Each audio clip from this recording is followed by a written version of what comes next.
Ready to go? Chief,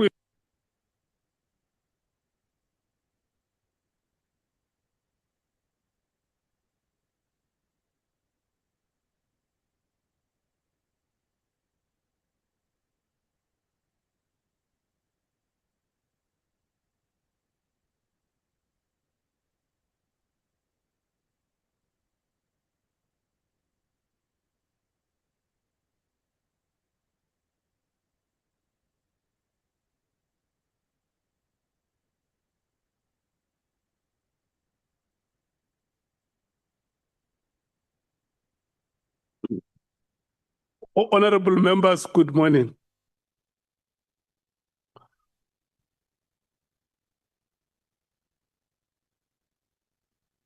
Yeah.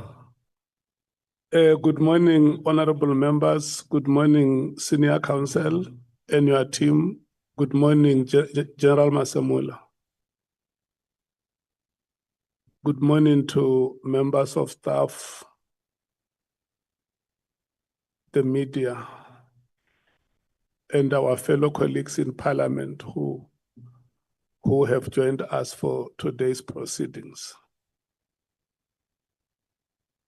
I want to greet you this morning and indicate to you, members, that today is the last day of the week. Next week, Monday and Tuesday, we have a date with General Sibia. Monday next week will be the only Monday that we will be using until we conclude our proceedings. And I want to also plead with members to say that if there is any matter that we may want to raise regarding the manner we conduct our business, let's use next week, Wednesday, because we will have a break. Let's use that day to have a meeting and deal with any issue that we may want to deal with. Is that agreed, honorable members? And we use the time we have today to interact with General Masemola. Can we agree that way? Thank you so much. There are honorable members who have indicated to me that they may want to be released at some time during the proceedings, and I have granted them the permission. But I will try and give them chance reasonably to speak before they leave. Can we get ourselves organized, honorable members here?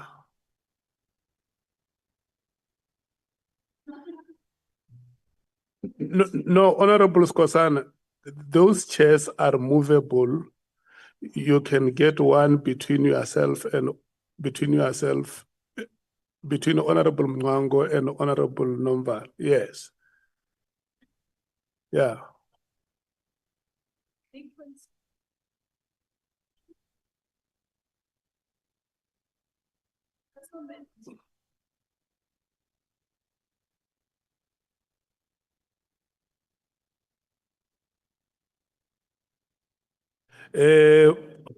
Honorable members, can you just share with us why today you decided to be in the front seats?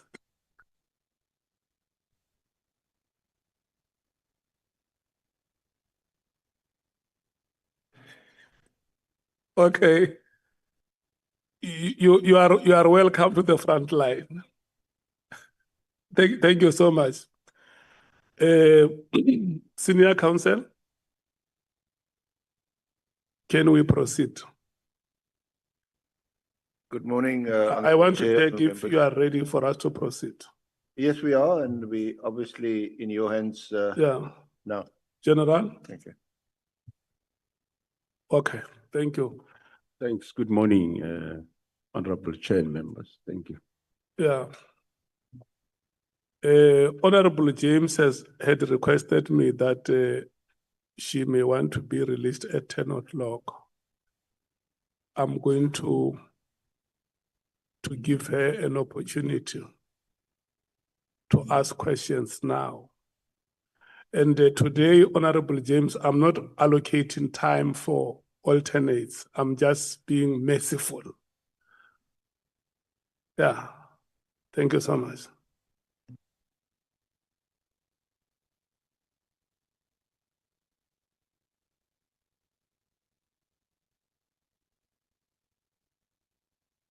When I'm saying I'm not allocating time, I mean, I'm not saying that your time is 10 minutes, but surely it is below that. There is no 10 minutes limit today. There is something below 10 minutes. That's Because fine. let me tell you why.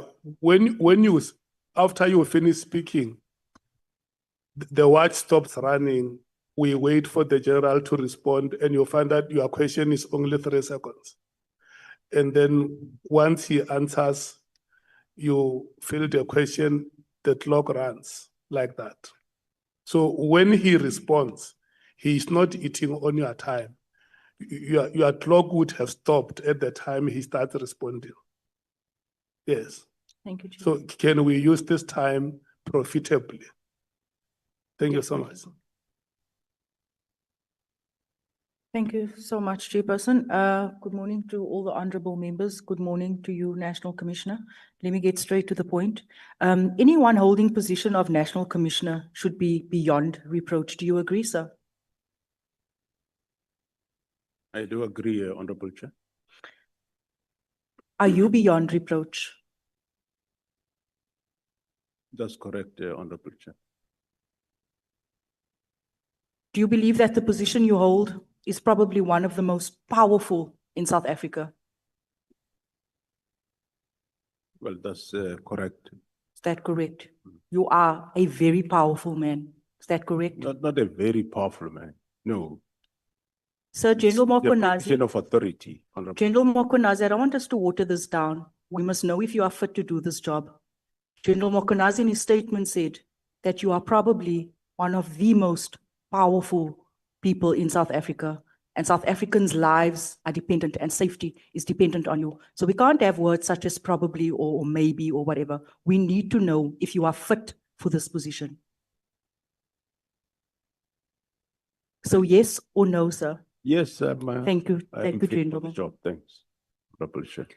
Yes or no? Do you believe that undue political interference by the minister should be tolerated?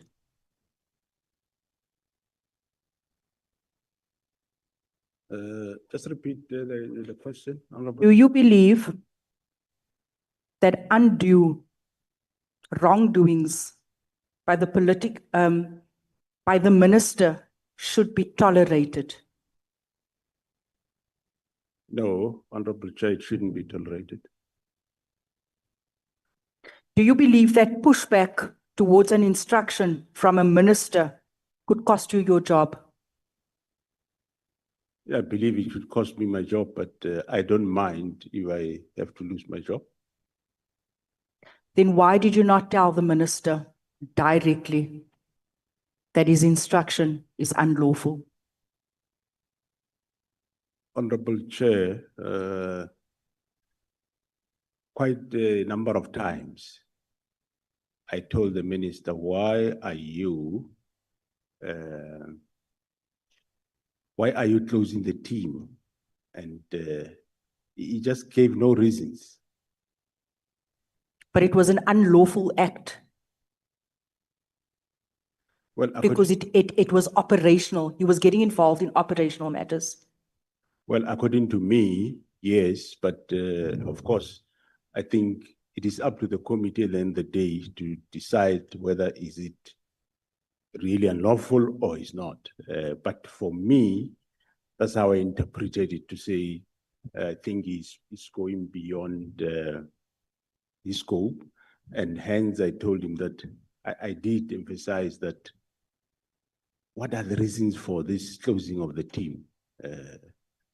He might, the directive was not a request, it was a direct instruction. And they said, well, maybe he can give that, maybe he might not have that power, but what were the reasons? Why are you doing this? And unfortunately, I couldn't get answers. Insi, earlier on you said that you are beyond reproach. Your response does not reflect that. Because you are now speaking about, in your statement, winding down. That is not a beyond reproach. That is not reflective of being beyond reproach. Do you believe the political killing stars team was adding value?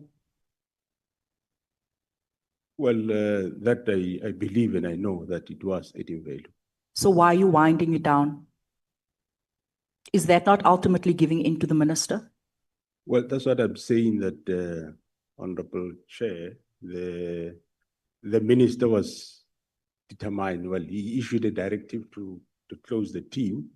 And in the absence of me not knowing what are the reasons, I kept on saying, but why are you doing this? And I then came with a plan that, well, if he's doing it, let me then rather come up with an alternative to say, you rather wind it down, not close it the way you do. NC, that is giving in to the minister. That is allowing political interference in operational matters. Do you agree? Well, my belief is yes, but I'm not sure what is his view and the view of everyone. We are not interested in the minister's view right now. We are interested in who you are. The minister made a wrong decision. You should have stood up to it. You didn't. And that is a problem for South Africa. But one thing, Honorable Chair, is that the team was never closed. It is still operational even up to this day. I did everything that I could do, and there was no door where I didn't went to. I engaged him several times, and he shut the door. You recall on the 16th of January, I met the minister on other matters. We discussed those. And in the process, I raised this matter again. And he shut the door to say, no, there is a due date for submitting the report. Submit the report, then we can talk. After submission of the report, there was no talk until we were in Cape Town on the 6th of March. We discussed again there, again at that meeting, right at the beginning of the meeting, I said, Minister, tell these officers, why are you shutting down the team? Because I don't see the reason why you should do it. And there were no real cogent reasons that came about. But one thing which I did, I came up with that alternative that rather than let me just wind down, because this directive looked very suspicious. So rather let me come up with the strategy of winding down. Maybe one will end up finding the reasons for the closure of this team or the disbandment of the team. And eventually at the end of the day, we end up finding out the reasons. And also, I do take what the Honorable Minister is saying, but however, the instruction was not given in secret. It was out, yes. And for some reason, it was leaked to the media on the 31st of December 2024. And everyone who's sitting here, members of the public, honorable members, also saw the instruction, I'm sure. And those that really had interest in the political killings, I believe they should have also saw that something is wrong. And I'm definitely sure, Honorable Chair, that if, just giving a scenario, if this instruction was about the disbandment of a task team, that was investigating farm matters, I can guarantee you, before the 3rd of January, all association and organization around agriculture, they should have rise up to this matter, because they would have seen it in public. They should have done something. But this very one, everyone, all analysts that are the best of today analyzing, including members of this house, it was quite okay. I did the best I could alone, and I tried my best. But if I have to be blamed today, well, I accept, but I did my best. And as we speak today, the political killing stars team is still existing, is still working. Never mind, yes, I might have done it differently. Anyone will have an opinion how best you could have handled it. But I handled it my way, and I eventually was able to pick up what were the reasons why is the minister doing this, and the team is still there, is functioning. Thanks, Honorable Chair. Do you believe that it was the minister's intention to close the political killings task team? Or the instruction should have actually been towards the counterintelligence task team? Because that was the team that was rattling his cages. That was the team that was actually investigating these drug cartels. That was the team that was investigating the people paying for his guests to January 8th statement. Do you believe that there was confusion because it was the 10 members from the political killing stars team that was deployed to counter?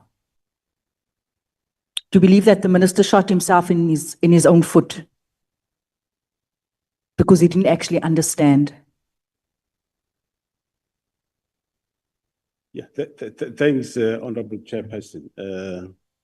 Yes, today, as we are sitting here, indeed, I agree with you, Honorable Member. The intention was for closing whoever will be dealing with the counterintelligence operation in Gauteng. But remember, myself and you that time, we were all not aware what the main intention here is. It is only after the confiscation of Mr. Nhlanhla's phone in May and later in June, when, because it was, I think, 14 May, Mr. Nhlanhla was arrested. The team took quite some time to analyze what is on the phone. Only later, now we have the advantage on a hindsight to know actually what was happening. But that time, we didn't know. Okay. I just had suspicion something is cooking here, but I didn't know what it is. And today it shows that your suspicions were correct. It shows that the minister wanted to put a stop.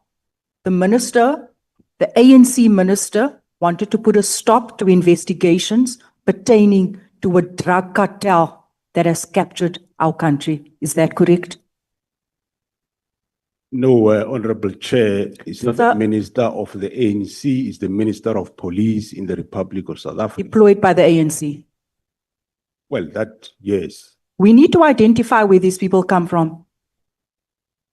We need to identify where it comes from, where the rot comes from. We can't be pussyfooting. Our children are dying. Yesterday, a 4-year-old child died in Mitchell's Plain. Monday, a boy was kicking his grandmother's head around because of drugs. Tuesday, a boy was chopping his mother with a shovel because of drugs. We need to understand who are the enablers that's doing this. We're not here to play games.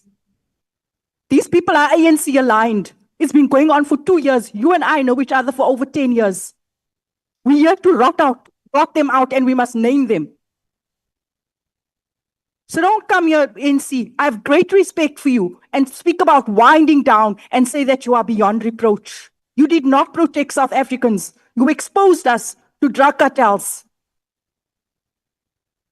The minister told you, closed his door to you. We should be closing the door to the minister. Honorable Member, the chairperson has exercised his mercy for you to ask questions.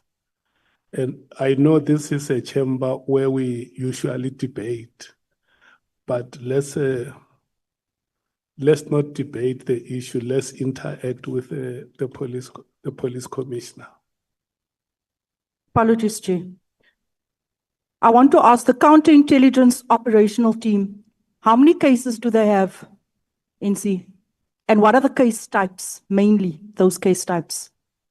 Because we want to determine here what the minister was actually trying to stop.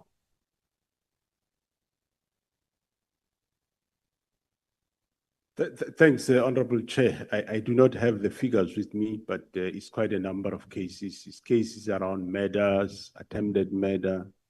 There will be also cases of illegal possession of firearms and ammunition. And there will be cases of fraud and corruption. Yeah, but the number, I don't have it with me. Thanks. And most of those cases are the cases, as you have seen, the cases that are around Nhlanhla's appearance, Ket Nhlanhla, and also cases around KT Molefe. Those are the type of cases, but I don't have the figure, but it is those type of cases, murders, attempt, possession of firearms and ammunition, illegal possession, or dealing in drugs and or manufacturing of drugs. So the case are still under investigation. Thanks.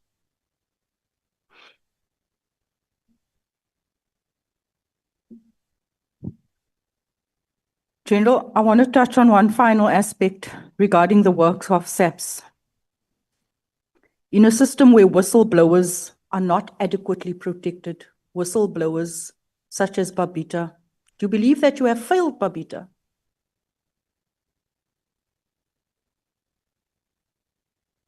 Well, no, I don't believe I failed her. Were you aware of the fact that she was a whistleblower? Only after she was murdered, one became aware. How strong is your intelligence in this country? Well, the intelligence, they are doing their work, but of course, the intelligence would not know what a whistleblower is going to say, probably. They won't know that. Intelligence, are they not supposed to pick up on crime that is sort of brewing, the things that hasn't been brought to the front yet? Is that not the intention and the purpose of intelligence, is to garner information? It is and to gather information. It is to collect and gather intelligence, yes. So they did not know?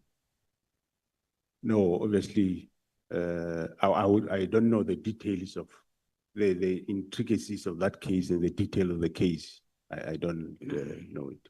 Since Babita's death, what have you put in place to ensure that you protect whistleblowers?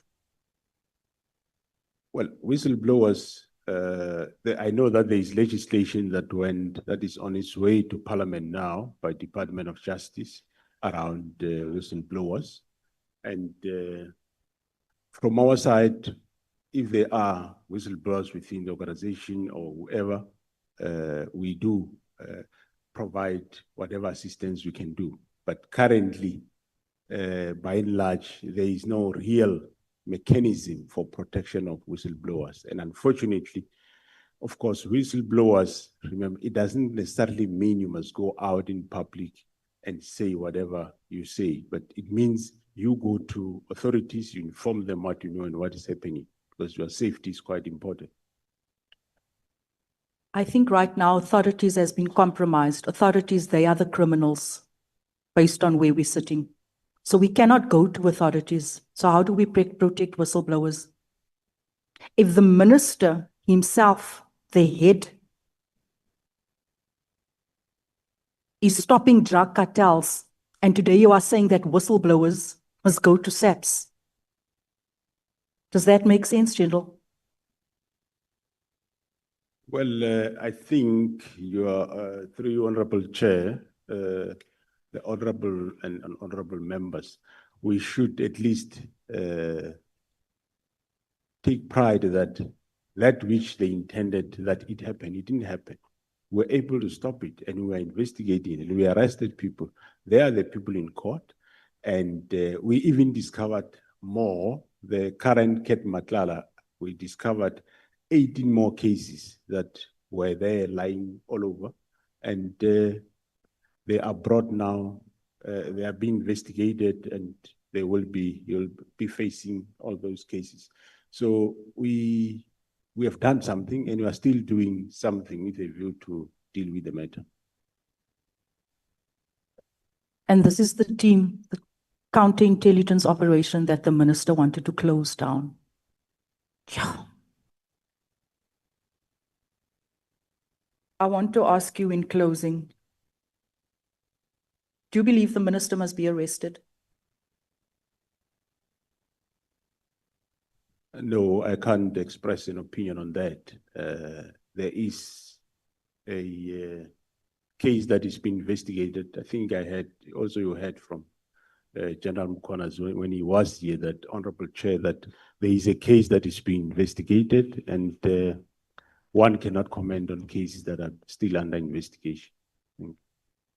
I think my final question, do you believe the people from the Cape Flats deserves an operation like the political killings task team, since the numbers on the Cape Flats triples that of the political killings task team, and the political killings task team has been made permanent. It has been ongoing since 2018. The killings on the Cape Flats has been ongoing for 3 decades. That is linked to the rest of the country, that cripples the economy of the country, because you have a concentrated section belonging to where you see mainly colored people that contribute 6% to this population, contributing the highest counts of murder and crimes to the national statistics.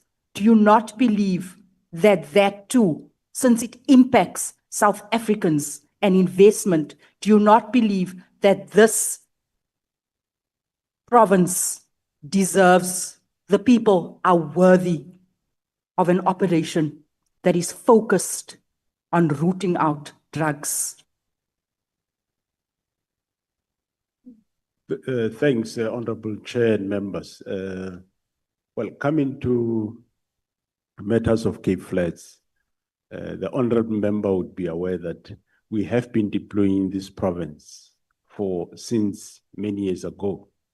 As far as 1996, 97, during those time of Pagat, we have been deploying this province and changing strategies. I do agree, currently, as we speak, there is over 200 police members that are in this province of Western Cape that are not belonging here. They come from other provinces to come and assist in this province.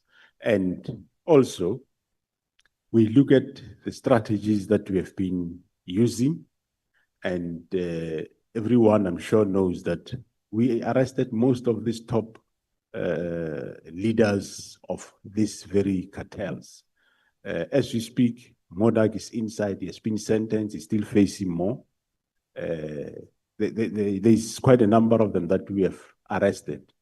And also, I think at some point somewhere last year, we even commended how the media is being used and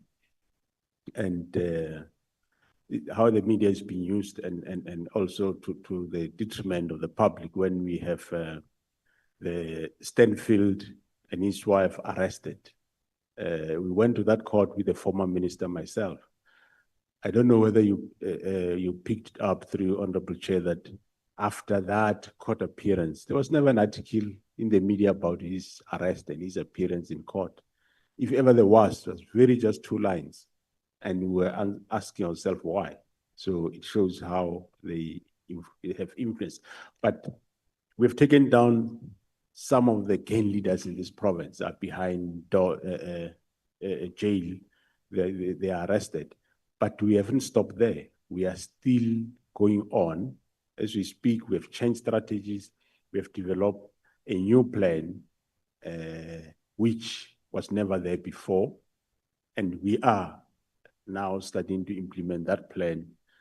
Might not give all the details, but it is a plan that is specific, focused, unlike when we do stabilization and have one team doing investigation. This time we have specific teams doing different things, while we are stabilizing the Western Cape. In terms of personnel, the province of Western Cape for the past 5 years, this is the only province that got more than 4,000 personnel additional to what they have. That shows we have interest in what is happening in the province, and we also doing our best to make sure that we fight this gangsterism. And also it gives one a relief that, yes, we have dig so much that we understand what is happening with these drug cartels, how they work, how they are linked, and we are dealing with that. And if we finish or finalize that, we'll be knowing exactly where we stand. So we are prioritizing Western Cape. It was never.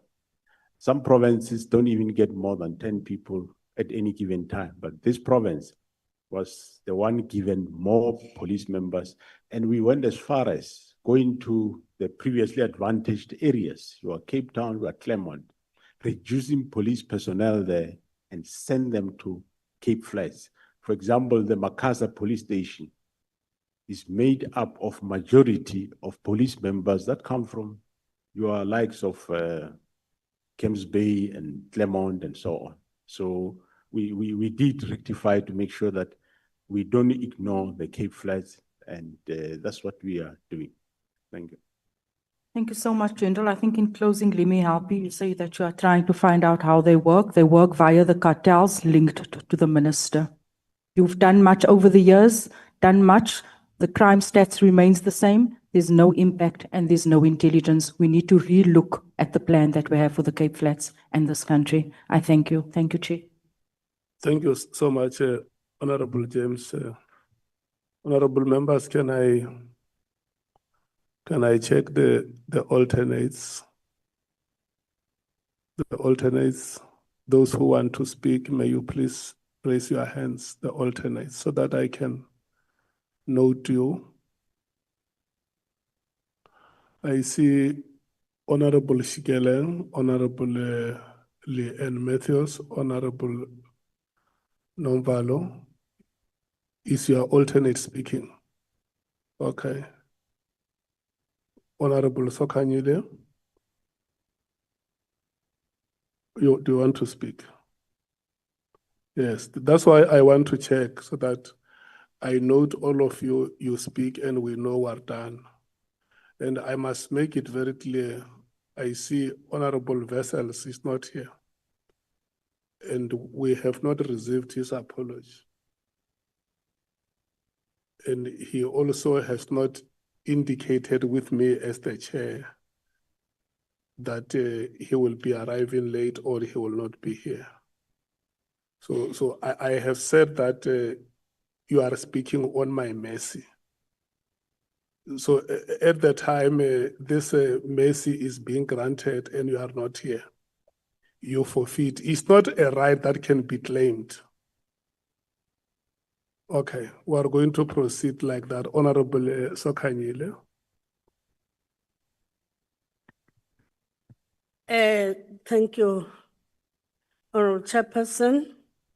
Good morning to you. Good morning. Maybe just before you start, Honorable James, at any time that you may want to be released, you are released. Thank you. Continue, Honorable Sokanyile. Thank you. Good morning to the honorable members. Good morning, General. Morning, Honorable Member. Yeah, I wanted to hear greeting. Then also to the administration. General, let me start with what you raised yesterday about the Board of Commissioners, whereby you indicated that the South African Police Service Act makes a provision for the establishment of a Board of Commissioners. which is composed of yourself as a national commissioner, together with the 9 provincial commissioners. Then you also said that during meetings, you acknowledge that there is a practice of including the senior officials in BOC meetings, and yet the Act doesn't provide this. Even General Mkhwanazi, when he was here, he talked about the inclusion of the senior police officials not having the provincial commissioners and yourselves in a meeting, but you also included the senior officials in your meetings. Then General Mkhwanazi raised reservation on the attendance of the senior police officials.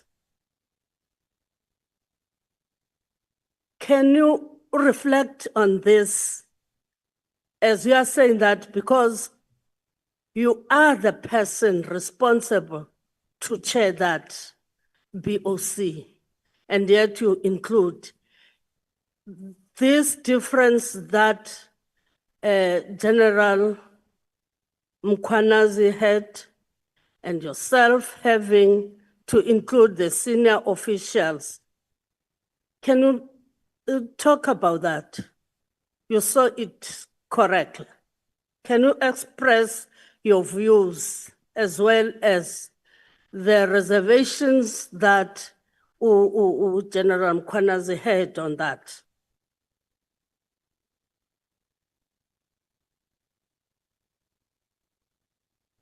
Thanks, Honorable Chairperson and members. Yes, the board is established in terms of the Police Act to constitute exactly, as you said, the National Commissioner and the 9 provincial commissioners. But the Act doesn't prohibit any inclusion of anybody else. And the purpose of the board is an advisory body to the National Commissioner, which we, from the legal point, the legal advice that we got, that there is nothing wrong to include senior officials in that because it's not prohibiting that, and it is an advisory body to the National Commissioner in terms of various matters of coordination of in provinces. So we saw no issue or no problem because the provincial commissioners will still be included, so their views will still be taken, because it's not to say their views is going to become law or is law. They are just advising the National Commissioner. Instead of creating maybe 2 bodies, go and meet with the board and then go and meet with the other senior officials at another angle to hear their views. We saw it just as fit to have both in one meeting, and they exchange their views, give advices, and you get it from one meeting. And we saw more advantages in enriching one another in the development of the subs going forward, other than limiting it to the only 10, which if after a year or 3 years you want to go back to the memory lane, I'm sure you might not find a single one of the 10 who was there. So we saw it fit that in order for the institutional memory of the organization, and development and skilling of future leaders in the organization. It is best not to lock them out, but rather include them so that you have one comprehensive management team that is moving forward in a synchronized manner. Honorable member will also recall that I did mention that practically if you have the 10 in any given time in a meeting, you will always have this risk that they have got various periods by when they will be leaving, and also one has to take the interest of the organization into consideration and at heart. Not that they don't, but the fact of the matter is they're human beings. As I said, some of them might be left with a month, some might be left with 3 months, and here you say that body must advise the National Commissioner on decisions that will go beyond their stay in the organization. Whether those advices will be for the better of the organization or not is questionable, can go both ways. But basically, we saw no infringement on the part of the act to include them. We saw it as it is good for the organization to have them. Thank you. Okay. Has any of the 9 provincial commissioners raised his or her dissatisfaction in the inclusion of the senior managers to the BOC? Because General Mkhwanazi raised it here in the ad hoc committee to say that he was not happy about that, because it means that it is not catered for by the act, but we're doing it. And did he in particular raise that with you, or any other 9 provincial commissioners raise that with you? Thanks, Honorable Chair and members. Yes, I think in one of the meetings, I couldn't remember when he did raise it, maybe 1 or 2, yes, they did raise it. And it was discussed, and we obtained legal opinion, and we found it not to be a problem of including them. Okay. You may not know why he wouldn't want other senior to be there. As you are saying that he did raise it, maybe looking at things, because it is good as you are narrating it, but why specifically wouldn't want other senior below him, want them to be there? You wouldn't know. Honorable Chair, I wouldn't know. Okay. Why. No, Thank it's fine. Thanks. Then going to the 31st directive, because you said you regard that correspondence as the 31st directive, whereby you were on leave on the 30th. Then there was a correspondence that was written by the minister, a directive in particular that I'm going to talk about it now is the halting or filling of post in the intelligence division. On point 36, that is page 19 of your statement, regarding that directive, you were on leave, but there was a directive that was directed to you. Did you receive that directive? Yes, Honorable Chair, I did receive the directive. It was sent to me through a WhatsApp by one of the officials. By one of the officials. So it was straight to, even if you were on leave, it was given straight to you. You didn't have an acting person in opposition.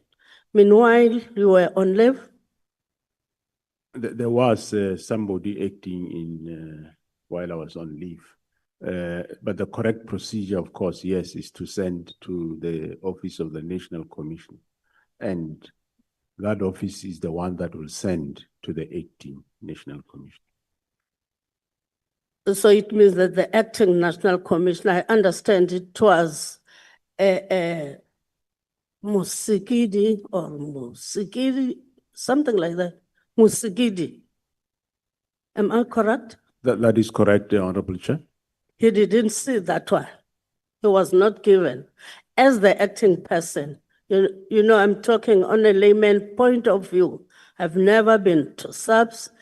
You are in the acting position. The national commissioner is on leave. Then the directive is given straight to you whilst you are on leave and not given to the person who's acting. Then that person liaises with you. I'm just checking. Thanks, Honorable Chair. It was not wrong to send it to the email of the National Commission. That is the official good practice. Okay. And it is my office that will then send it to the acting National Commission, which they did. Thank you. Then on point 40, that is page 20, you are saying that you don't know the reason behind the instruction that was given of halting or the filling of post in the intelligence. You are saying that you believe it was unprecedented. And you further indicate that, in your view, the minister didn't have a unilateral to prevent or halt the filling of post. Did you inquire with the minister the reasons of giving such instruction? Did you ask him? Thanks, Honorable Chair. I did ask him as to why. Whilst you were on leave, sorry? Whilst you were on leave. Did you communicate whilst you were on leave or when you come back? I just want to add that. All right, thanks, Honorable Chair. No, and members. No, I communicated when I came back from leave, not while I was on leave.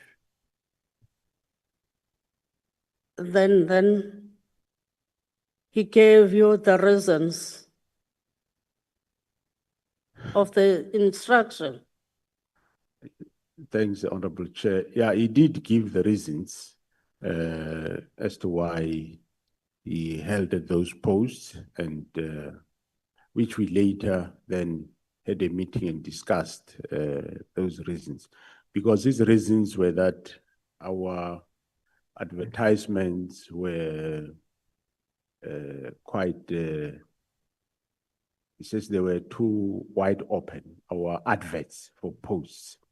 That was the first reason, that they were too wide open. For example, we are, if I can give an example, that we say we want, on the advert, we will say requirement is a degree or a diploma. For him, we cannot say that. We should either say a degree straightforward, not say a degree or a diploma.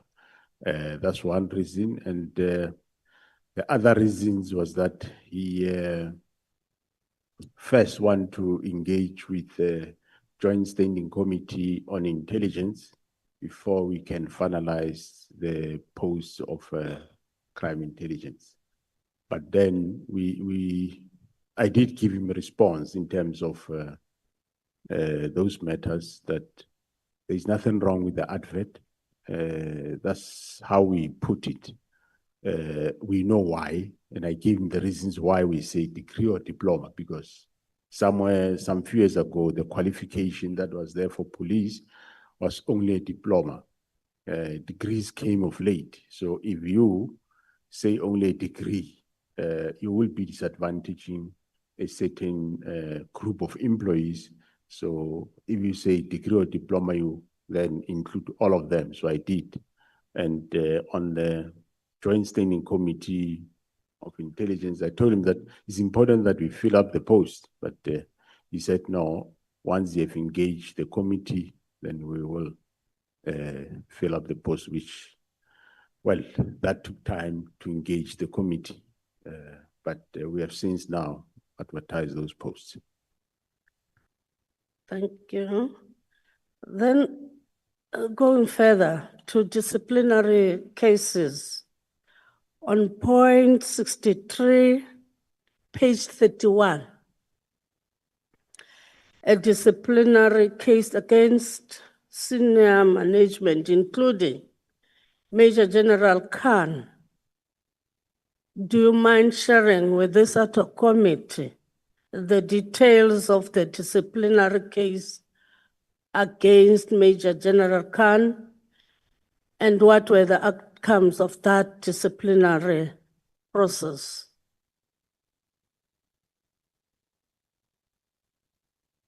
Well, thanks, Honorable Chair.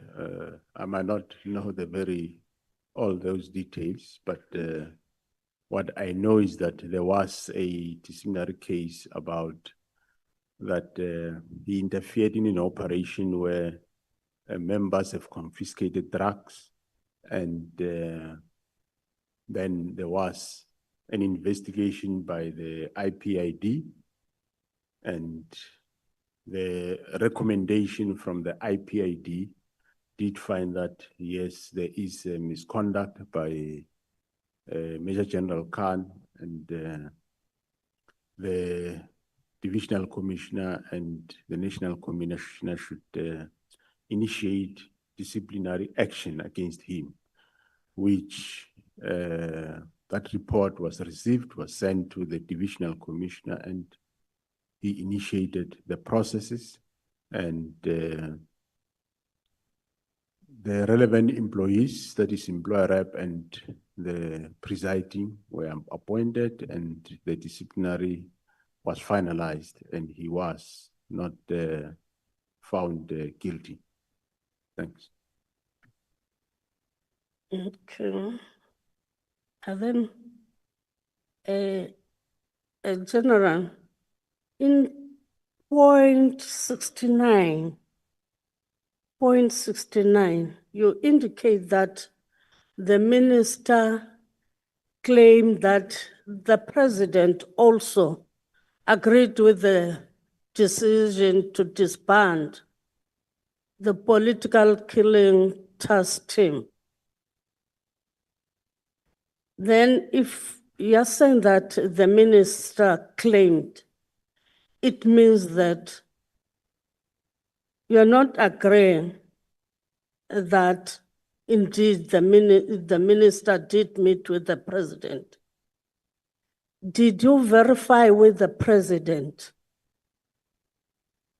on the claim that is being made by the minister to say that even the president was agreeing to the disbandment of the PKTT? Did you verify that, as you are saying that the minister claimed? That's what you said. Thanks, Honorable Chair. No, I did not verify that claim, and I didn't need to. I didn't need to get involved in between the two of them to check who's right, who's wrong. That's not my that's not my field. And whatever he say, whatever he say, whether it's true or not, I can't question it. He is the one that is saying it. He met the president, But the last time I met the president, I know the standpoint of the president, that he was surprised that this is happening. And secondly, when I suggested to him that, Mr. President, if ever this happened, it should take a specific form, which is a winding down. And the president was agreeing with me in that field. So whatever later I get, I didn't see a need that now I must start checking between them who is saying what.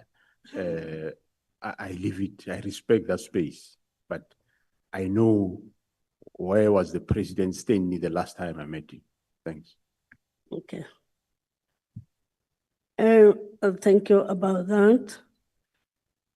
Then again, on point 72, you indicate that Lieutenant General Khumalo's presentation was partly accepted. Can you just elaborate on why are you saying that it was partly accepted? The report was partly accepted when he made that report, or on the meeting of the 6th March with the minister, whereby Lieutenant General Khumalo was giving that report and it was partly accepted. Why do you say it was partly accepted? Thanks, Honorable Chair and members. What I mean when I say it was partially accepted is that, remember, I made a proposal to the minister on the 22nd of January. I gave him a report and there was no response. Then on the 6th of March, when we presented this idea that, well, if ever you decide to disband the team, rather let it be wind down. So there was contestation on a lot of matters there in that meeting. And even though he didn't expressly say, I agree, but he says no, well, after this presentation, certain matters were agreed to, or were not objected. They were not outrightly objected, but there were those that were objected. For example, the taking of dockers to province was objected, and the issue that the task team go long beyond that was also objected to, say no, it must this last span must come to an end this very year of 2025. So when one says partially, we refer to that. It looks like for some reason it looks like he was amenable to this winding down in a way. Okay, I think the chairperson is looking at me. This last one, you know, when General Mkhwanazi gave evidence to this ad hoc committee, there are recommendations that he made for the parliament to consider. One of those is the decentralization of the police function to provinces. As a national commissioner, what is your view on that recommendation made by General Mkhwanazi, especially on the decentralization of the police function? It will talk to the constitutional amendment. What is your view on that one? Well, thanks, Honorable Chair. The current constitution says there shall be a single police service in the country. And my view, I subscribes to that you have one national police service. And the current legal framework, I think, is quite sufficient enough to have certain functions done at the provinces. I do not think you need another law to have functions be delegated to provinces.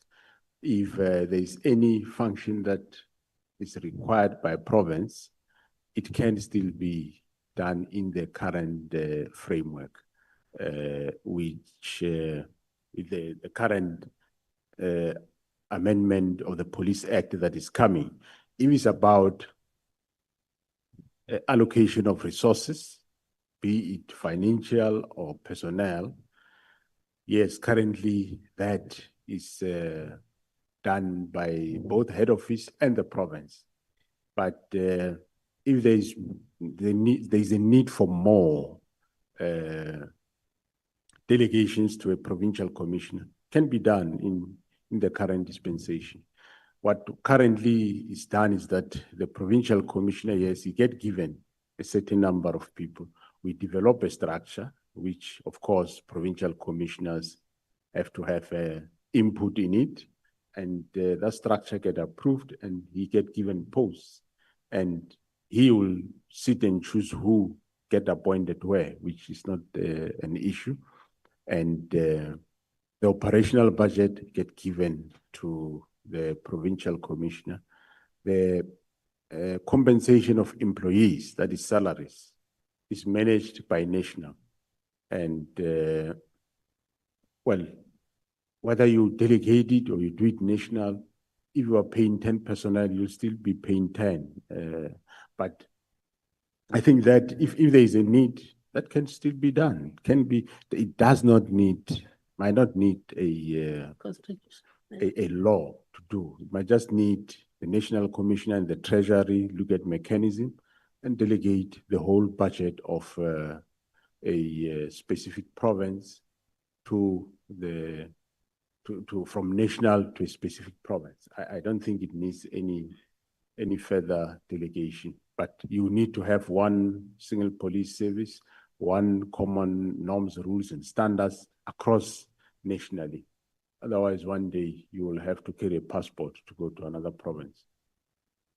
Thank you very much about that. Thank you very much. Thank you, sir. I finished. Thank you so much, Honorable Sokanyile, Honorable Shongwe. Thank you, Chair. Thank you. Sawubona, General. Uyaphila. Thanks, Honorable Chair and members. Sawubona, Honorable Member. Siyaphila. General, I'll just shoot straight to the point. Is IPID report on Phala Phala, is it a top secret? And why is it that General Rode, who conducted an illegal investigation, because there was no case that was open for him to conduct an investigation on Phala Phala, and he was not mandated in terms of his work scope. He's alleged to have tortured suspects and is still in the same position and nothing has happened to him. Is it because he was acting under the instruction of the president? Thanks, Honorable Chair and members. General Rode was subjected to disciplinary process. Him and other, I can't remember whether it's 2 or 3 members. He was subjected to disciplinary process, and the process ran its course, and he was found not guilty. And yeah, that was it. In terms of investigation,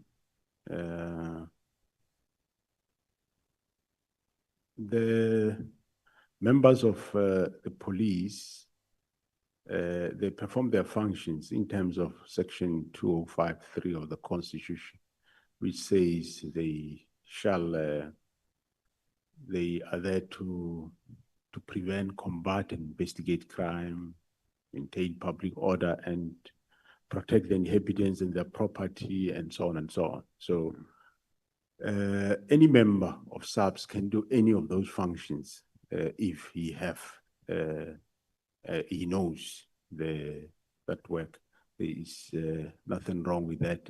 But of course, members do specialize. There are those that specialize in commercial investigation, specialize in VIP protection, but doesn't mean you can't do any of the other functions. Are you therefore saying any member can just investigate?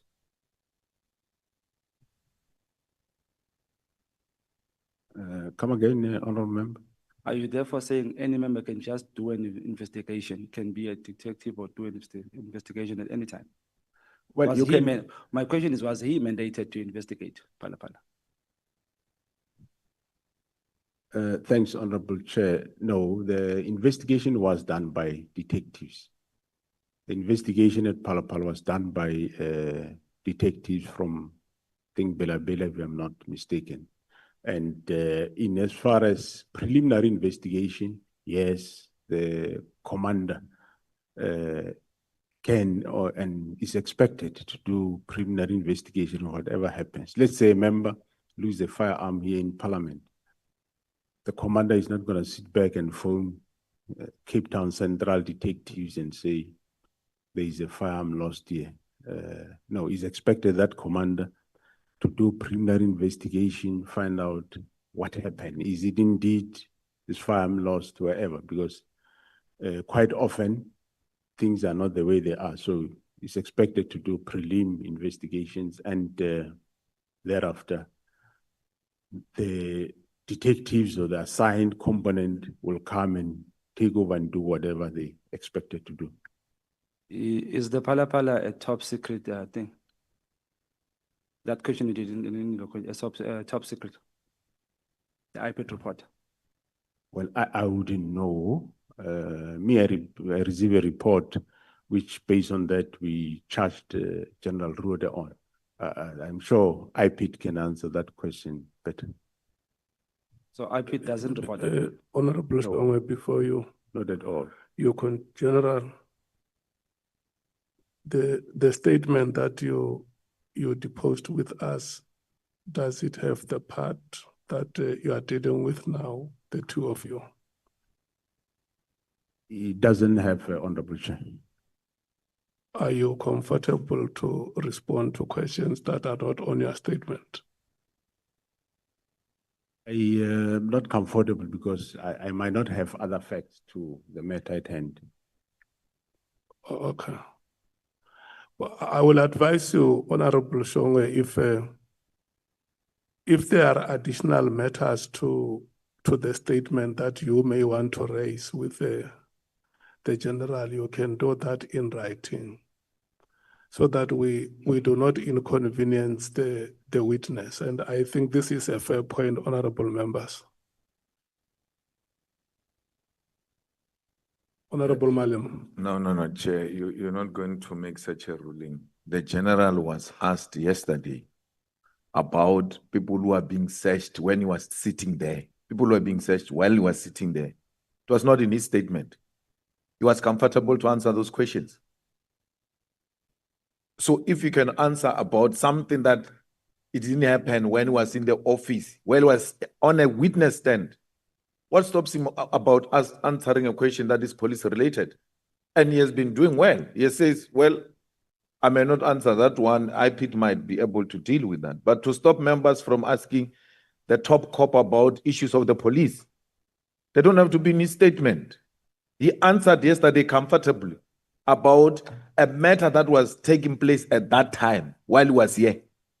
So it's unfair to rule a member out of order and say he must write a question, which is a well-known issue in the country. It's unfair. It might not be in his statement, but it's a well-known issue. He wants to respond to it, he will respond to it. If he thinks he doesn't have facts to that effect, he will say, no, I don't have facts. Please refer it to the relevant people. And we take it like that. Not that we must write questions when he was comfortable answering questions about a prevailing matter while he was sitting here. Thanks. Honorable Nombalo.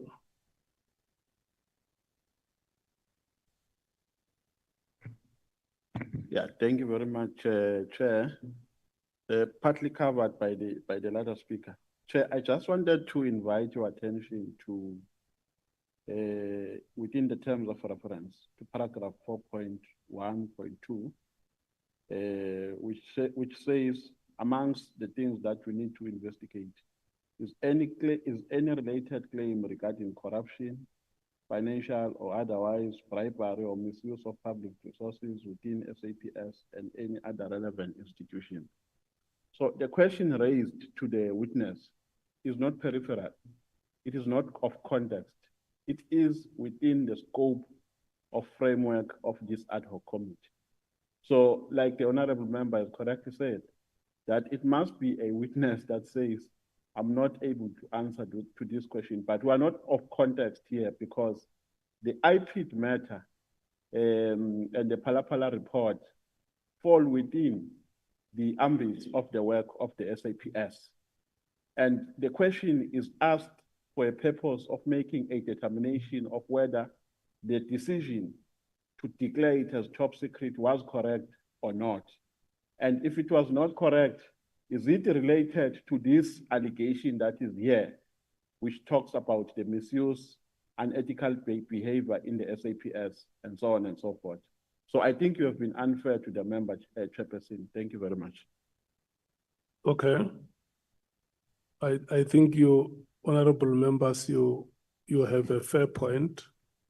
I accept the point of order. It is sustained. May you continue, Honorable Shonga. In my defense, Chair, ngicabanga ukuthi njengomhlali waselokishini eDavidton, when a caliber of Lieutenant General Mkhwanazi says, here sitting in front of us is the most powerful person in the SAPS, I think in my mind as umuntu waselokishini, it tells me that he should know everything that happens at SAPS. Am I wrong, Chair?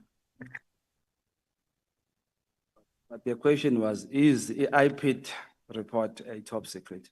Can we pass that? I don't know, through you, Honorable Chair, members, I don't know. I think the IPID themselves can be in a better position to respond to that question because IPID do not report to me. They have got an executive director of IPID, which that executive director report directly to the Minister of Police. Thank you. Are you ever informed when there is top secret reports? You ever know when there's a report that is said to be a top secret? It will depend, through you, Honorable Chair. It will depend whether it's a report sent to me or is a report that, if it's not directed to me, I will not know. But if it's a report that the author writes to me, then I will see that it is a top secret report. So, ngokuzwa kahle uthi you do know when it's a top secret report or not. Yeah, I'll know. It gets written. So is this one a top secret or not? I don't know, Honorable Chair. I don't have it. I don't know the classification of that report. Okay, for the sake of my time, can I put that question in writing maybe, because I need that answer, Chair. Thank you.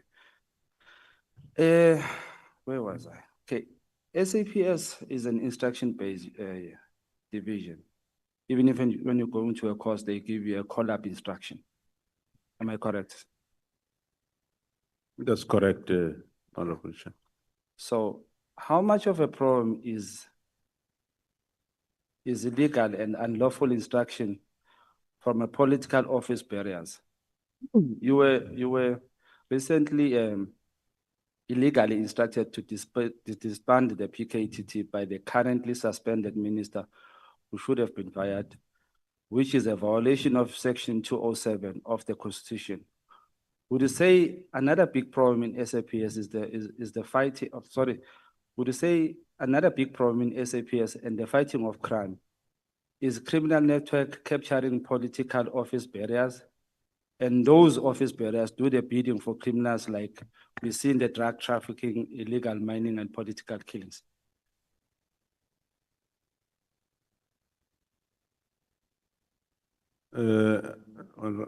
Yes, thanks, Honorable Chair. I'm not sure, are you asking that, do I agree with the statement or I'm not No, sure? I'm asking you to, how much of a problem is illegal and unlawful instructions from the political office bearers? Then my statement on that one, just to motivate that, is that you were recently instructed by the currently suspended minister to disband the PKTT team. So I'm asking, with how much of a problem is illegal and unlawful instruction from political office bearers? How much of a problem is it in your space? Yeah, thanks, Honorable Chair and members. I wouldn't say it's a big problem because some of the instructions or views, the ministers will ask about whether can we do something like this, and we'll advise him that no, we don't do it this way, we do it this way. So that's how it goes. And yeah, even with the previous ministers, there was no insistence. I think this is a typical one that one I've seen. Some in the past, yes, one might say something and he will be advised to say, no, we don't do it this way, we do it this way, and there were never problems. Thank you. While I appreciate the delay tactics you played in delaying Minister Mkhwanazi from disbanding the PKTT, but I want to know, was this instruction illegal from Minister Mkhwanazi? And if it was legal, at what stage did you know it's an illegal instruction from him? And did you inform him that this is an illegal instruction? And just to finalize that, what happens to such instructions that are deemed to be illegal? What should happen to that person who gives such an instruction? Well, as to what happens, I think is a question that one will not have an answer to it. But my view, yes, I view it as an encroachment. It's an area that was never explored before in this regard. I don't think there was ever I don't know, but a national commissioner that ever got an instruction of this nature in writing. So, as I said, Honorable Chair, I viewed it with suspicion, especially the way it came about. Hence, I didn't want to implement it immediately. And, but eventually, we end up finding that, no, indeed, after we find out what was the motive behind, that's when we can concretely say, no, but this was illegal. At the beginning, as I said, today we're sitting here knowing what we know now. Yes, one can 100% say this was an illegal instruction. But that time, without the background as to why are they doing this, they knew what they were doing. And we didn't know. Only after 13 May did we then know that actually the arrangements to disband the task team started immediately after the search of Mr. Nhlanhla's premises and the arrest of Mr. Molefe. The plans to start the process of disbanding started from there moving forward. That's what the chart shows, and that's what my other officers that have got these reports on their toes, they will come and tell you. Then it became very clear that this was illegal. Right from the beginning, yes, I viewed it as illegal encroachment, but not so sure, and also not sure why is he doing this. Hence, I asked him, but why you do this? And the man could not give me reasons. Okay. Have you reported such a matter to the president? Through you, Honorable Chair, I reported everywhere. I reported to the President, General Mkhwanazi, reported to Police Portfolio Committee. I kept on asking the minister every time, the 6th, I asked him, why are you doing this? I mean, the 16th of January, I asked him, why are you doing this? Shouldn't you have given us time that we brief you? What is PKTT? What are they doing before you disband it? And there was no room to accommodate that.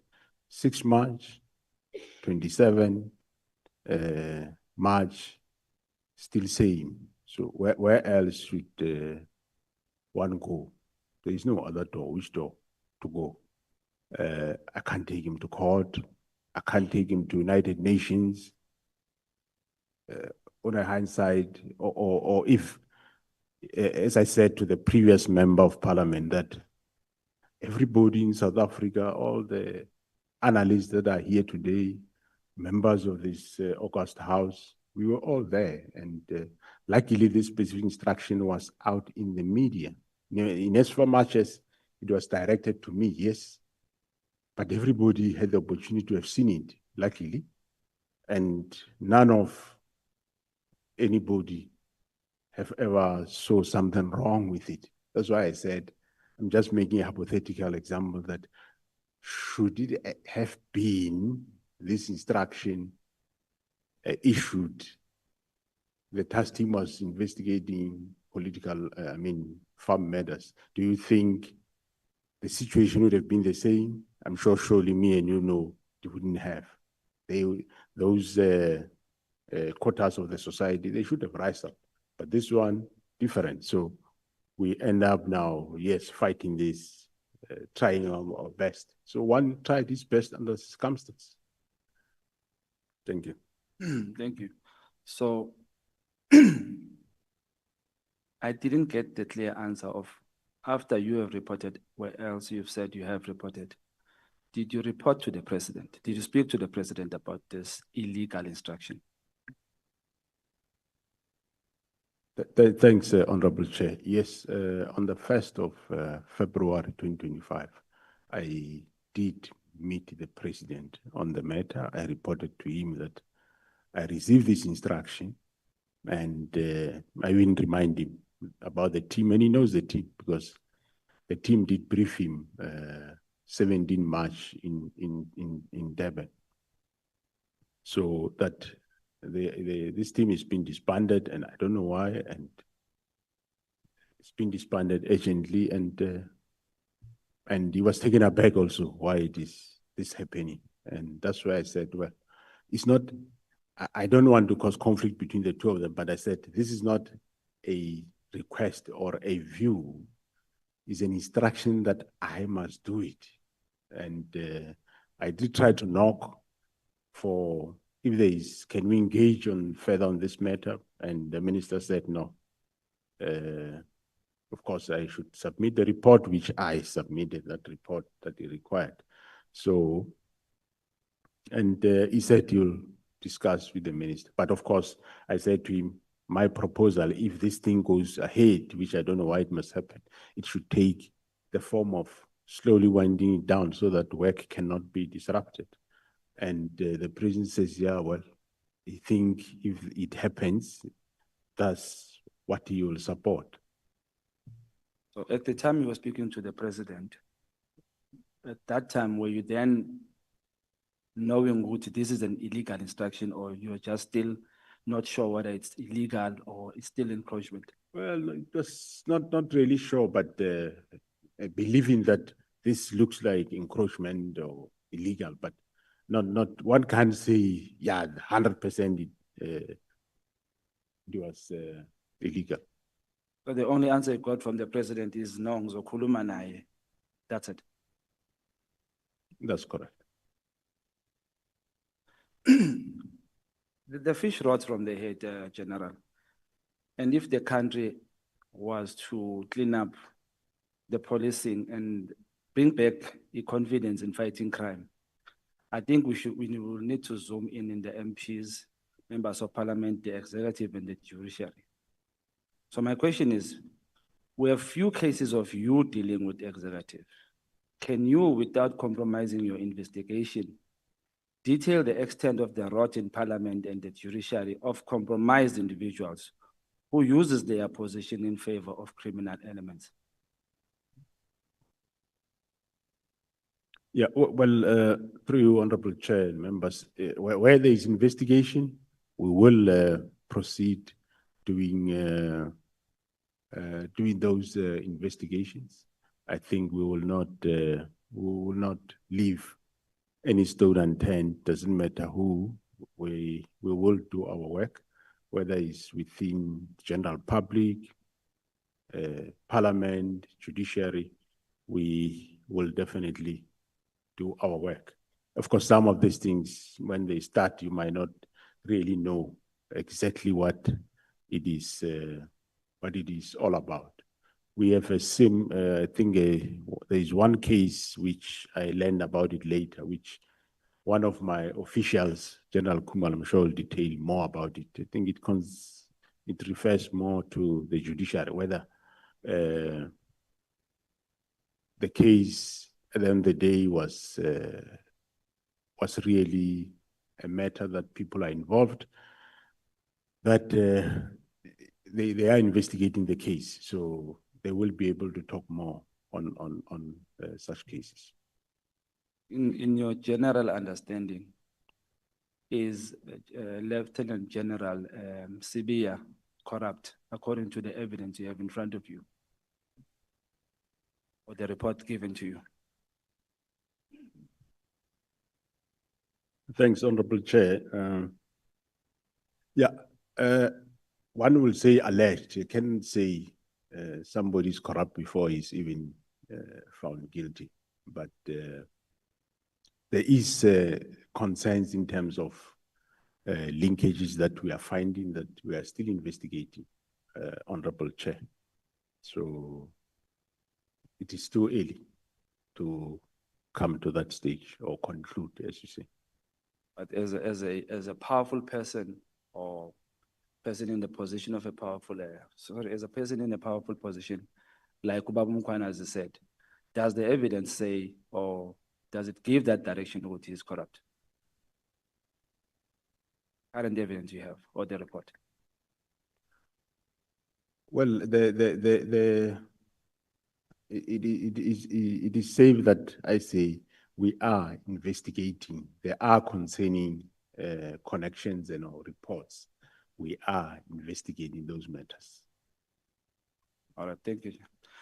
The confidence of the public in the justice system is impacted by the perception that those who hold political power are not treated the same as those who are ordinary citizens. A classic case is Phala scandal, hence singazi top secret or not. There are people who are arrested for having undeclared foreign currency and having above illegal limit of foreign currency. Yet the president was not even investigated by SAPS for both offenses. Even when pushed, SAPS didn't even confirm that the president was investigated. Yet ordinary citizens are arrested and charged. When you fail as SAPS to act against people who break the law, who happen to be in political power, how do you expect ordinary citizens to have confidence in the institution? Thanks, Honorable Chair. No, investigations are done to whomever. There's nobody that doesn't get investigated if there is a matter.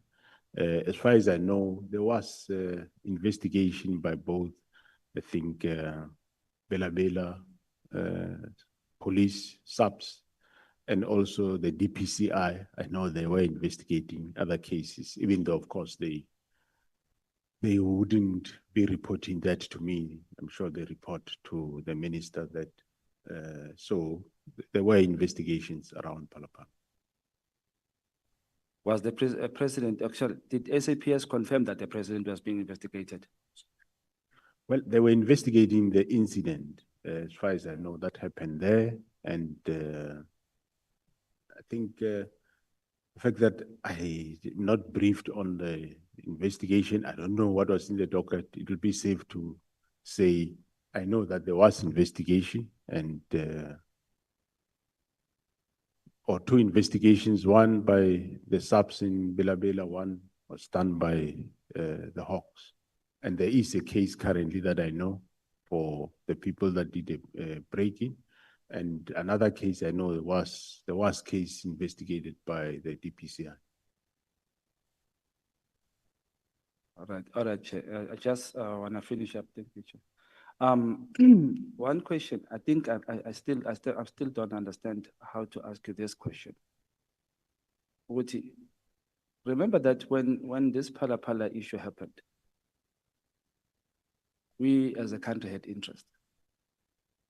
Maybe if I should ask you is this, how interested, what is your interest or how much of an interest do you have in the PKTT cases versus interest in the Phala case? I do have interest in any cases, my work that cases be investigated. But however, there is a difference. Cases that are investigated by general detectives of subs, yes, they will give me feedback. But cases that are investigated by the Hawks, they report to the minister, not to me.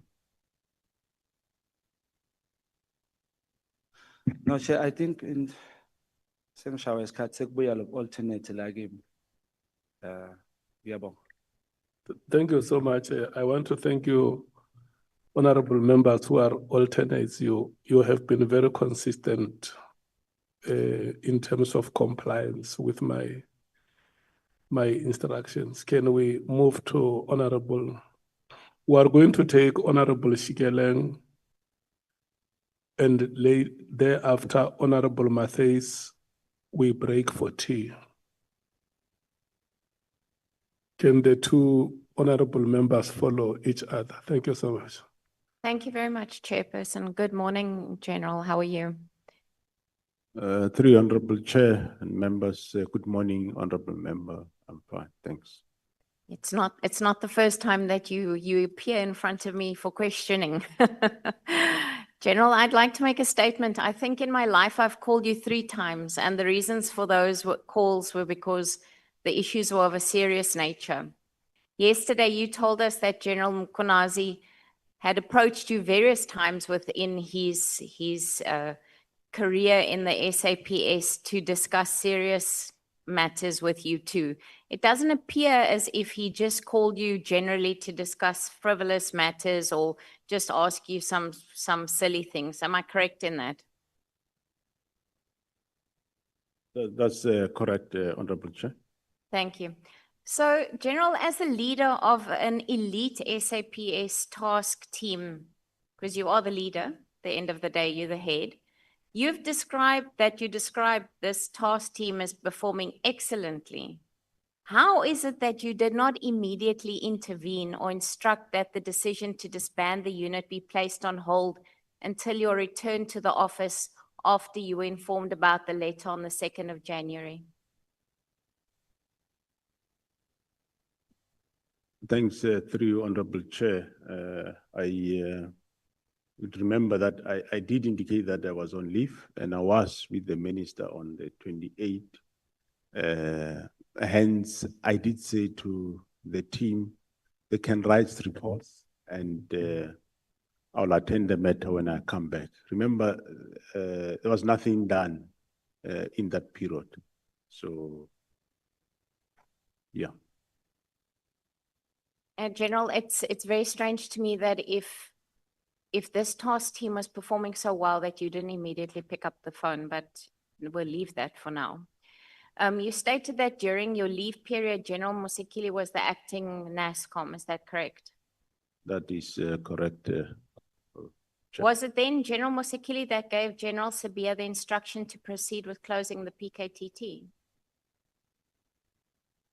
Honorable Chair, I did indicate that there was nothing that was done until I come back from leave, in as far as the closing of the team is concerned. Hence, I told them while on leave that I'm not going to bother myself with this. I do not want to attend crisis that is generated by other people unnecessary. I was with the minister on the 28th, he didn't say anything. So I didn't see any need why should I rush for such an instruction while I was on leave? So nothing was done until I was back. All right, General, thank you. So if nothing was done until you came back, then you were the person that gave General Sibiya the instruction to proceed with closing down the PKTT. I did, Honorable Chair, I think yesterday did indicate that when I came back, he came to me with a letter that was effecting the minister's instruction, which was directed to General Khumalo, where he was bringing the letter that I signed, and I didn't sign that letter. The next day, the 15th, after I said, well, remember, first day I told him that I don't want us to do this. If ever we have to do it, we're not going to do it this way, because remember, I said this instruction it wasn't a consultative sort of letter. It was a direct instruction that you do this thing. So I said, well, if we do it, we will do it in this fashion, which I said is the winding down, phase out approach. And I referred him to a Major General to go and assist him in the report. And the 15th, when he came back, in that letter or report, I still saw immediate disbandment. I didn't really read the whole letter. And that's when I switch off and say, no. I see that we want to go this direction, so leave this matter. I would write the report because I understand what do I want to suggest with the minister. Thank you, General. General, so if you earlier on said that the email was sent to your email address from the minister, how did General Sibiya get hold of the document? And then how did he go about coming to see you with a plan? Thanks, Honorable Chair. I did indicate that it is standard that the email will be sent to my office, and I did indicate that my office, I direct my office to send it to the relevant deputies, which they send to the acting national commissioner, which is General Msikidi, and also send to Lieutenant General Sibiya. Thank you, General. So I'm going to go back again and say to you, so in actual fact, you are the person that affected the closing of the PKTT, because you sent it, you instructed that the email get sent forward for discussion. That is how it is. So, General, if General Mkhwanazi did not hold the press briefing on the 6th of July, would you still have opposed the closing of the PKTT? Because clearly what you're saying now and the impression that you created at the Portfolio Committee on the 5th of March is not the same, because you never once said you are opposed to closing this task team. Thanks, Honorable Chair. I did indicate that this directive was like an order that I must do, and I find ways to do it, and I want to engage the minister that we discuss this, because, as I said, of concern on the directive was he did assessment and this. The team is no more relevant, and which I said, but that can't be true. That's why I wanted engagement of the minister, that let's engage and discuss, and he kept on not acceding to this engagement. So the team would have been still have been there. It wouldn't have gone anywhere. It still have been there. And remember, after we discovered what is, after General Mkhwanazi briefed me about what is the main intention of this, then that's when I say, no, now that we know, we're not gonna now participate in any further this disbandment or this phase-out approach. And I immediately also notified him that I want to meet you and see you on this matter. And unfortunately, again, that meeting never happened. It only happened a Monday after the 6th of July. So you waited until, basically, until General Mkhwanazi spoke to the media before you actually took action. That's what you're telling us. But No. nevertheless, it's fine. No, On the no, 28th of March at about 10 o'clock, and this is on your note SFM 14 on page 278, there's a discussion that says on the 28th of March 2025 at about 10 o'clock, a meeting was held at the head office crime intelligence between the Divisional Commissioner of Crime Intelligence, Lieutenant General Kamalu, and the Divisional Commissioner of Detectives, Lieutenant General Sentumule. And then it further goes on to say that they decided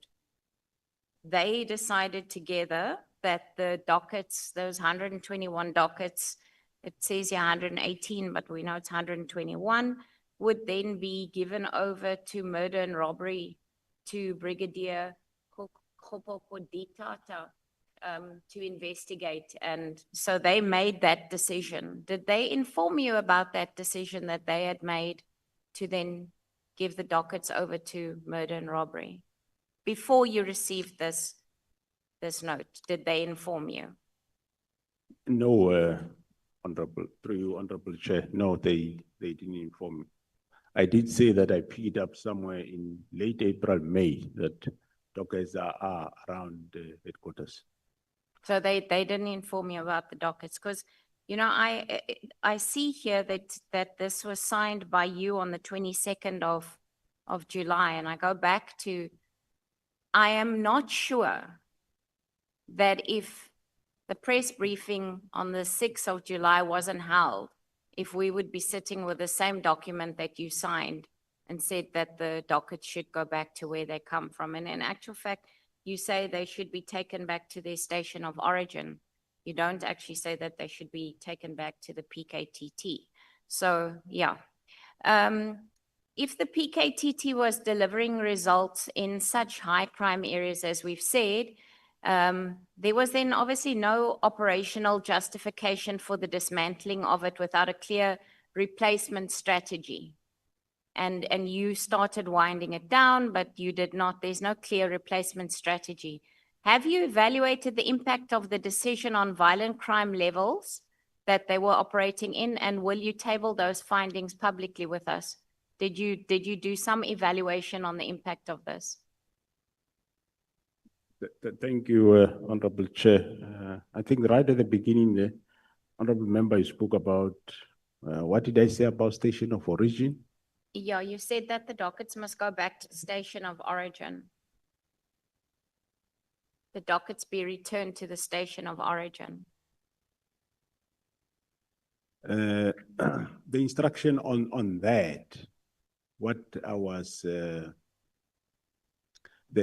context of what you are reading there, Honorable Member, through you, Honorable Chair, is that, remember, the meeting of the 6th March, General Sibiya and the Chief of Staff and the Minister argued to say, I said the dockets can go to the province. They argued to say the dockets must not go to province because you will have the provincial murder and robbery, and you'll have the PKTT at the province of KwaZulu-Natal under the guise of murder and robbery, which I said, but if it's like that, would we have a problem? They say, no, that's not disbandment. Minister was saying disbanding, meaning it must be disbanded. So no dockets should go to the province, but to station of origin. That's not me. It was them that said that. And that specific point did gain traction in that meeting to say no docket must go to province, but station of origin. So the context that is there that I wrote there is that I'm saying to General Sibiya, now you are bringing a submission to me asking to go and investigate these dockets that are at head office.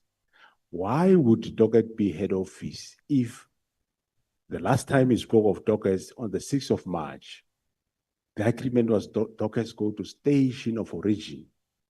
That is the context of what you are reading there. That's how you should understand there. Thank you, So- General. So I just want to say then, I mean, you say that that meeting took place on the 6th of March where you were present at, where they said the dockets must go back. And then on the 28th of March, there's a meeting between Lieutenant General Khumalo and Sentamule to discuss these dockets and where they should go to. But you had a meeting on the 6th, and then they decide that the dockets must go to murder and robbery. So I don't know, somewhere there's a disjoint here for me. Something doesn't make sense. And what I'm really getting, and it was very clear out of General Mkhwanazi's testimony, that the SAPS at a national level is highly divided within the leadership, because it really feels to me like there's something that is not right here. And it seems to me that this is driven more by politics and loyalty to certain factions than to competence. Because as the National Commissioner, you take responsibility for the culture and for the steps that happens within this SAPS. So, I mean, and the command structure comes from you. This, in the first place, this should never have happened because the minister should never have given the instruction. That's clear.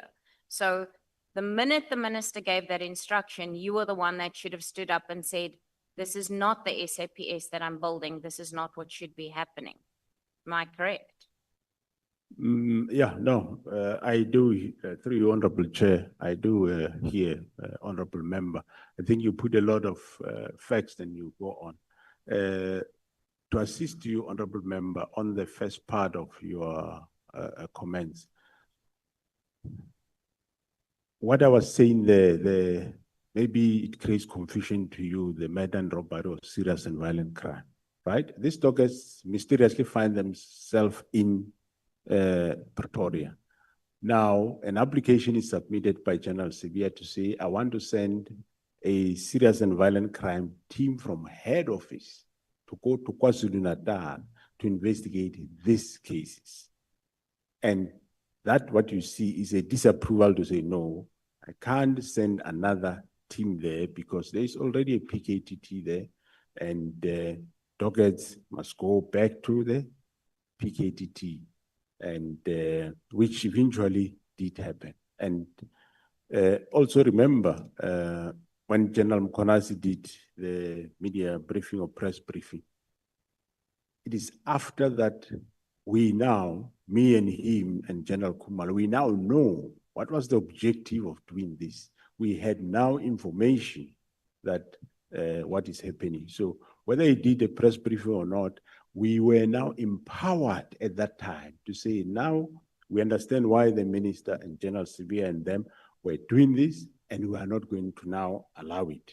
And well, then he did the press briefing. It's not to say, if he didn't do the press briefing, the PKT would have been closed. No, I sustained the PKT from that time, yes, the ups and downs until in that July.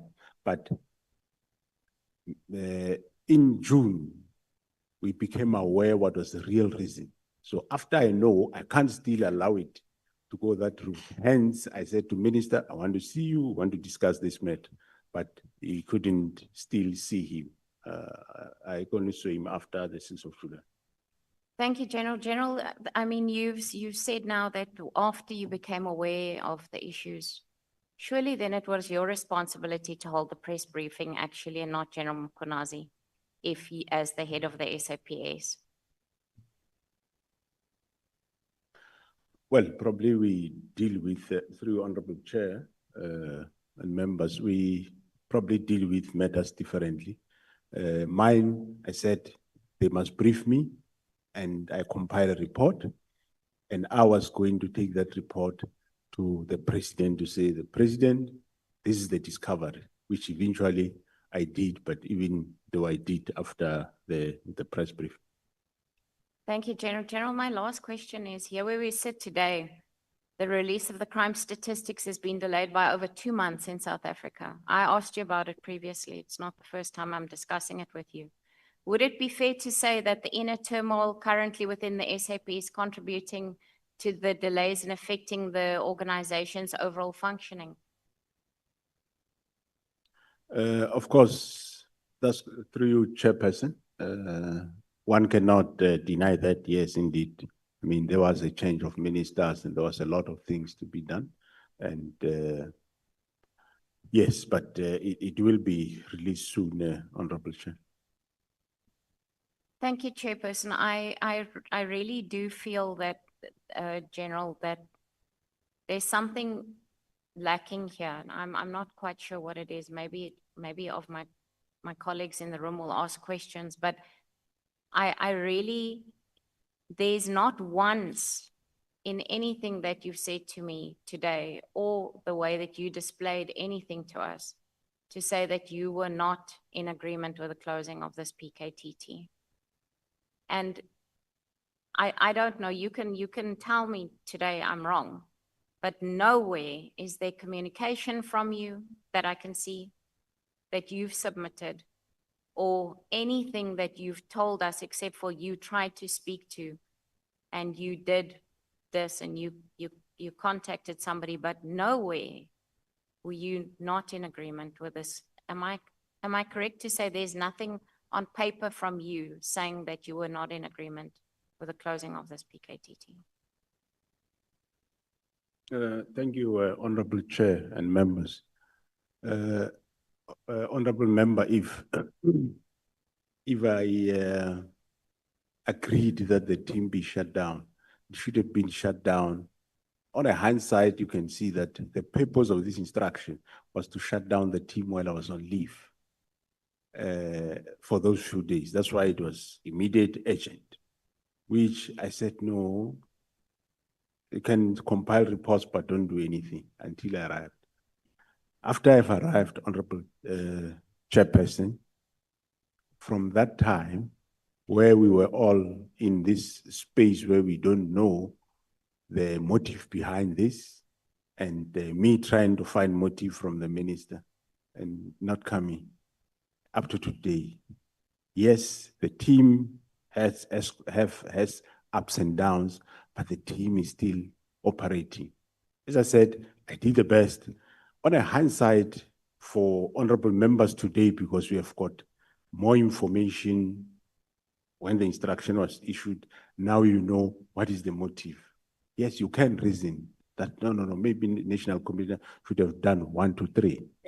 But if you were in my position that time, not knowing all these motives, and I think, well, I did the best I could, and the team is still there up to today. I might not have been perfect. I might not have been done the way you might have liked I should have done it, but I did it my way, but I sustained the team. The team is still there. Well, of course, with problems. We are rebuilding it now, and we are opening a new political task team in Gauteng to deal with problems of Gauteng. Thanks. Thank you, General. I have last question for you. Do you think that that crime intelligence in South Africa is savageable? Do you think that we can still have a crime intelligence in our country that is not going to be under scrutiny, and how are you going to fix that department? Thank you.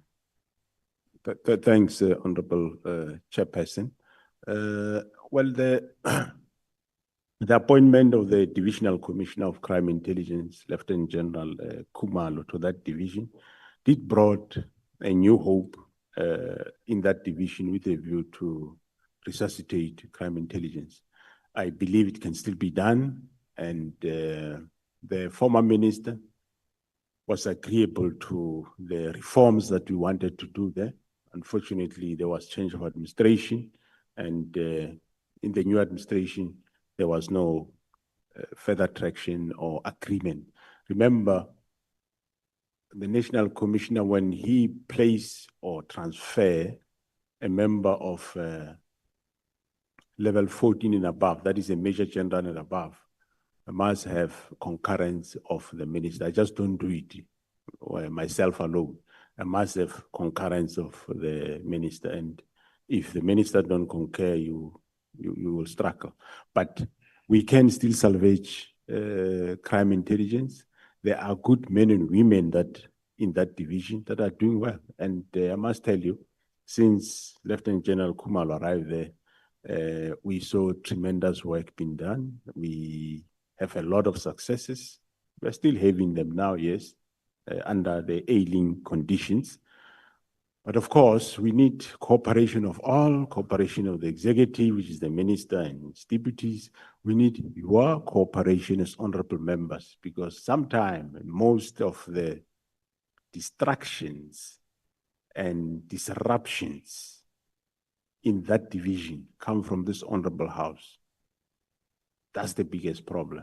It doesn't matter which political party, but it comes from also from this house. Whether what their interest is, I wouldn't know, but we can still salvage that division and make it the best, and it can be able to be reformed and developed. Thank you. Thank you very much, General. General, I do think that we have a lot of good men and women in blue in our country. I think it is our collective responsibility to make sure that we create a good working environment for them to ensure the safety of the citizens of South Africa. Thank you very much, Chairperson. Honorable Shikeleng, I want to thank you so much. Honorable Matthews, are you ready? We're born ready, Chair. Okay, thank you so much. Thank you, Chair, and good morning. It still is to honorable members and to the National Commissioner.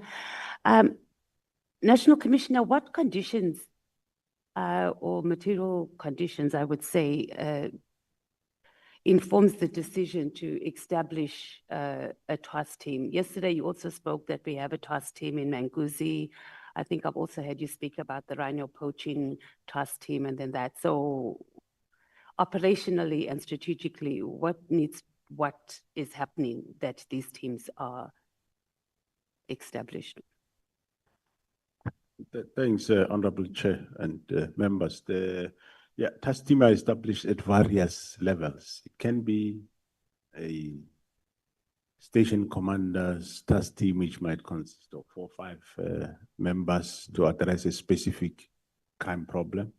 Can be under the provincial commissioner. Can be a national task team established by either the structure called the National Crime Combating Forum or the National Joints by the Deputy National Commissioner Policing, or it can be directed from National Commissioner to be established. So it depends where the problem is. And normally the community and or the honorable members and or the executive minister or the president can identify like a specific problem, and we might say, well, we'll address that problem through ordinary policing, or let's establish a specific task team that will deal with the specific problem. So it gets established at various levels. Okay, so we will establish it's in response to a specific problem, but obviously it's regarding criminality. And do you take into consideration the level of criminality for us to put in resources into that? So in the bigger scheme of things, let's say the rhino poaching opposed to GBV rates, like does that come into consideration, or is it pretty much a political decision, like as we have seen in the case of the President Ramaphosa went to KZN, attended a funeral, announced at the funeral, we're going to establish a political task team, used the ruling party's position in parliament and in government to say, okay, we're having leadership problems here in the ANC and we can't deal with the greed and the desire for power, whether it's councillors or whether it's their deployees to strategic positions. So we're going to use state resources to do that. So I was asking that question to try and determine, like, how do we prioritize criminality in this country and our response to it? Thank you, Honorable Chair. We prioritize crime, not to say in terms of if it's party political. No, we prioritize crime and we respond accordingly. Even the president, when he was there, he said he didn't establish it for purposes of specific party councillors. It was for political killings, and the task team indeed did sterling work with regard to what they did in KwaZulu-Natal. They arrested for killings of IFP councillors. There's been IFP councillors in Zululand that were killed. There's been DA councillors. You remember there's a DA councillor killed at municipality around Howick. Forgot the name of the municipality there. There's been arrest in that regard. You remember the DA councillor in Beckville who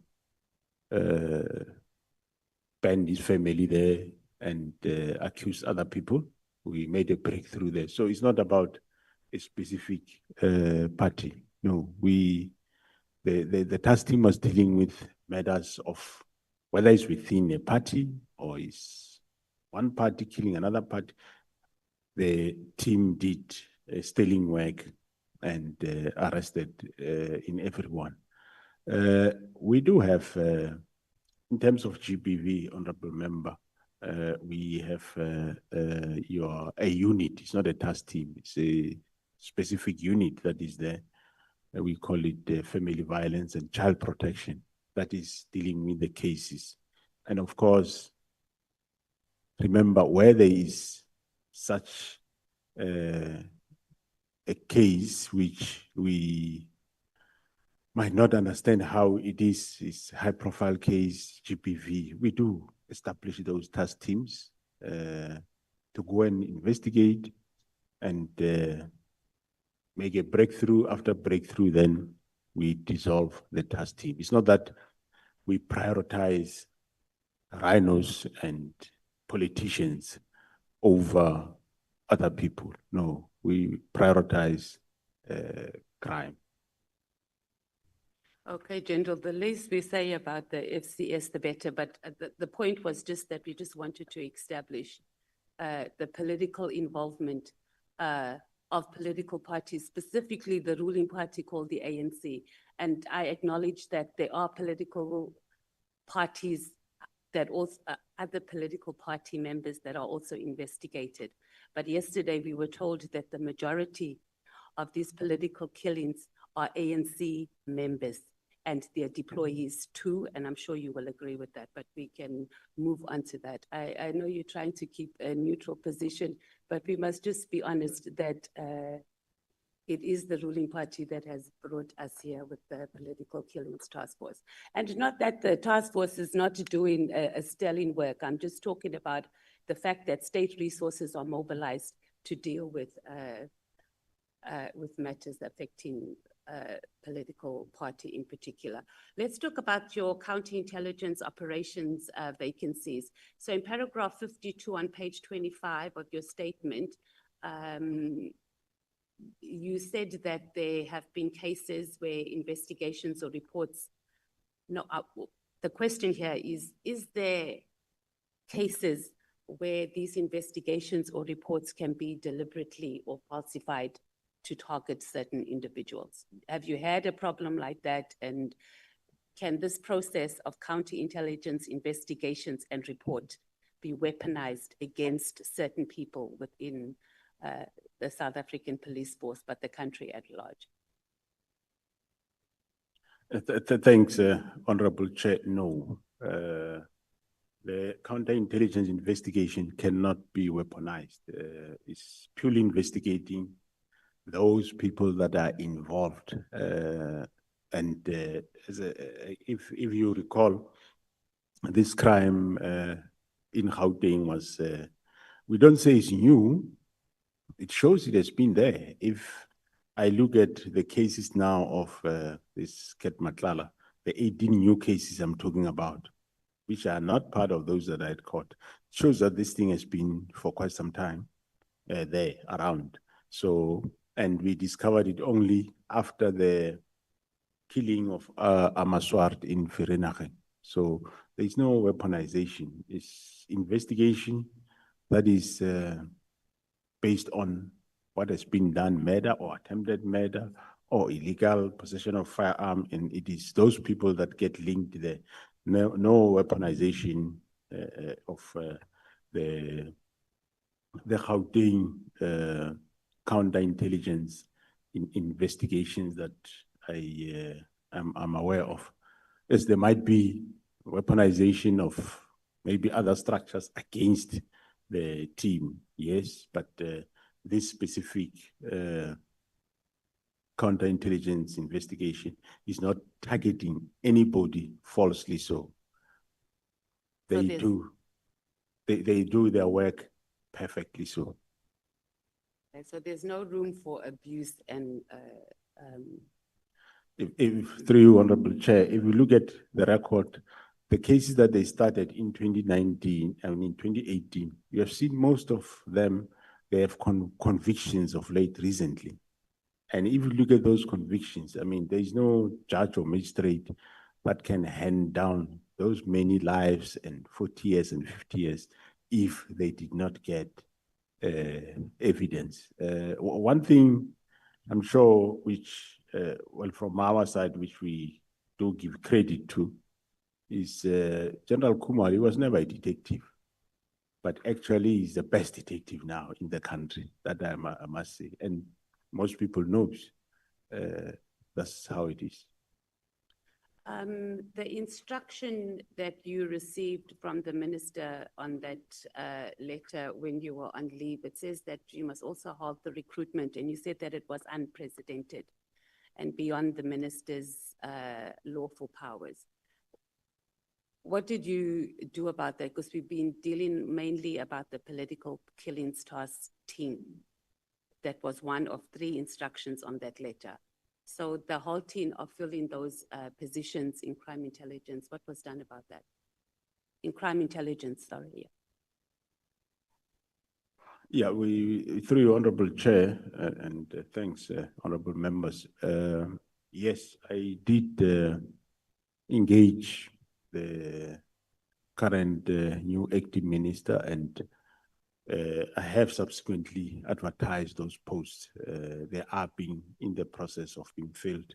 Well, I didn't know why. Well, I did say why he said why he was stopping the filling of those posts, but I have since advertised those posts.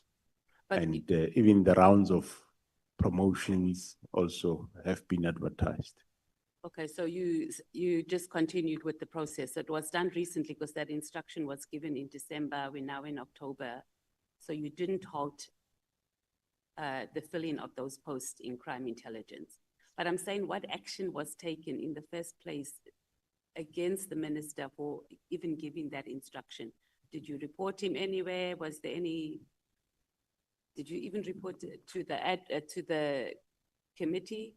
Because you presented an annual report to us, and I don't remember that being highlighted, that you got an instruction to stop. And that would have been a platform where members of parliament could have engaged the minister to ask why he would give such an instruction. Yeah, no, that I didn't report anywhere. I engaged him personally, and he agreed to say, let's meet and discuss. And we eventually met, and he expressed what is his problem. And I was able to tell him what he sees as a problem is not a problem. And he agreed that, okay, you can now proceed. But of course, he said he still wants to go to the other committee, which that was the part that was outstanding. On the media briefing, did you think General Mkhwanazi overreached when he went and he did the media briefing? Well, it's difficult to say, but well, I think, well, he did what he did, so I don't see anything wrong with it. Because the provincial commissioner can do press briefing in his province, and he can And he did tell me that he's going to talk about the political Killings Task Team, give their successes. And when he went beyond that. So I don't have a problem with that. Why did you choose to write an affidavit when he requested you to write an affidavit about the transfer of files and you didn't act on it yourself?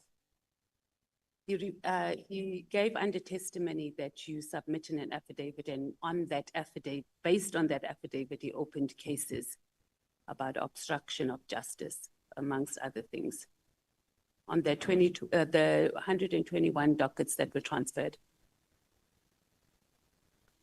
Well, through your Honorable Chair, remember here it is after the fact. After we know that what was happening is a crime. And remember I said, after I had the dockets, that was agreed that if ever the team is closing, dockets must go to station. All of a sudden, these dockets are now here at head office. And I said, there can't be dockets here, they must go where they come from.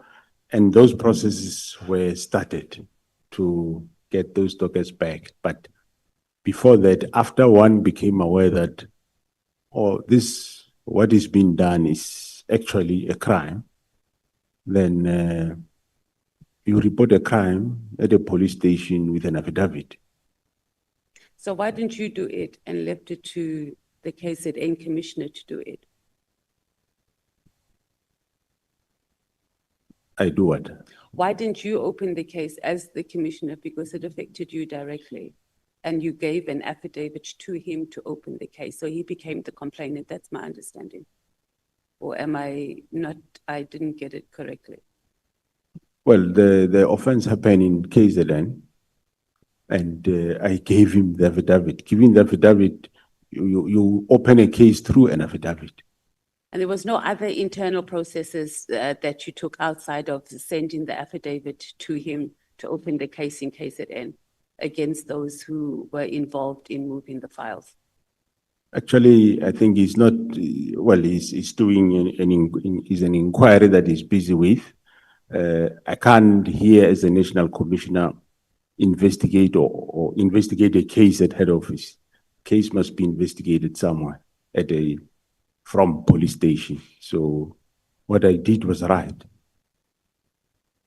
You don't have to, so the question is just internally as the national commissioner, like there has to be some internal processes that you could have instigated outside of the criminality and actually open a case. Did you do any of that? Just internally, because there are processes, DCs, etc. Yeah, internally, you should be aware that Lieutenant General CBI is suspended and there is disciplinary process that is undergoing. Okay, and that formed part of it? That's correct, yes.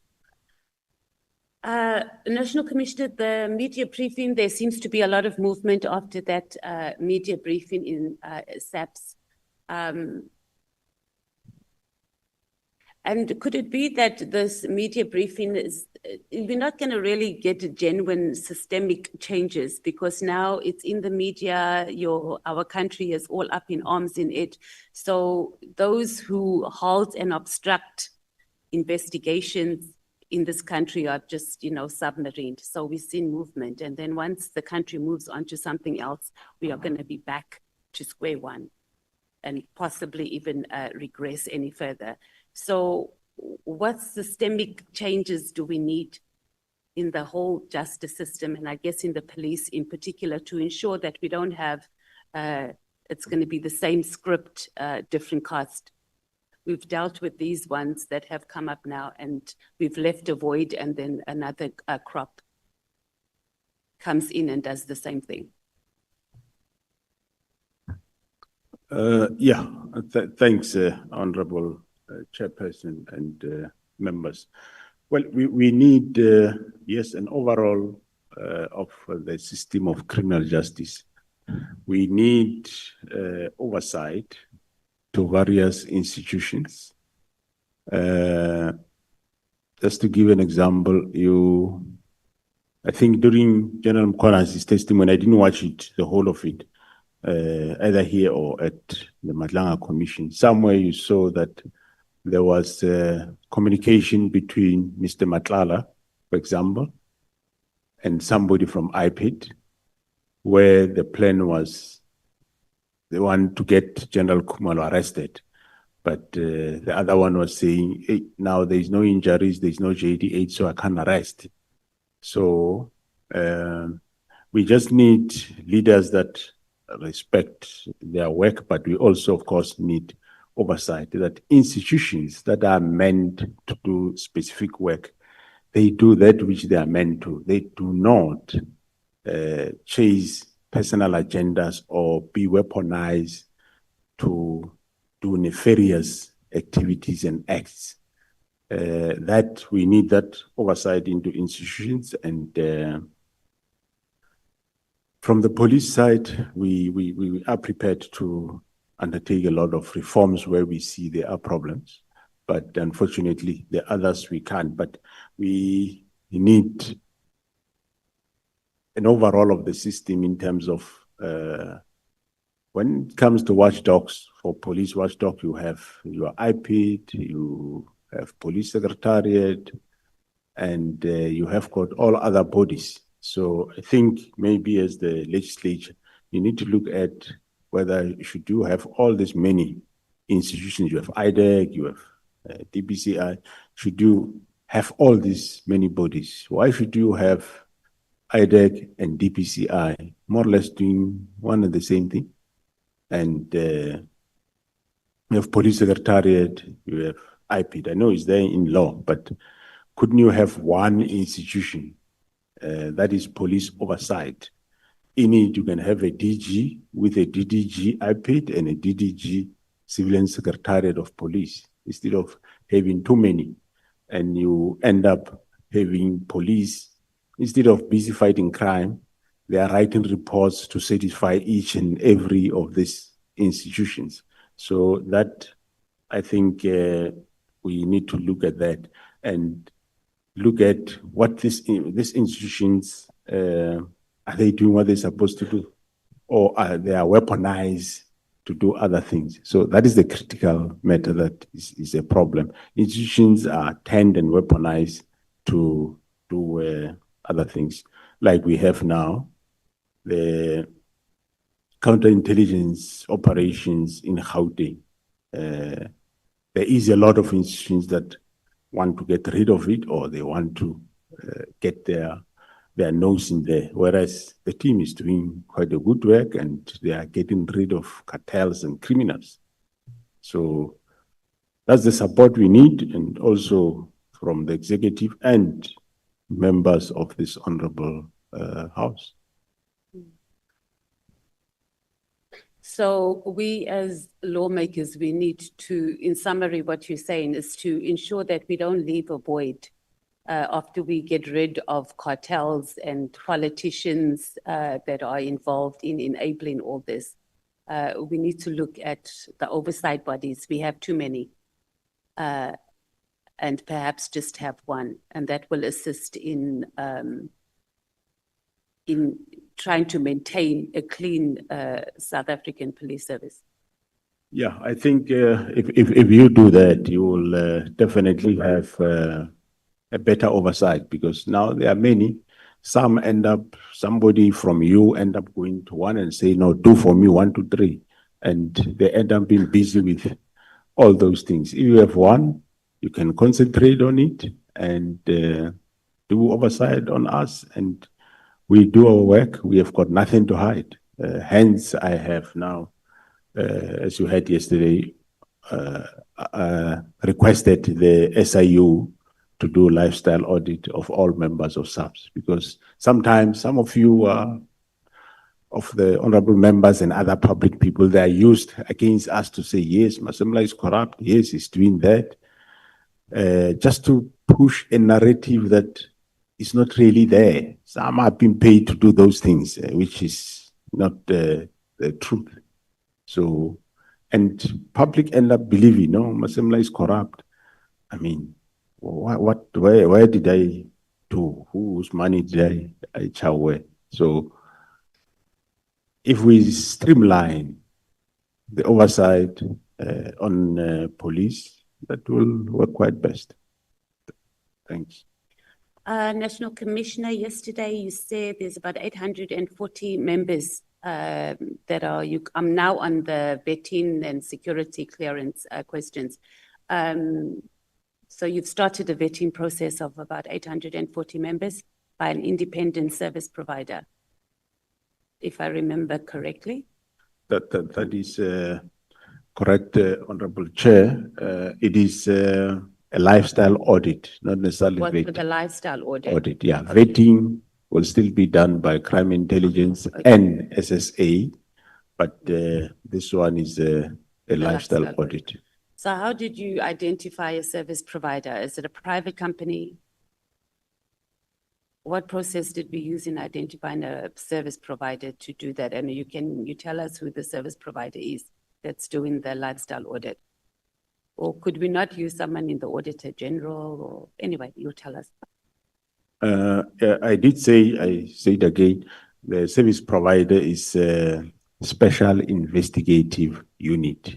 Oh, it's from the SIU. Mr. Advocate Mutivi's unit, they have got the capacity to do that. It's a state agency. I thought we can use them.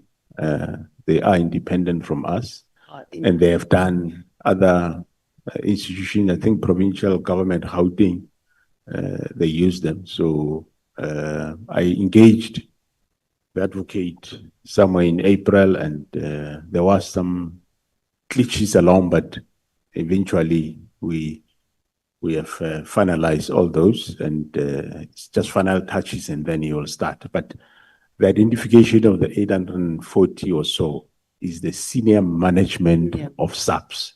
That is from brigadier up to myself. They will start with that.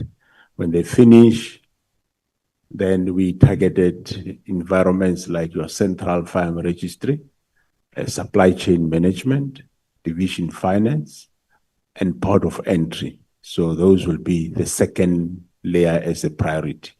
And from there, we can then see how far we go, because it's a time-consuming exercise.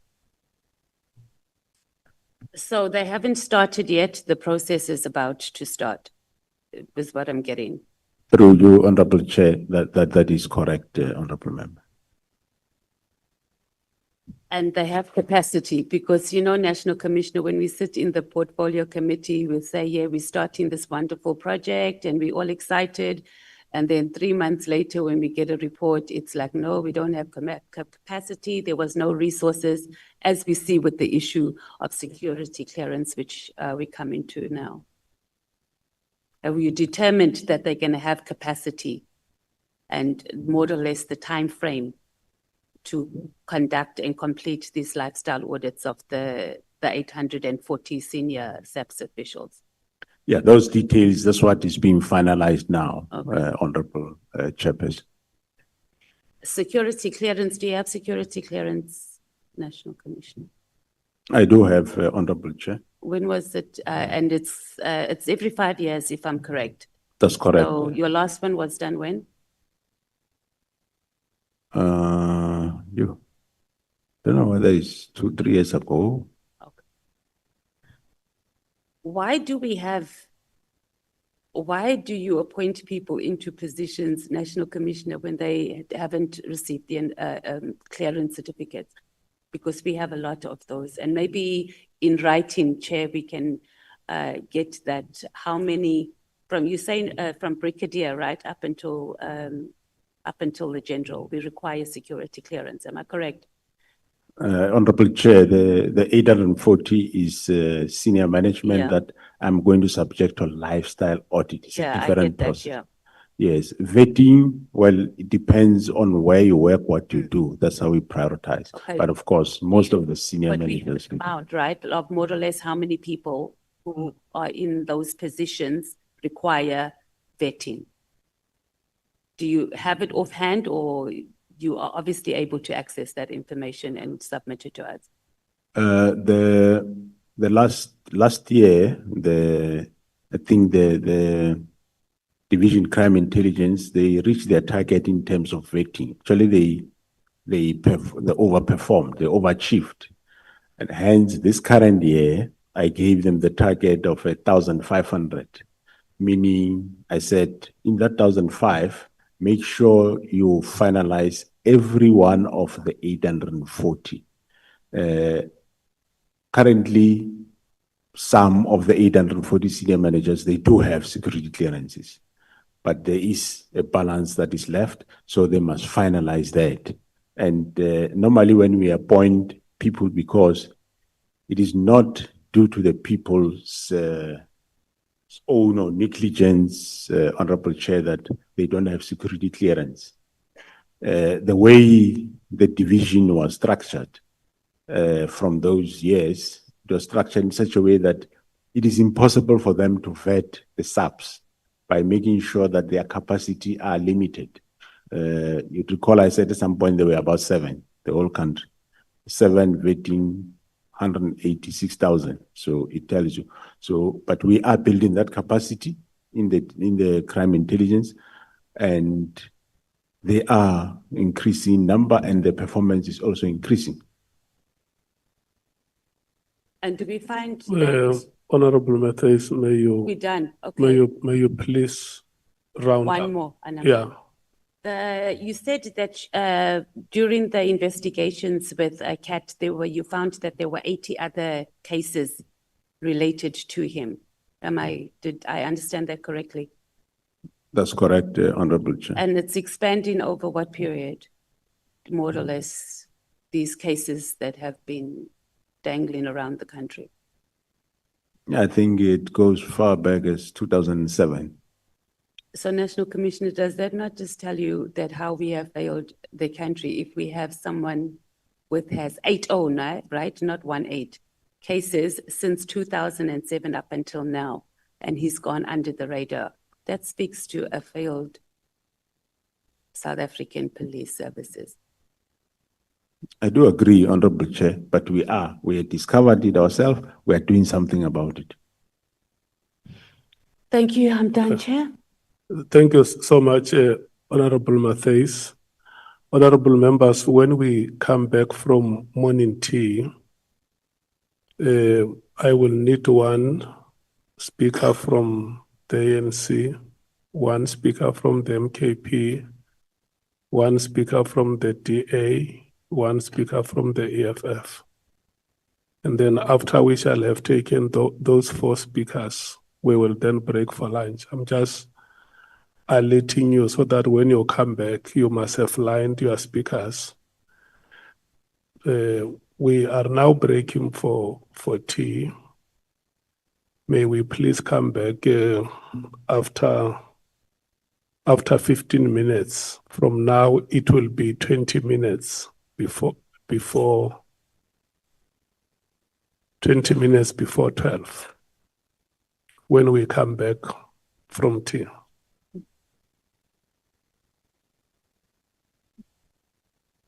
Yeah. Whatever you may want to call it. If you want to call for it a bit morning tea, you want to call it a stretch break, a comfort break. Yeah.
Honorable members, we must resume.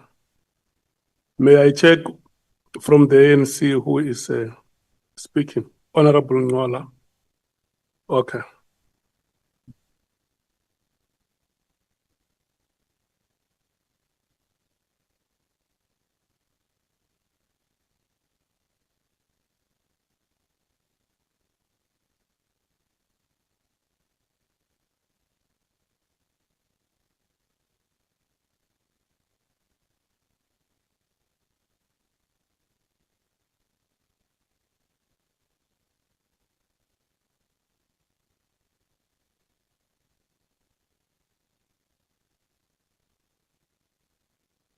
Yeah.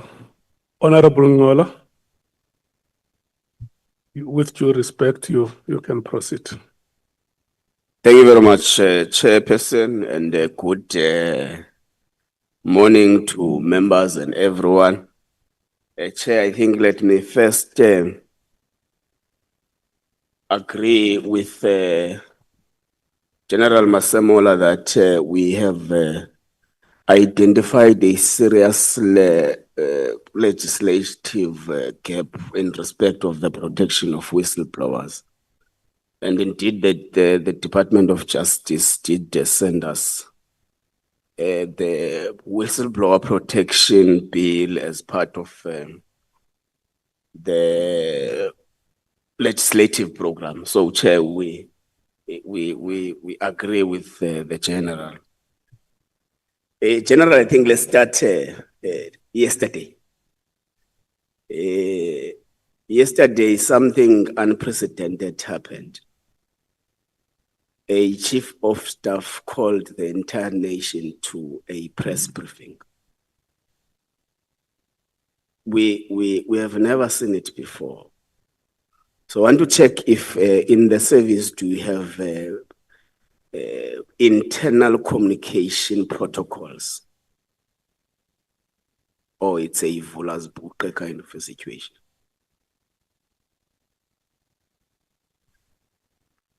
Thanks, Honorable Chair and members.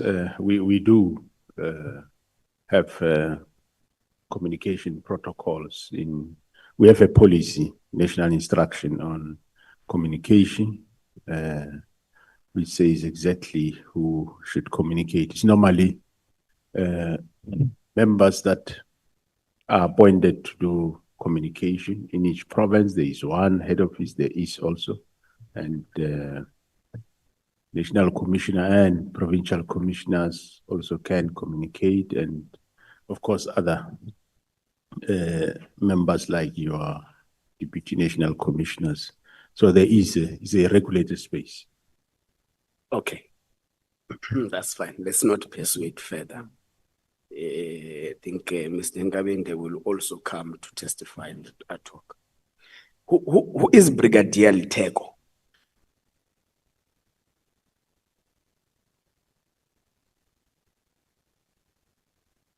Do you know a person by the name of Brigadier Liteko? Letoko. Yeah, Litoko. Oh, Sorry. He's a chief of staff in my office, Honorable Chair. What would be your reaction if General Sbiya comes to the ad hoc committee and testify that on the 3rd of January 2025, he received a letter written by Brigadier Liteko to him, instructing him to proceed with the dissolution process of the political killings testing? What would be your reaction to that? Yeah, Honorable Chair and members, my response will be that the chief of staff in my office sent the letter, the directive from the minister to the deputies, which is Lieutenant General Msikidi, was acting as National Commissioner by then, and also sent to Lieutenant General Sbiya to say, yes, do attend to it.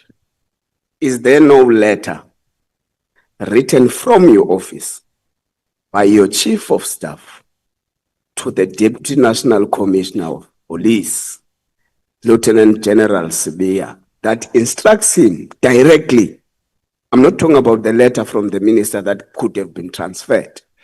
I'm talking about a letter that deliberately instructs your deputy to proceed. It was on the 3rd of January 2025, to proceed with the dissolution process and the report on the 14th of January 2025. Is there no such a letter?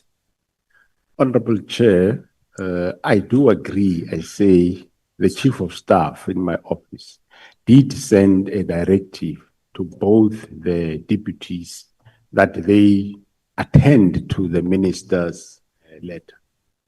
However, I'm on record to have said that between that time and until when I arrived back in the office,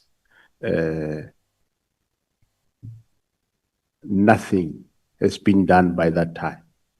And the letter that General Sibiya brought on the 14th and the 15th, Honorable Chair, that's the two letters I nullified. Whatever he might have received, nothing wrong. Let's take it for a moment that he received that directive and he did what he did. Come the 14th, come the 15th. The same letter that he have, I tell him that I am not subscribing to this. So stop doing this and leave it, get out of it. Don't do it anymore. I will do it myself.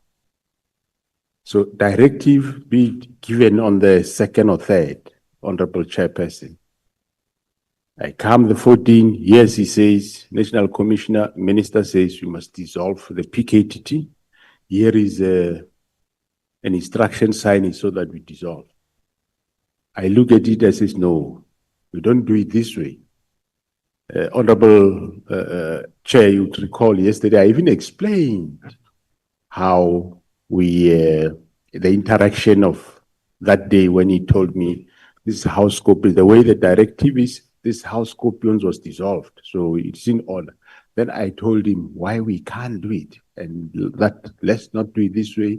It's not my way of doing it. I'm going to do it differently, and then explain how it should be done. Phase approach, winding down, and go and come up with that plan. Come the 15th, he come with the letter. Well, I must say I never read the whole of it, but at glance I saw again immediate disbandment. And I said, no, you know what?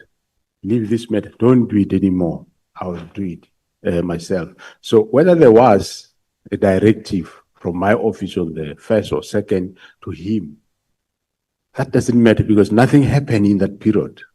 Whatever you have done But during you that authorize period, the third one. whatever you have done in that period, the product of that's what came to me on the 14th. And on the 14th, I told him what to do, which he went to do with the assistant of another employee of the service. He came back on the 15th. Again, I said, seems you don't understand what I'm saying. Leave this matter, get out of it. So whether the directive on the 2nd, I don't deny it. I said it is standard that whenever such matter come to the office of National Commissioner, it will be directed to the relevant offices. Okay. So, did you authorize the letter of the 3rd? Did I? Did you authorize the letter of the 3rd of January?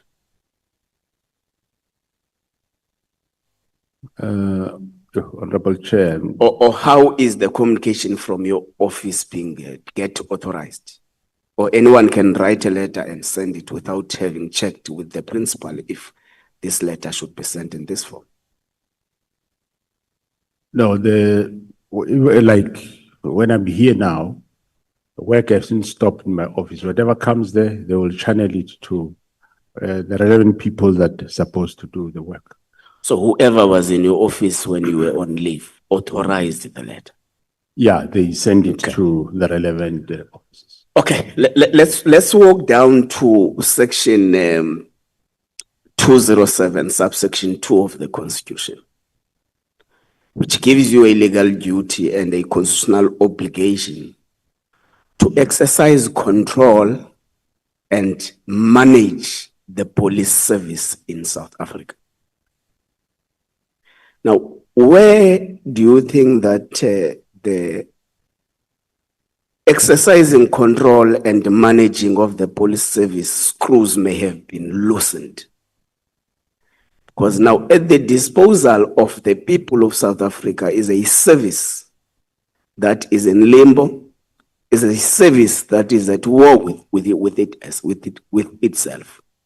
So where do you think that you may have missed it somewhere to manage? I hear that you say you did your best to manage and mitigate this situation.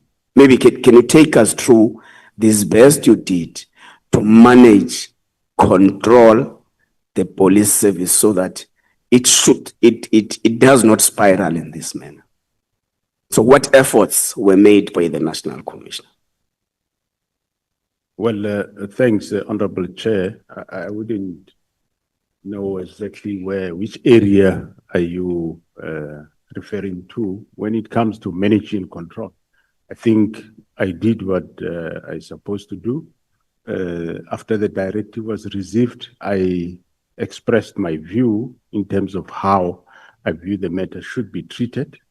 And I submitted that report to the minister. And so I don't see where I missed to manage.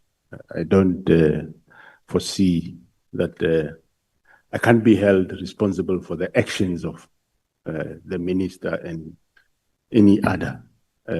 I did my work, I investigated crime, we discovered crime, we're investigating it. So I think I did manage. Okay, but paragraph 4.1.1 of the terms of reference of the ad hoc committee directs us to investigate whether there is political interference in the police service. Is there political interference in the police service, according to what you have experienced as the National Commissioner? Yeah, well, my my experience will be that in as far as this specific directive of the 31st of December 2024 is concerned, yes, there was interference where the minister then gave that directive without, well, he might have applied his mind, I don't know, but when you apply your mind, you apply your mind based on facts. So I take that as interference because he didn't have facts that have led him to decide. What I heard yesterday from the senior counsel to say he would say he received complaints about PKTT, receive reports from Riti Haas and all those others. Those are not reasons that can make you disband a team. That I would say yes, sounded is I regard it then as an interference, because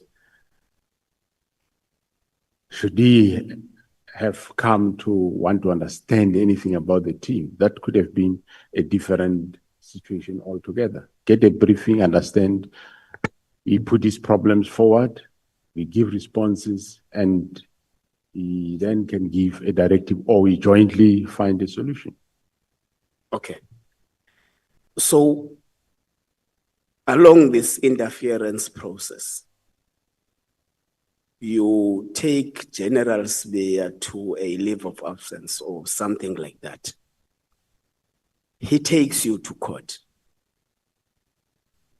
You depose an affidavit to the Pretoria High Court that, amongst other things that it raises, is that actually the minister has got a legal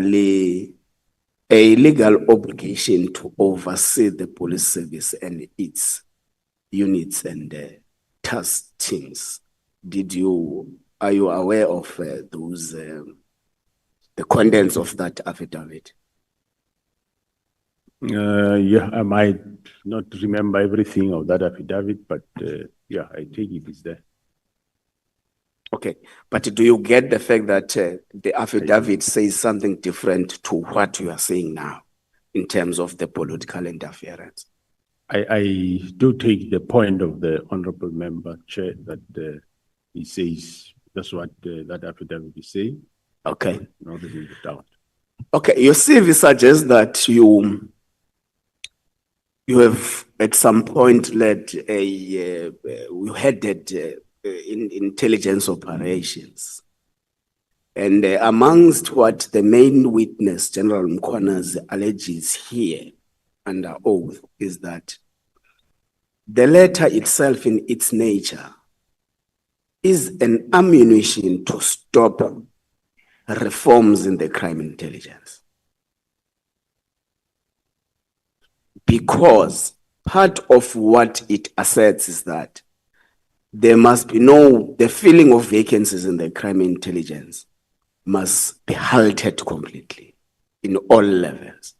So he has got a strong view that the letter itself is to stop the reforms. Are you aware of these reforms in the crime intelligence the general is talking about? What is your view on the reforms? Well, thanks, Honorable Chair. You would recall, Honorable Member, that I did say after the divisional commissioner took over in that division, myself and the former minister and the divisional commissioner, we did agree on reforms within the space of crime intelligence. So, and General Kumalo was busy with those reforms in terms of we're transferring people and trying to bring other people so that we reform the environment. Okay. So on the 31st of December 2024, the minister writes a letter to you or your office. Now, the main witness alleges that the letter itself was not authored by the minister, nor was it authored by anyone in the police service, because there was a back and forth of the contents of the letter. Are you aware of that allegation? Well, I heard that from General Mkhwanazi, but I can't be a witness to that. I don't know, but I heard him saying that. Okay. The PKTT's term of office was supposedly 6 months. When is it expiring? As long as there is work, as long as politicians get killed, I will sustain it and have it. Okay, what is the process of extending the term of office of any task team in the police service? Is there a process, or is just the national commissioner takes a decision as long as there is an assessment to it?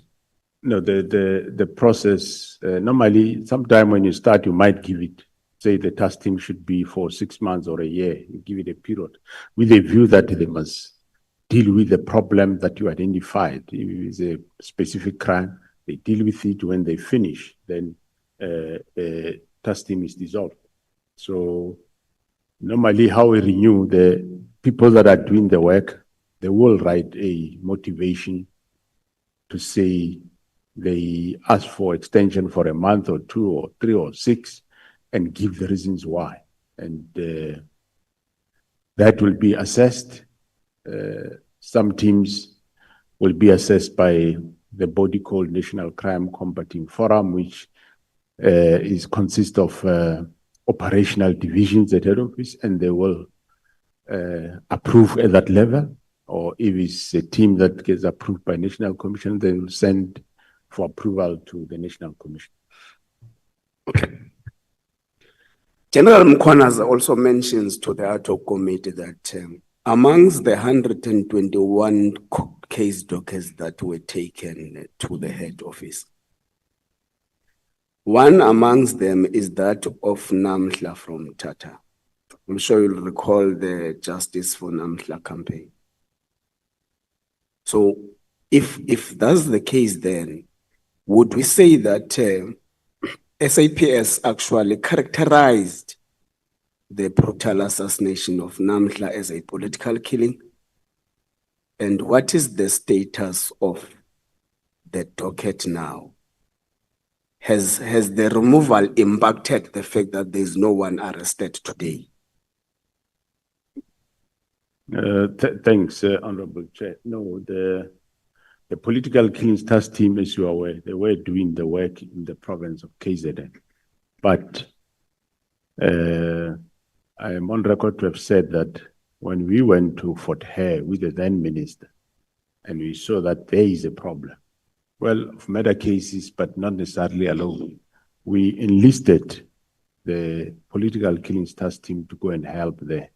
So the fact that they took Nhlanhla's docket is not to say we classified as political killing.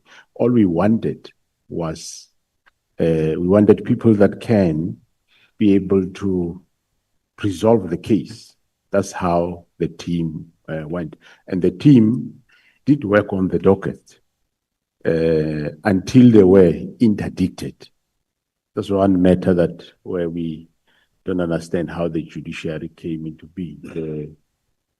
The certain people went to High Court, they interdicted the team on that case for other reasons and for almost a year.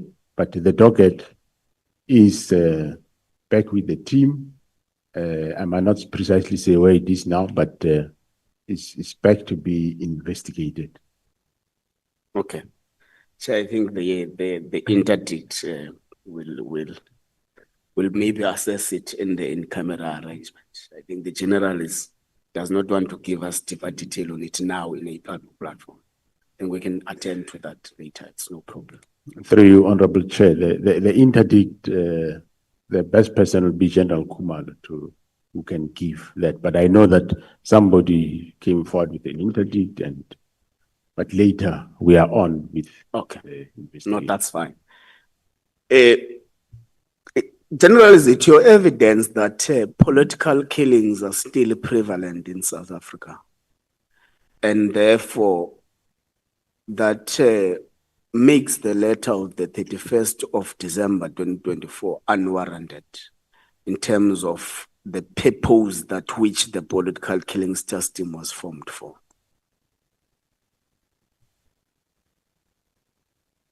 Yes, I do agree that they are still prevalent, Honorable Chair. Okay, that's fine. Then the letter comes.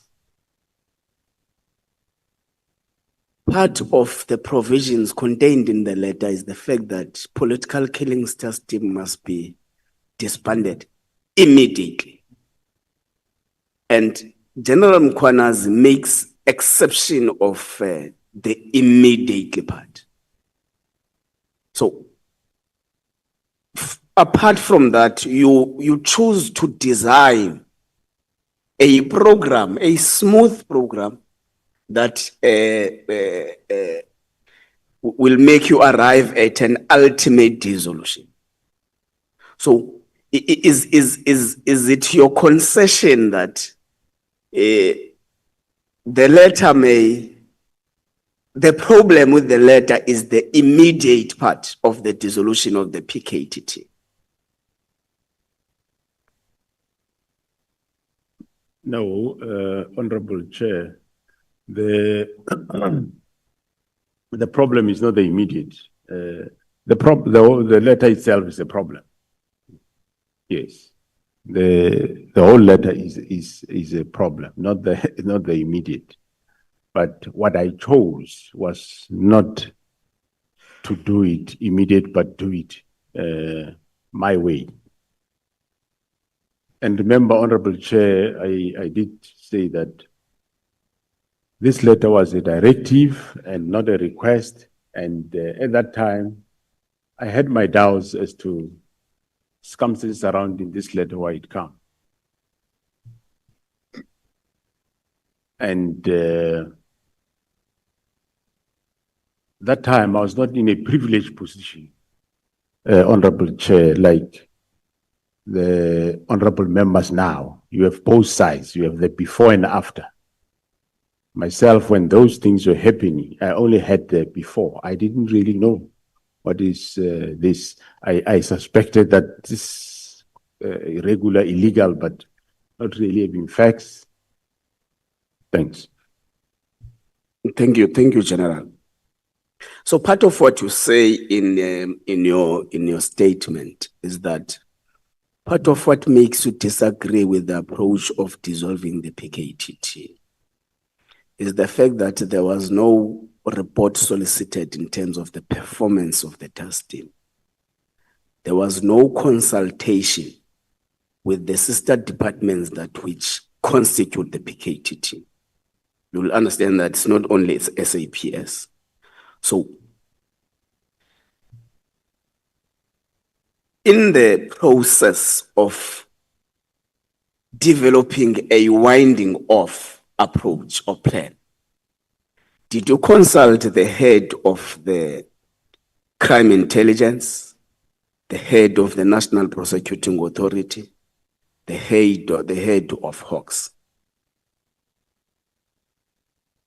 Well, the Hawks were not really more involved in this matter. And the NPA, yes, I did speak to the national director informally. But the reason why I didn't want to consult wide on this matter is because, remember, I haven't reached a point where I'm saying this team should be resolved. That point were not reached. And this plan of disbandment of the minister was not yet finalized, not yet approved. But General, you said the reason why the political task team, the political killings task team is still standing on its feet is because the minister did not sign the plan. Not because there was no interest on dissolving the PKTT. Yes, on my side, there was no interest in dissolving the team. And on his side, the FNE had signed. So I didn't see a reason that I should go wide. I informally spoke to the national director that there is this thing. And but the head of intelligence, well, he was part of it. Okay. The main witness has got a very strong view that the decision to dissolve or the intention to dissolve the political killings task team had really nothing to do with what was written in the letter. He has got strong views that it was externally influenced. And he mentions a lot of people, some inside the service, some outside the service. What is your view on that?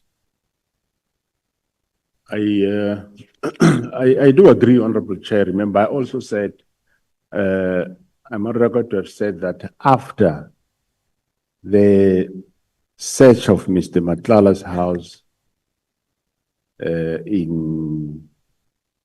arrest of Mr. Nhlanhla in May, the team untangled the real motive. That's true what he is saying, and I also said the same yesterday, today, and again, I'm still saying, yes, it's true. We now know that the motive was just not that the team is no more adding value. There's a bigger picture on that. Okay. Then you hold a meeting, yourself, the minister, and General Khumalo, to take him through, and amongst those were intelligence-related matters. And you make an assertion that part of your team members, including your Deputy General Spear, has been compromised. has been compromised on the basis that they are now linked to criminal syndicates. How is General Sbeya linked to those criminal syndicates, in your view, or in your knowledge? Honorable Chair, I think, well, that is still a subject of investigation. I might say one thing today, and it changes tomorrow. That's fine. That's fine. We Thank can take that, Chair. Now, you give an instruction after the 14th of January to Sbeya, your deputy, to leave issues relating to the dissolution of the PKTT to you. Is that correct? Correct. Now, beyond that instruction or directive you give him, he continues to play part in writing letters for the dissolution and making plans for the dissolution of the PKTT. Do you not take that as defiance? I did call him to say he must stop doing that, which he was doing. Yes. Hence, I eventually end up taking steps. Okay, what steps did you take? Was the only steps we know were taken were after the 6th of July? What steps were taken from January when you were defied by your junior? When I became aware of those letters, I did call him in to say, I did say, leave the matter to me, I'm attending to it. So I did rebuke him for that. But he defied to give the matter to you, General. That's what I'm saying. And after that defiance, what steps were taken by the principal in disciplining or effecting consequence management to his junior?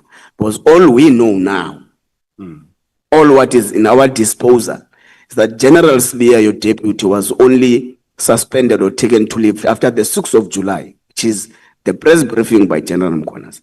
So between January and July, you were defied blatantly by your junior. What did you do about that? Well, that time, as I said, Honorable Chair, I did call him, I think, more than once to say, stop this. And for me, it was like, yes, he will stop. But on the other side, the minister was talking to him directly. That's another angle. But for me, I did say, no, he must stop what he was doing. Okay. Okay, let's leave it like that, General. Okay. You in your statement, you make mention, I think it's paragraph 63. You make mention of a disciplinary hearing. I think Honorable Sokanyele did ask you about that. A disciplinary against General Khan. I didn't get what now becomes the status of General Khan in the South African Police Service. And the reason I'm asking this, General, is that General Mkhwanazi keeps on mentioning General Khan as part of the center of this fracas the service finds itself in now. So what then becomes the status of employment of General Khan in the South African Police Service? Well, as I said earlier, Honorable Chair, the disciplinary case against him was finalized, and he was found not guilty. And it was him, General Mkhwanazi, who was the chairperson presiding over that matter, and he cleared him, and he is still working in crime intelligence. Okay, no, that's fine. Well, he was cleared. That's the report. That's correct, Okay. Honorable Chair. Now, you find yourself in a very pressing situation as a national commissioner. You receive a letter from the immediate principal, which is the executive authority.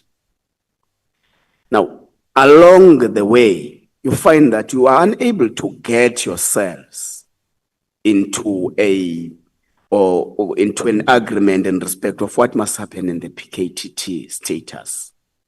Now, your appointing authority is the President of the Republic of South Africa.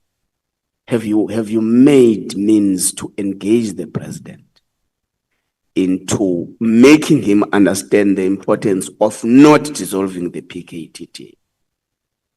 I'm asking this because you say the President has agreed that the plan to dissolve is correct. But General Mkhwanazi have got a different understanding of the attitude of the President towards the dissolution, because he says the President in Northern Cape made public assertions that the political killing system is working very well and no need to touch it and all those things. So what was the reaction of the President to the fact that there is this calamity between yourself and the minister? Thanks, Honorable Chair. I did said it before earlier in this House, Honorable Chair, but I will repeat it again. I say the President was taken aback when I informed him about this, and I said to the President that my view was this shouldn't be disbanded, but if ever it has to be done, Mr. President, shouldn't be done the way of Minister Mkhulu of immediate. That was in February when I saw the President, which the President says, okay, I think yes, what you are saying makes sense. So you just have to understand what I said. I said to him, this team, I think it should not be disbanded, but if ever it has to be done, should be done the following. So that's how we engaged. Okay. Let's walk down to the Medicare 24 tender. The minister finds that there is no progress in terms of the work it was supposed to be doing and orders you to terminate. You correctly start a process arrangement that at least there must be a process to that decision. Correctly so. So you instruct the internal audit team to do an investigation. Then in January 2025, the investigation comes and it points out serious irregularities in the appointment process. Then what consequence management was effected to those who were part of the bid committees and the final signatory to the appointment? Thanks, Honorable Chair. Well, the report that you are referring to, Honorable Member, was a preliminary report, and the final report came in April. And after the final report, I terminated. And yes, I did want to take immediate actions against these members. But the experts within the field advised me that no, let's do a forensic audit. That forensic audit, I received a progress report about a week ago to say they are about to finish, and it will be right and best that we allow this forensic audit because it will tell us exactly what went wrong and who's involved. And only with that report, we can then take departmental steps. Because if we start taking steps with this ordinary audit report, we will run the risk that later people might start mentioning or implicating other people, which if we did the audit, the forensic audit would have alluded to that. So as soon as this is finalized, Honorable Chair, yes, we're going to take drastic steps against those involved.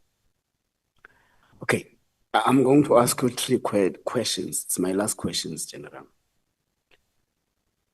General Mkhwanazi asserts in this ad hoc that the letter itself and the transfer of dockets was a missed target. Was a missed target by people who actually thought that is the PKTT that is investigating the drug cartels in Gauteng. Maybe will tell us your understanding on that matter. But he further expands and say, part of the reasons why they had to enhance the work in Gauteng, deploying 10 members of the PKTT to do the work was that the police management in Gauteng has collapsed. Has collapsed because those that which are expected to run after the criminals are actually drinking and dining with those criminals in Gauteng. And the last issue is that he says the issue relating to the arrest of General Khumalo is not a credible or meticulous policing related issue. It's a project. So he says General Khumalo is a project of the people who wants investigations, particularly in Gauteng, to be halted. What's your view on those three issues? Yeah, thanks, Honorable Chair.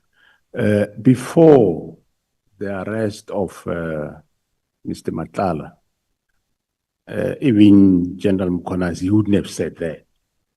We all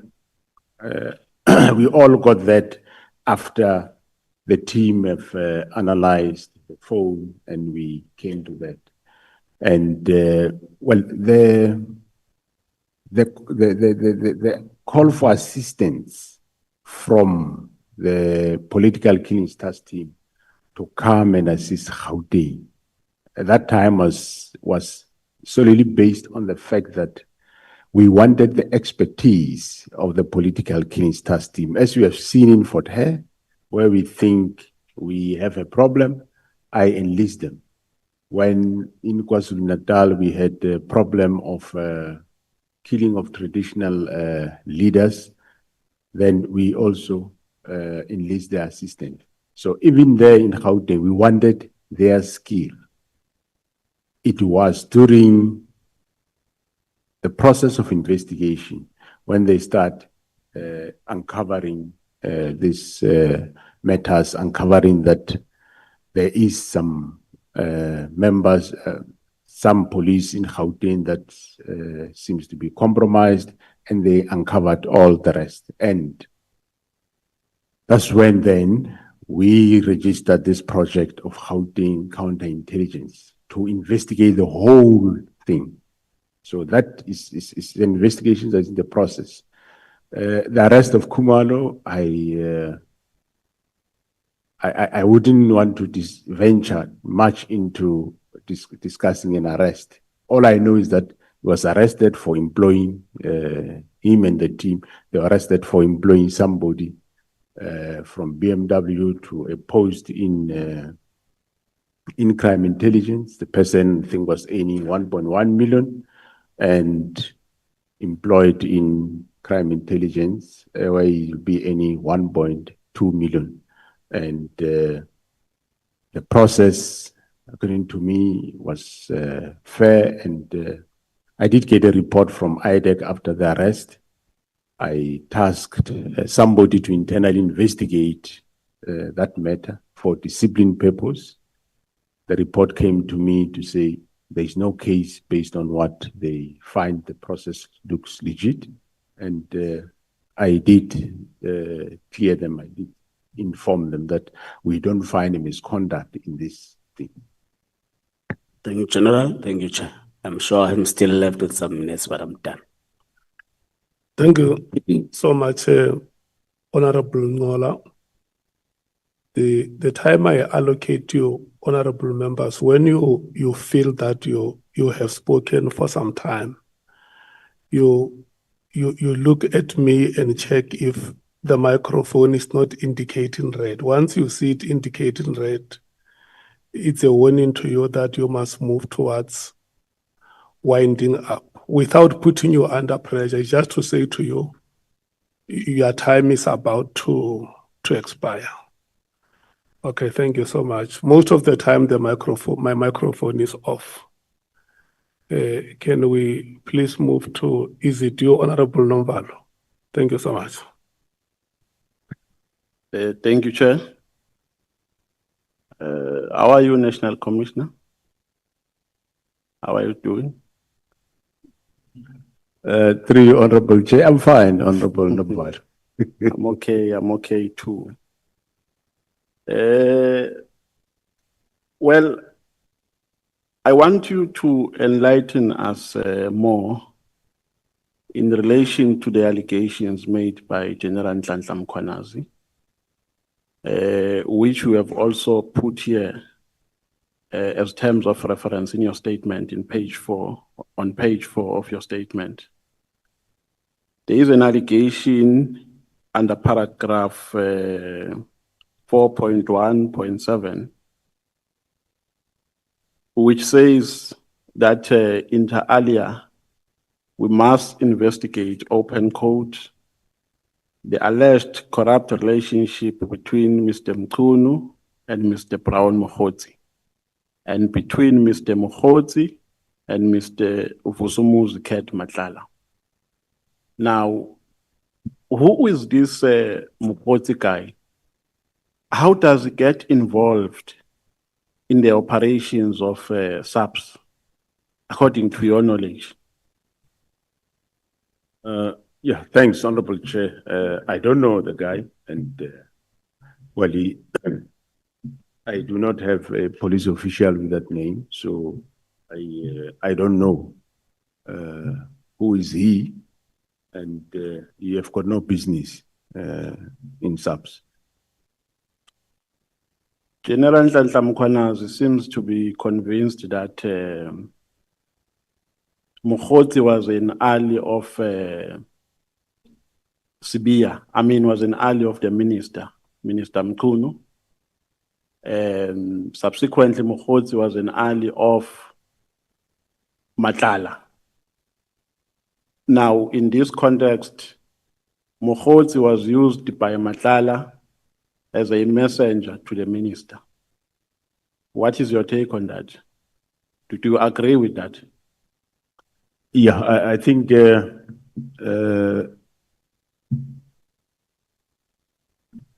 relevant officials like General Khumalo will be able to show you that. I think also General Mkhwanazi did show you those links. Yes, I believe what they are saying. Yeah, because we are not doing an academic exercise here, National Commissioner. We are trying to get to the bottom of these allegations. So what we want to get from your responses is what will assist us in doing investigations of all these allegations. Now, my difficulty is that in the evidence that has been accused so far, orally and in terms of the documents that were perused, the conversations that we have seen are conversations between the minister, are the conversations between Brown Mkhwanazi and the Commissioner of KwaZulu-Natal, wherein Mkhwanazi claims that he has some influence to the minister, and conversations between Brown Mkhwanazi and Nhlanhla. Now, if the minister comes here and say, I don't have any relationship with Mkhwanazi, Mkhwanazi used my name to advance selfish narrow interest and for material gains. Are you in possession of any evidence that suggests that that will be a lie? Well, I believe General Mkhwanazi might have showed you some WhatsApp messages, and General Khumalo will still show you other messages which they can give evidence to that effect in terms of communication that talks to between Mr. Mkhwanazi between Ted Nhlanhla and between the minister. They will be able to show you that. You know why I'm asking that question, National Commissioner, is because I've been in a political space for some time. And I know that it's a general tendency of some comrades to use names of those who occupy higher echelons for their self-enrichment or for their material gains. So I anticipate that the defense of the minister might be that my name was wrongly used here. There is absolutely nothing that suggests that I've got a relationship with Mkhwanazi. I only know Mkhwanazi from a distance as a comrade. He had no influence in the running of SAPS. That is why I was able to write a letter that terminates the 360 million contract. What would you say? I'm asking this because we need evidence to resolve these matters. What would you say? How would you respond? Are we in a position to prove that wrong, that defense wrong, if the minister comes with that defense? Yeah, I'm sure the officials that I'm talking about will be able to show you the links. That's why I didn't want to give evidence of the second person. They will be able to give evidence to that effect. But I wouldn't overrule that, as you say, you are in the political space. You know the environment and how people behave. That I can't deny. You talk from experience. But the officials will be able then to indicate those WhatsApps that will show money, movement, and linkages. I think you just have to give it space until they give evidence.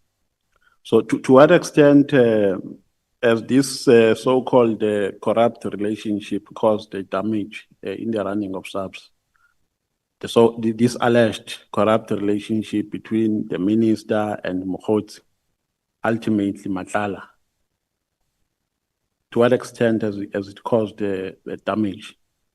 Well, the first damage is this disbandment of the directive of the 31st of December. That is a damage. Okay, now let's go to the disbandment of the political task team, political killings task team. Is there any piece of legislation which prescribes how a task team can either be formed or dissolved? Or there's a lacuna? No, there's no legislation. Legislation says the National Commissioner can organize and reorganize, establish institutions, depots, unions, and so on. So, but of course, even a task team, one can take it as part of that. So, but doesn't mean can necessarily be established by national committee. It can be established at lower levels also. Yeah, so the advice that you can give to us as lawmakers is that you must close that gap, correct?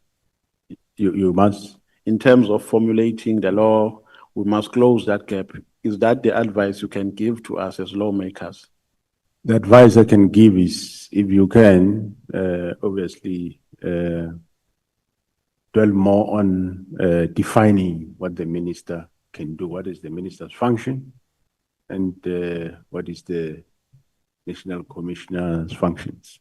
Okay, if I heard you precisely yesterday, during your oral testimony, you made a mention of a task team which preceded the 2018 task team. And you said you identified some weaknesses in that task team. Ipso facto, you established another task team which was multidisciplinary, in that it consisted SAPS, NPA, etc., etc. Now, in that, how was that? Because you never spoke about its formulation and disbandment.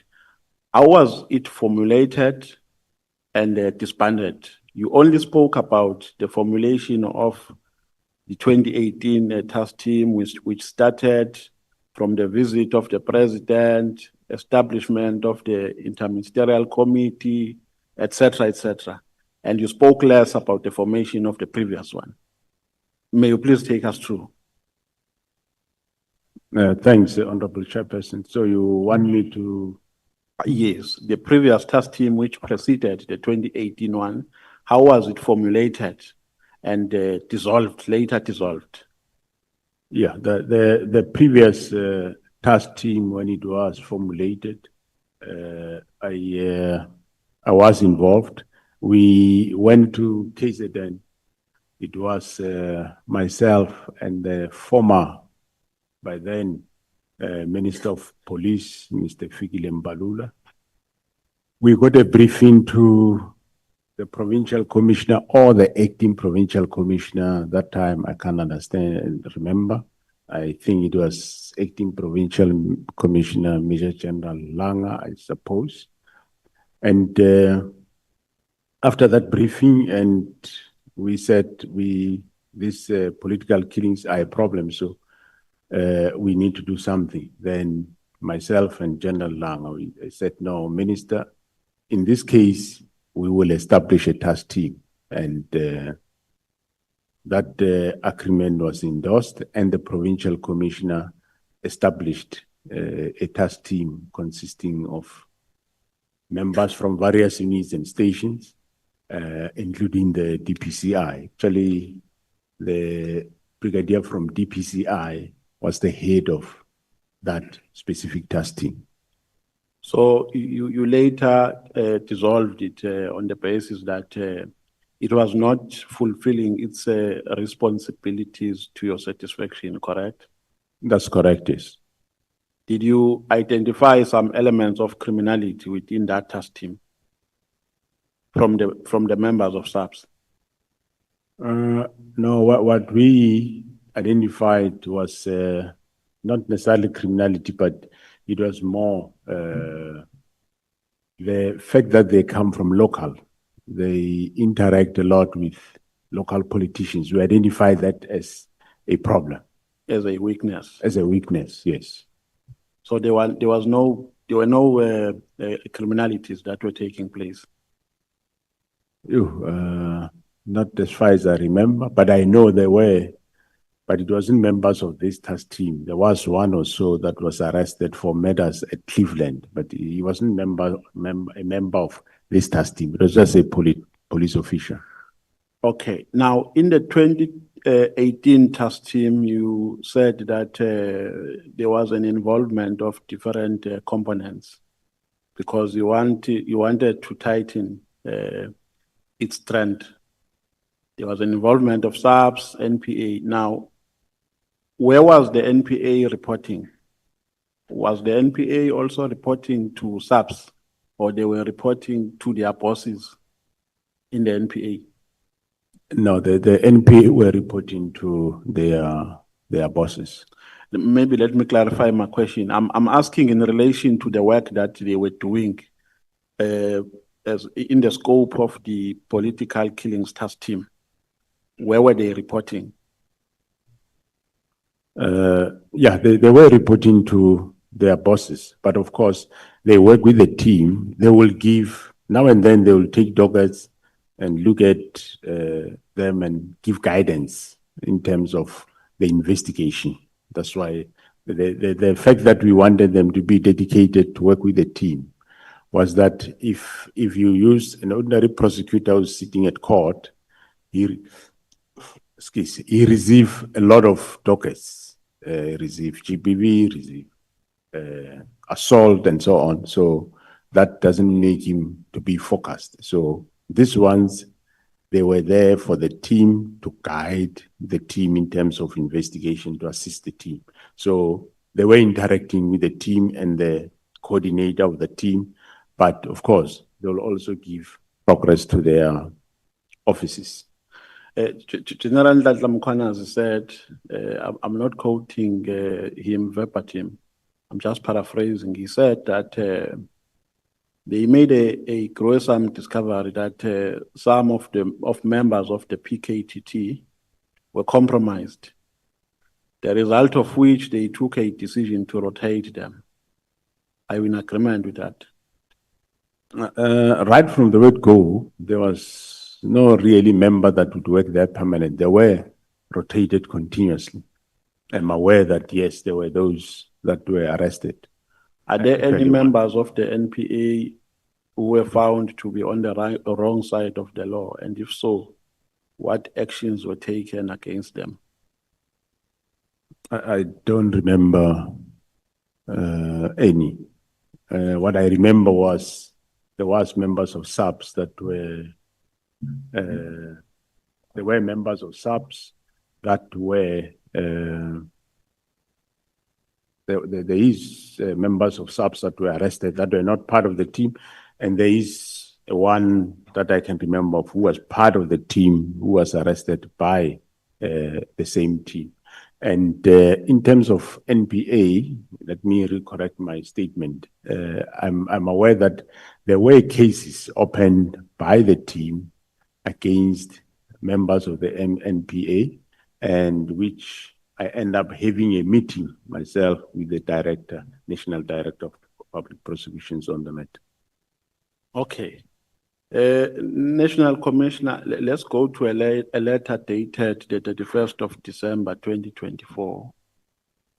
If I heard you correctly when you were responding to, I think, to Honorable Nhlanhla, you said holistically the letter was wrong. So when you say that, do you mean that the minister was acting ultra vires in all the regarding all the instructions that he gave in that letter? Because remember, the instruction was not only related to the disbandment of political killings. There were other 2 instructions, and in total there were 3. So the minister acted ultra vires. Is that your conclusion?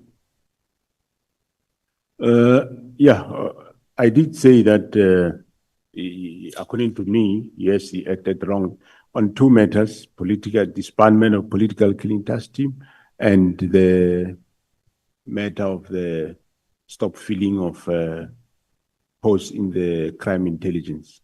The post of entry, no, I don't think there's anything wrong there. Yeah, because somewhere in your statement you have articulated the statutory and constitutional responsibility of the National Commissioner and those of the minister. The gist of the minister's responsibility is to formulate and implement policy. That is correct. Honorable Chair, yes, yes, to develop national policing policy. So these matters were not related to that scope of framework. They were operational matters. According to me, the 2, they were operational matters that were within my terrain of managing. I could, if you have a problem with the task team, you could have said, I have a problem, 1, 2, 3 with the task team. Then I would go and investigate, see how serious is that. If it's so much serious that I should disband the task team, then I will do it, or take out the members and bring other ones. Yes, that's what I would have done. Okay, the last paragraph of that letter says, open quote, "My observation in this regard, as indicated above, is that further existence of this team is no longer required, nor is it adding any value to policing in South Africa." Now, I know that your sentiments around this, your sentiments are that the team was effective because you went to an extent of giving us statistics of the arrests that were made and the investigations. Now, so I want to get the extent of the work that was done by this political killings task team.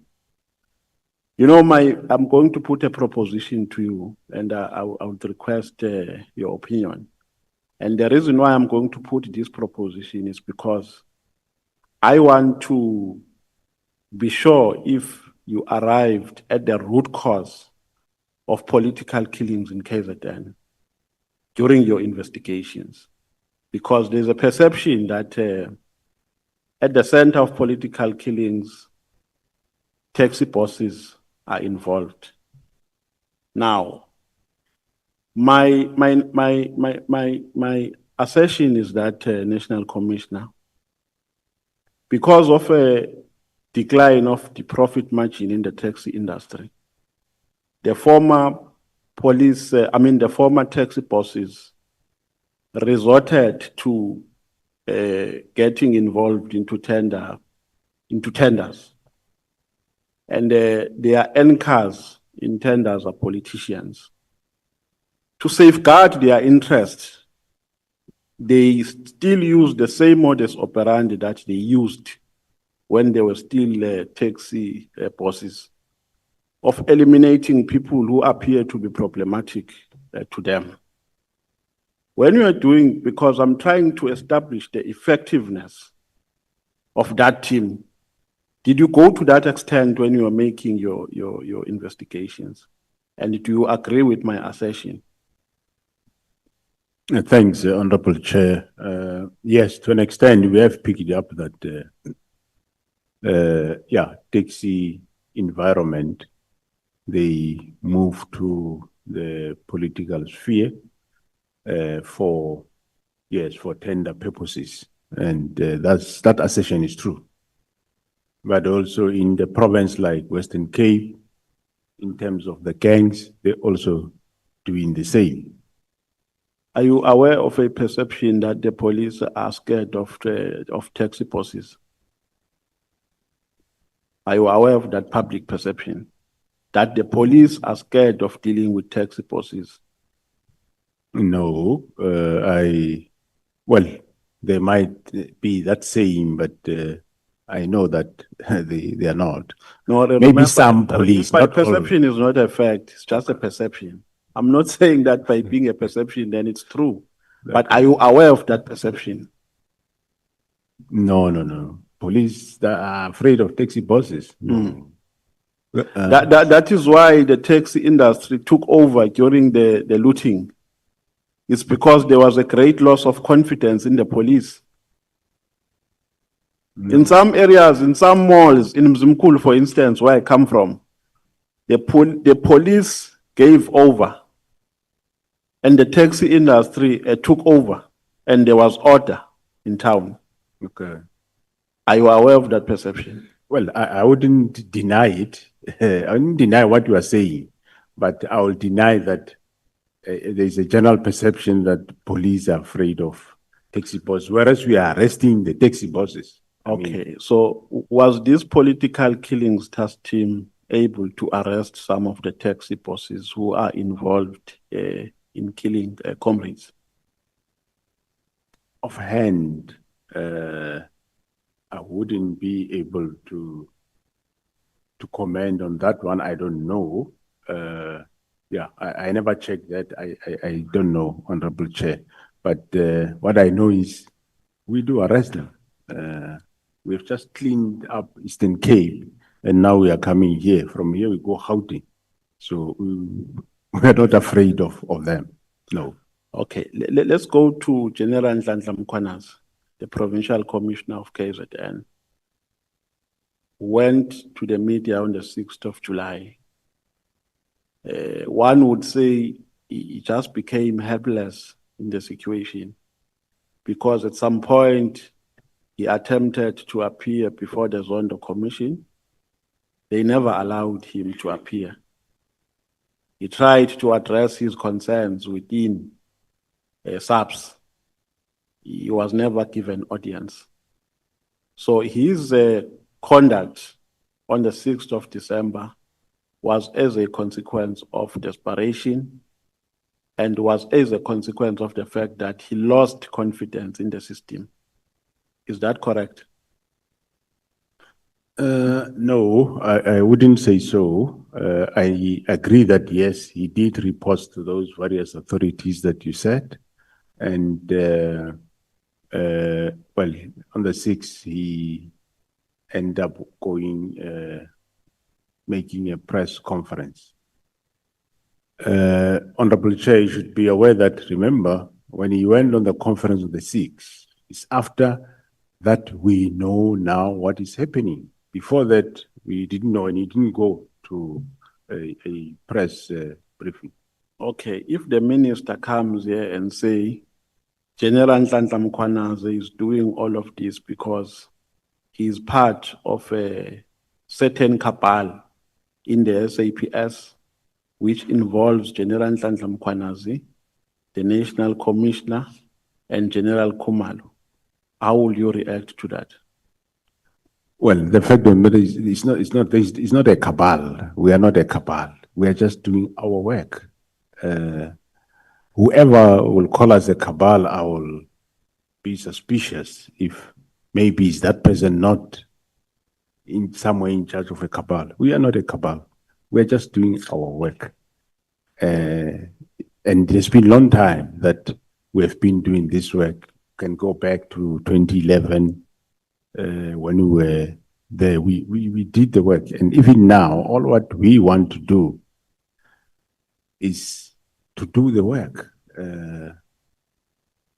We are doing the work with the political killing task team in KZN. In Gauteng, we discovered what's happening, and we are investigating that. In CI, when Minister Kel was still around, we said, myself and Khumalo, we said with him to say, hey, let's fix this, and he agreed. And up to so far, I think he's the only minister that I know agreed that let's clean up crime intelligence. And he committed to that, and we started the process. Unfortunately, then he left, and unfortunately, with the new minister, it never went through that. If we are cabal for what? To do, we're doing what? Okay. We're dealing with what? My second last question, Chair. General Nhlanhla Mkhwanazi said he thinks that General Khumalo is a target.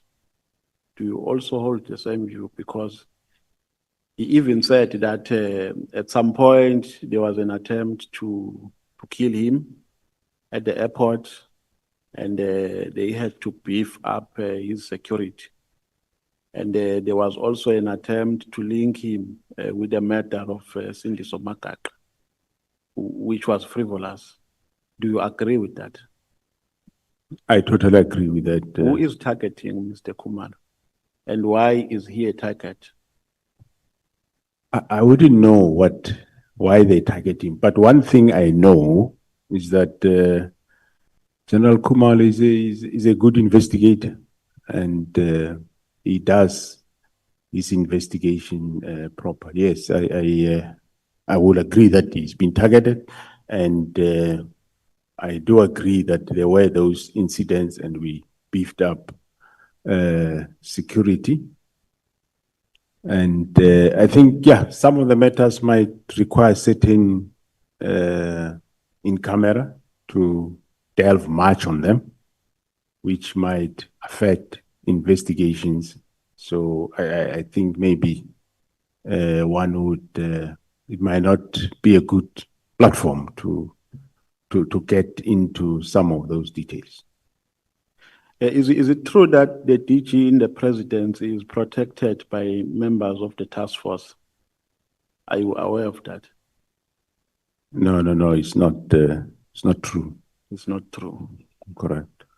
Thank you very much. No further questions, Chair. Thank you. We are cruising very, very nicely, honorable members. Your performance is very impressive, and I must give you this credit. Honorable Breitenbach, is it you or Honorable Cameron? It will be you. Once you are done, you hand over to Honorable Malema, and then we'll break for lunch. In that way, honorable members, thank you. Thank you, Chair. And good morning, General. We have already established that you're well, so let's not go there again. So, General, you're the top cop in South Africa. Your microphone is far from you.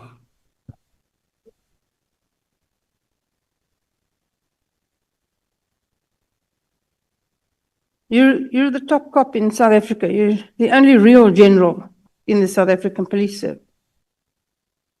And you say that you hold the view that the instruction of the minister to close the political killings task team was ultra vires and encroached on your domain as the National Commissioner. So why did you not tell him so? Tell him that you won't close it down, that it's doing good work and that he's out of line. Why didn't you just do that? Thanks, Honorable Chair. But even though I tell him that this team is doing a good work, we're not supposed to close it, he said we must close it. No, General, I'm sorry, you're missing the gist of the question. Oh, sorry.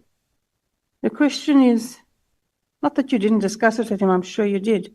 Thank you. Why didn't you tell him you're not interested?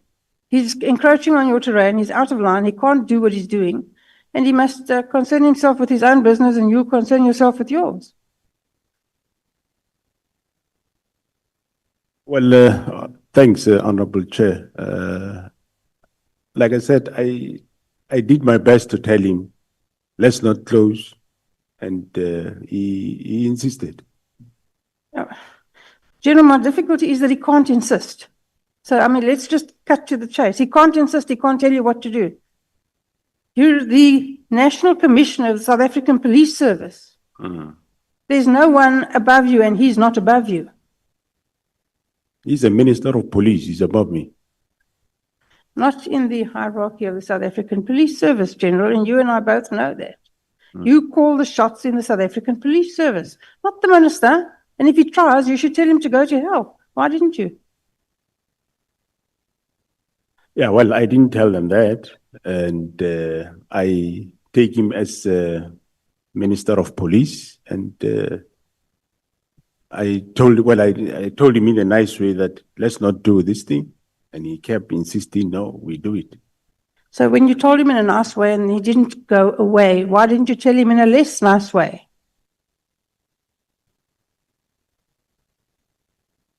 Yeah.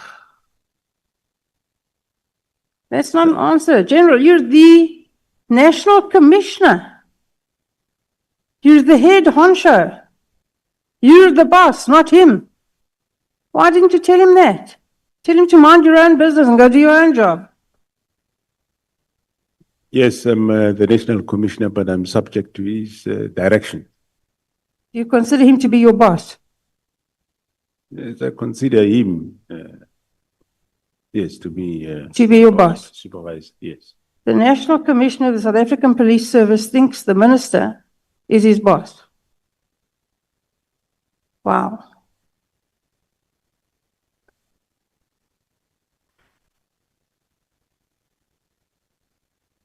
So then you said, you discussed with him, he gave you no answers, real answers about why it should close down. Nothing was satisfactory. And then you said something odd. You said, if it had been something about farm murders, the citizens of South Africa and parliamentarians would have reacted to the closing down. But because it wasn't, no one reacted. Now, why do you want citizens of South Africa and parliamentarians to do your job? It's your job to deal with that issue, not anybody else's. Did you come to Parliament and say, the minister is encroaching on your domain, he's exercising unacceptable political interference in the police service? Did you do that? And if not, why didn't you do it? Thanks, Honorable Chair. We did appear at the committee. We briefed them how good the political killings task team is doing its work. And there was any member of the team that would say, no, we think this the minister shouldn't do. Again, General, I have difficulty with, you're a really nice guy. I mean, there's no question about that. I But didn't you're know too that. nice. You're way too nice. You're the head of the South African police. Nobody can tell you what to do. You've got a lot of power. You don't seem to want to exercise it. And I don't understand that. Why didn't you come to the portfolio committee and say, this minister, tell them to call him to the portfolio committee and then sit there with him and say, this minister is interfering in the South African police service. He's telling me what to do.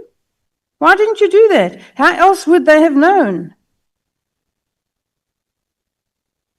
Thanks, Honorable Chair. We learn. So in future, if I'm still there, that's what I will do. What do you say?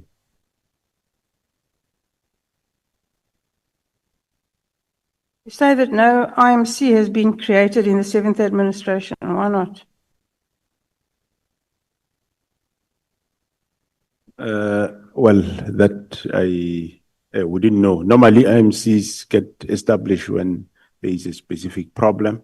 And yeah, I wouldn't know whether it was still going to be established or not for that specific matter of political killings. Maybe partially it might be because it was under control. The team was doing the work.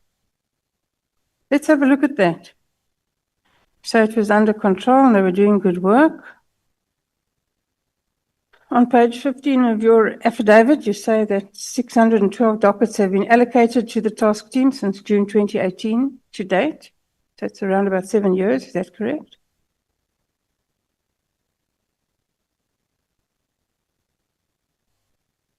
That's correct, Honorable Chair. Amongst other things, you say that 10 cases are pending a decision by the National Prosecuting Authority. So how long have they been with the National Prosecuting Authority? How long, generally speaking, do they take to make a decision? And how long have these 10 cases been with them? For the political killings task team, Honorable Chair, because they do have the prosecutors that are working with them, it doesn't take long. So that is as of that time, I think February 2025. So those cases have been finalized and they've been handled. You say 57 cases have been withdrawn. What are the typical reasons for these withdrawals? Yeah, withdrawals, there will be, of course, various reasons, as Honorable Chair, as the Honorable Member knows. He was in this field before, so I wouldn't be able to table exactly one by one reason for the withdrawals, but it will be either maybe some of these suspects might have, or the case have fallen. Normally, what happens here is witnesses do support the investigation. At some point, they turn around, especially your Section 204 witnesses. Some of them, they just somersault and turn around. We have one of the murder cases in Zululand where witnesses have done the same thing, which is quite I think it was the killing of a municipal manager. So I'm just giving an example, but that's some of the reasons that happens. I would imagine that happens quite often in this kind of case. You are. And that must be one of the reasons why there's a political killings task team. So that proper care can be taken of the witnesses so that they don't become intimidated or killed, so that the case can run. Is that not what the task team does? Yeah, no, the task team does. They do take care of the witnesses, but it just happens sometimes. Some witnesses run out of where they've been protected, and they end up being paid and they turn around. And then you say 297 cases have been finalized. What does this mean? Finalized means where they are, where there is either is acquittal or there is a conviction. Yeah, that's what it refers to. So you'll agree with me, General, to understand whether the political killings task team has in fact been successful. We'd need to know how many of those 297 cases ended up in an acquittal and how many ended up in a conviction. Yeah, no, there is such a breakdown. Maybe one can send such a breakdown in terms of how many. But yeah, most of them were quite. Let me just check if I want to find it here.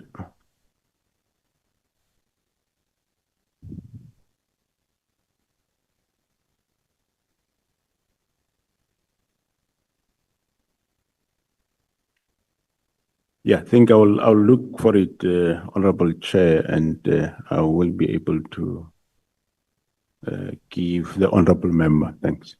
I won't hold you to it, General. Just give me a ballpark. 50% convictions, 60% convictions, 10%. More or less 40%. But of late, as of this year, the conviction have increased quite a lot because most of your 2018-19 cases were finalized late last year and this year. So the performance is quite very good. So, General, again, you're a very nice guy. Your subordinates seem to act with scant regard for you and your rank. They seem to disrespect you. Do you agree? Well, they do respect me and we respect each other, Honorable Chair. I said they disrespect you. Yes, They sir. do as they please. Honorable Chair. They do as they please, clearly. And why do you put up with it?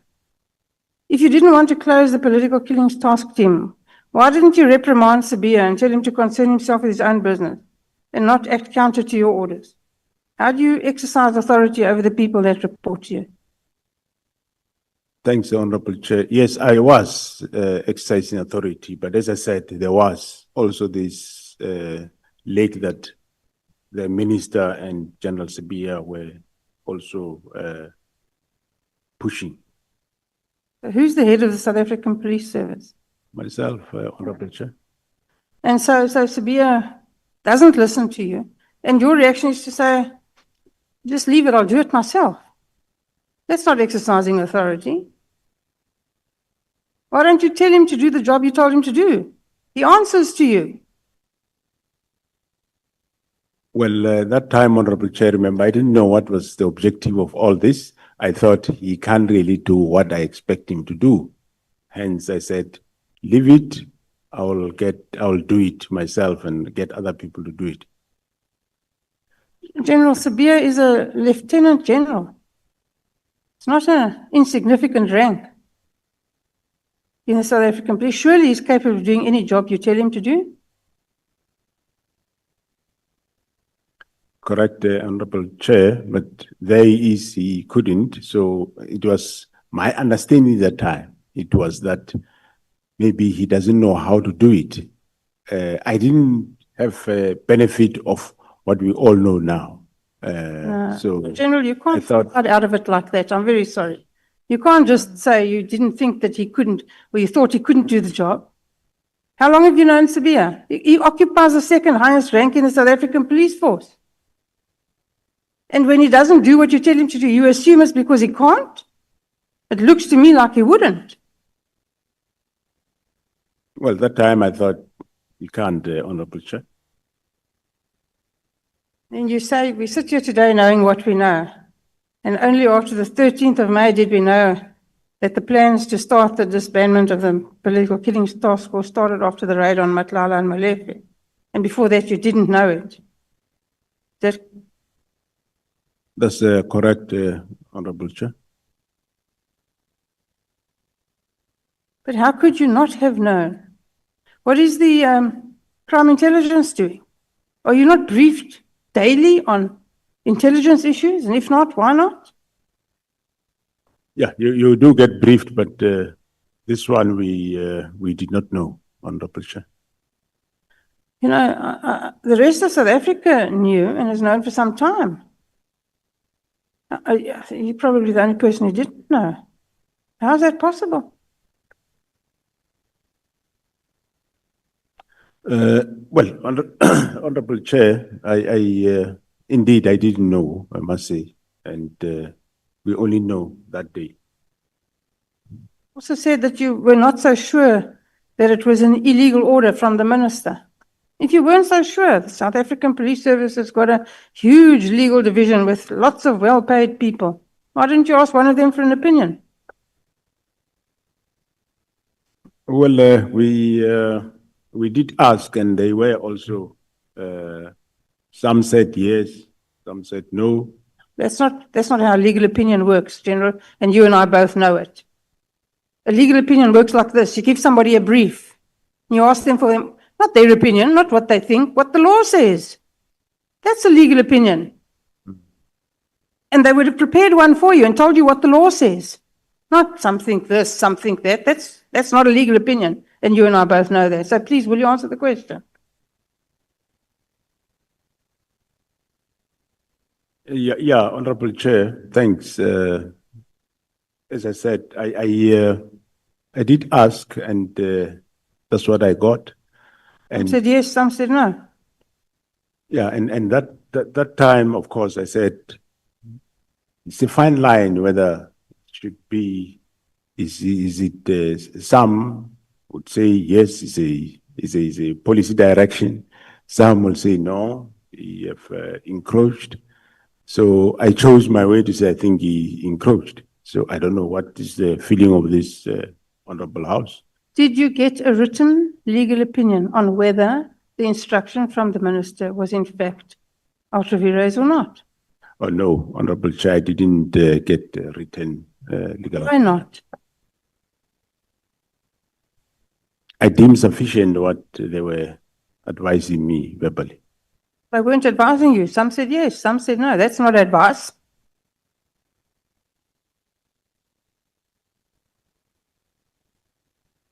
You didn't really feel strongly about this at all.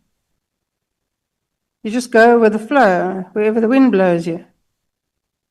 Is that correct? That is not correct, Honorable Chair. If I went with what he said, indeed, we wouldn't have the PKTD today. Now, Section 207 of the Constitution mandates you to exercise control over and manage the police service in accordance with the national policing policy and the directions of the cabinet minister responsible for policing. Is that correct? Correct, correct, Honorable Chair. And in your view, what does this mean? What are the parameters of your authority as far as you're aware? Well, my understanding, Honorable Chair, is yes, Minister will develop policy and I implement, and he will give directions. I think the matter around directions is what one might say it's not clear as to what exactly, how far do these directions go? Do these directions mean giving instruction to say, don't do this or do this? So, but my interpretation was that, let's say for argument's sake, what he said is a direction. I hold the view that probably would have said, there's a problem with the PKTT. Check what is happening, whether it should still continue, yes or no. Then I will go and do that. So that's what I think would be a direction. But then, in this case, to go beyond to say close and close immediately, that's where I thought maybe it's an encroachment. But I think it's a matter that requires maybe some legal clarity. So you've already said that you think the minister is your boss. If the minister's son, this is purely hypothetical, if the minister's son is arrested for something and he phones you up and says, let him go, will you do it? What, his son do what? Hypothetically, if the minister's son got arrested for a criminal offense and the minister phones you up and says, let him go, will you do it? No, I wouldn't do it. Through you, Chair. I see.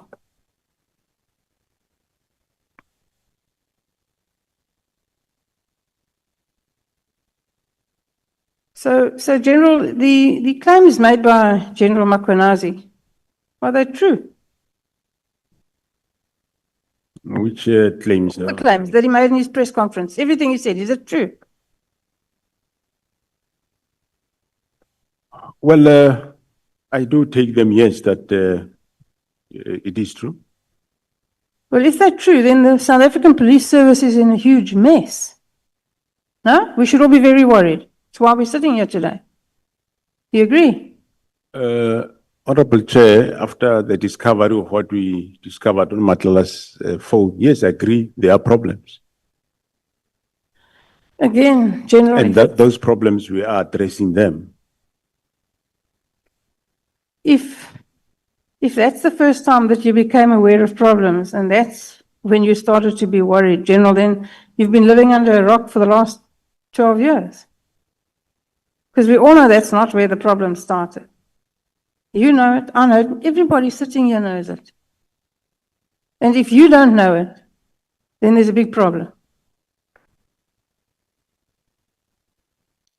Thanks, Honorable Chair. I did say earlier, Honorable Chair, that the institutions of the justice system, yes, as you say, we know where it started. Yes, we know where the deterioration started, where the rot started. And we start implementing measures to improve. We know most departments were affected after 2009 and they were hollowed. That's a fact. And we are not all at our best capacity at this moment in time, but we are doing our best to clean up those areas that are affected. Okay, would you tell me 3 things that you did? Because you've had a high rank for a long time. Will you tell me 3 things that you did to clean up crime intelligence? Well, I removed some of the senior managers there. I appointed a new capable divisional commissioner. And, well, some of the things we're still doing, we're not finished. And in that space of crime intelligence, yeah, one might have limitations in talking, but we rectified some messes that were happening there in terms of informers' claims, senior managers abusing some resource vehicles. We attended to that.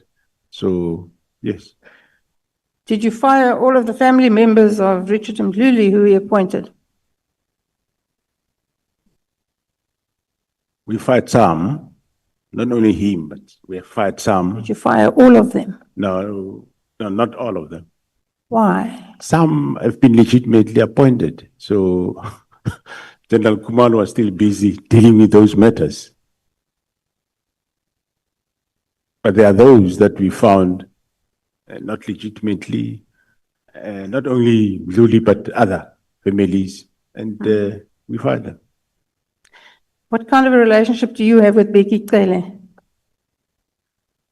My relationship with Becky Cele is a minister of police. He was minister of police, and we only meet at work.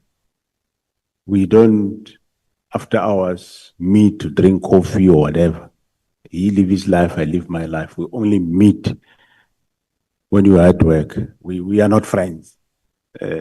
We're working colleagues, but after hours, he has his life, I have my life. Have you seen him since he's no longer the Minister of Police? I saw him once. I bumped against him somewhere. But other than that, I don't talk to him. I don't phone him. He doesn't phone me. But I enjoyed working with him. Well, he have his shortfalls, problems, but enjoyed working with him. You said yesterday that you didn't know Kat Nhlanhla or Brown Mkhwanazi. And when you say that, do you say you didn't know them or you didn't know of them? I didn't know them, and I didn't know of them until General Mkhwanazi spoke to me about a brown Mkhwanazi, because he asked me whether I know this person. I say, I don't know. He says, no, this person was with you at Lisukisiki when 18 people were murdered there. I says, well, if he was there, I don't know this guy. Even Nhlanhla, I don't know him, I haven't heard of him. Doesn't it concern you a little, General, because it concerns me more than a little, that the head of the South African Police Service says he doesn't know people that it's common knowledge are intricately involved in the underworld and amongst the most well-known gangsters in South Africa, and you don't know it? Well, I must be honest, I didn't know of that. But now I know.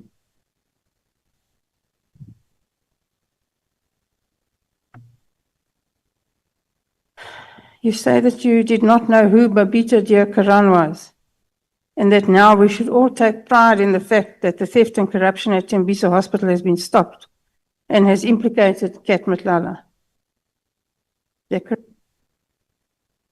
I said I didn't know her before. I know her after there's a name of Babita Deokaran that she was killed. Yes, I know about her. Are you aware of the fact that the actual shooters are serving prison sentences after pleading guilty? We all know how that little scenario works and will play out. The actual kingpins have never been caught. The persons who organized it and paid for it are still at large. And it doesn't appear as if anything is being done to apprehend them. How can this be something that you're proud of? Well, I now know who are the masters of that, and we are busy with them. You'd recall that the case of those that were convicted was investigated by the Hawks, and now we are investigating a case of the masterminds. It's done by the GC Ops Gauteng. So we know them. We are dealing with that matter. Have you ordered an audit of the Crime Intelligence Covert Fund? And if so, what were the results? The results, after many years, where they were not getting, they were not getting a good audit. I think the last financial year, for the first time, they got an unqualified audit report, and it's quite a big improvement from where they come from. You also said that since January 2025, you have been aware of a syndicate that has significant influence and connections within the political, law enforcement, and criminal justice systems. What does this mean? What I mean by that is that this cartel is not only infiltrating SAPS. What we mean is that it does have influence to some of the people in the NPA, and it also does have influence to some of the people in the judiciary. That's what it means, and I took it from the report given by the members of the GC Ops. Why haven't these people been arrested? We are in the process. That's why we have Gauteng counterintelligence operations. They are dealing with that. You will see the results as time goes on. Yeah, you know, it's nearly the end of October already. When? To investigate organized crime, you know very well. It's not like you take a person. You can arrest a person now, yes, put him there, but if you don't really have the evidence to prove, then you have a problem. That's why we take so long. And of course, the arrest of Khumalo have also brought complications in the whole investigation, but the team is still there. They are going forward. Thank you, Mr. Chair. Thank you, General. Thanks, Honorable Chair.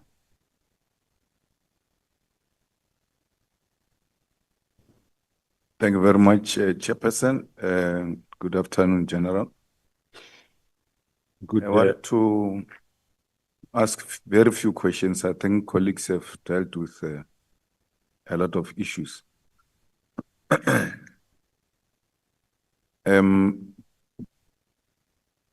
Were you reluctant to open a case against those who were involved in the issuing of illegal directives or instruction, including General Sibiya, who wrote a letter to disband PKTT, even when you said you shouldn't issue that letter? I will deal with the matter. Thanks, Honorable Chair and members. Good afternoon, Honorable Member. No, I wasn't reluctant. After we discovered what is being happening, I appended my signature, I appended my affidavit and give it to the members to open a case, which is, it's being open, it's an inquiry, but sure it will end up being a case. No, but General Mkhwanazi says he came to you 3 times and he only got the affidavit when he came for the 3rd time. He had to come himself to Pretoria and wait for you to write an affidavit. So why would he come to you 3 times if you're not reluctant to open a case? You know, I wasn't reluctant, Honorable Chair. I wrote the affidavit, and of course, if there are certain matters that they find that they are not included in the statement, they will indicate, ask me to say, what about this? Then I'll amend the affidavit and write it and give him. I was never hesitant, Honorable Chair. I don't think it is correct to say the crime scene is in KZN. The crime scene is in Pretoria. The dockets are taken to Pretoria. The letters are being written in Pretoria. Some of these implicated people are in Pretoria. You wait for a general from KZN to come and ask for an affidavit from you instead of you registering or opening a case in Pretoria as a top cop, because these things are happening at the head office, not necessarily in KZN. KZN and General Mkhwanazi tells us that he only comes in when they started touching PKTT. So, meaning these people have been running wrong things there in the head office. And General, you don't open a case until General Mkhwanazi comes. What informs that? Honorable Chair, the opening of the case, we only opened the case after we realized what is happening. Even he didn't open a case before because we didn't know what was happening. After we realized what is happening, then we wrote that's when I appended my affidavit and we look as to where will this be. And we said, well, the team is in KZN and we registered the case there in KZN. It didn't make a difference.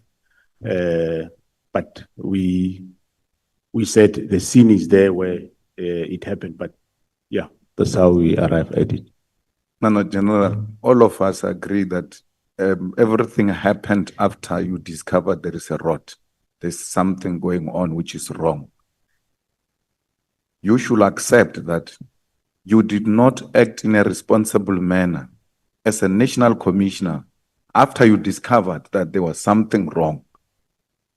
If General Mkhwanazi can open a case, you too had a duty to open a case. Actually, it was supposed to be you, not even General Mkhwanazi, because your deputy in Pretoria is the one who issues illegal instruction.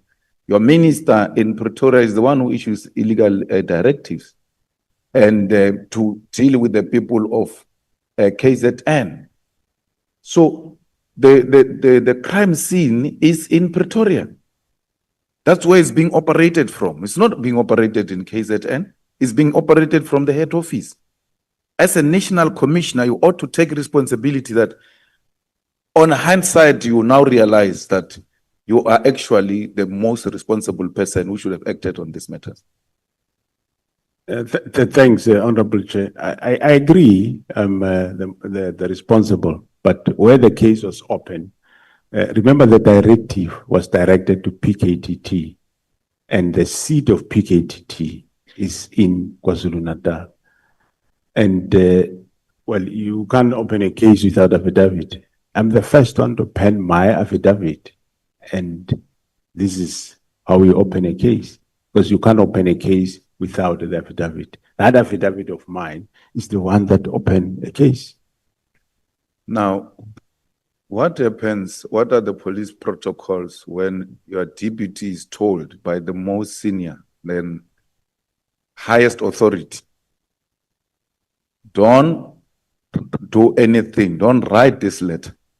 I'll attend to this matter myself, leave it. And then you wake up the following day, this guy has written a letter.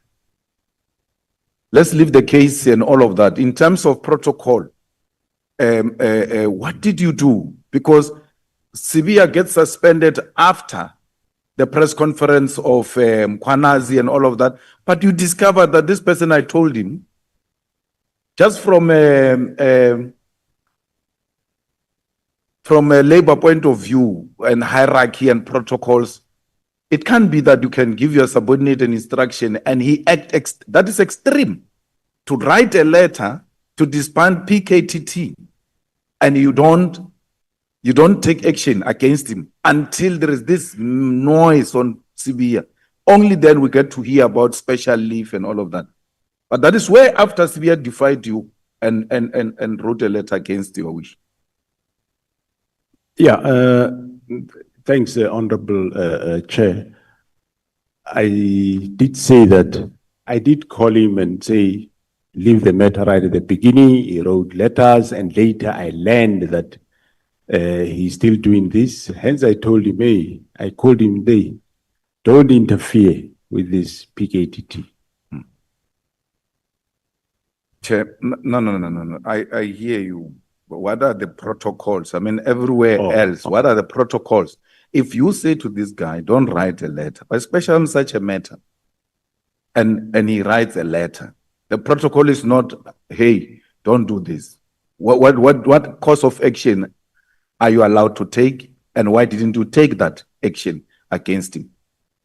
Well, one of the actions I can take is to warn him, which I did. At some point in April, May, I did call him and say, stop doing what you are doing. Now, General, from where I'm sitting, and I don't have a doubt, unlike Honorable President, I agree that you opposed the dissolution of PKTT. And you did it in your own manner, because sitting there, I can see an agreeable person. So you are not going to come across as if you are General Mkhwanazi or Malema or anything. You've got your way of communicating things. So that's your political principle. Whether they call it a boss or not, it's a political principle. It's overseeing your work and the work of the department and all of that. When he says dissolve PKTT and you are not agreeing, it can only be the way you are doing it. Okay, no, I hear you, why? And then the person is not budging on reasons. And then you say, well, let's take time, try to see how we go about it, because you're hoping something in between will happen. So you're buying time so that there could be a possible intervention. And amongst other things, in between, you went to the president and briefed him and all of that. Will I be correct to make that observation that right from the scratch, you were not in doubt that this thing must not be dissolved? But you can't speak to your minister as if you are speaking to your subordinate. You find a correct, within a measured ways to address that point. Yeah, no, that's correct. Yes, I believe that it's not right, and I find a way to address him, for him to open up, to tell us why is he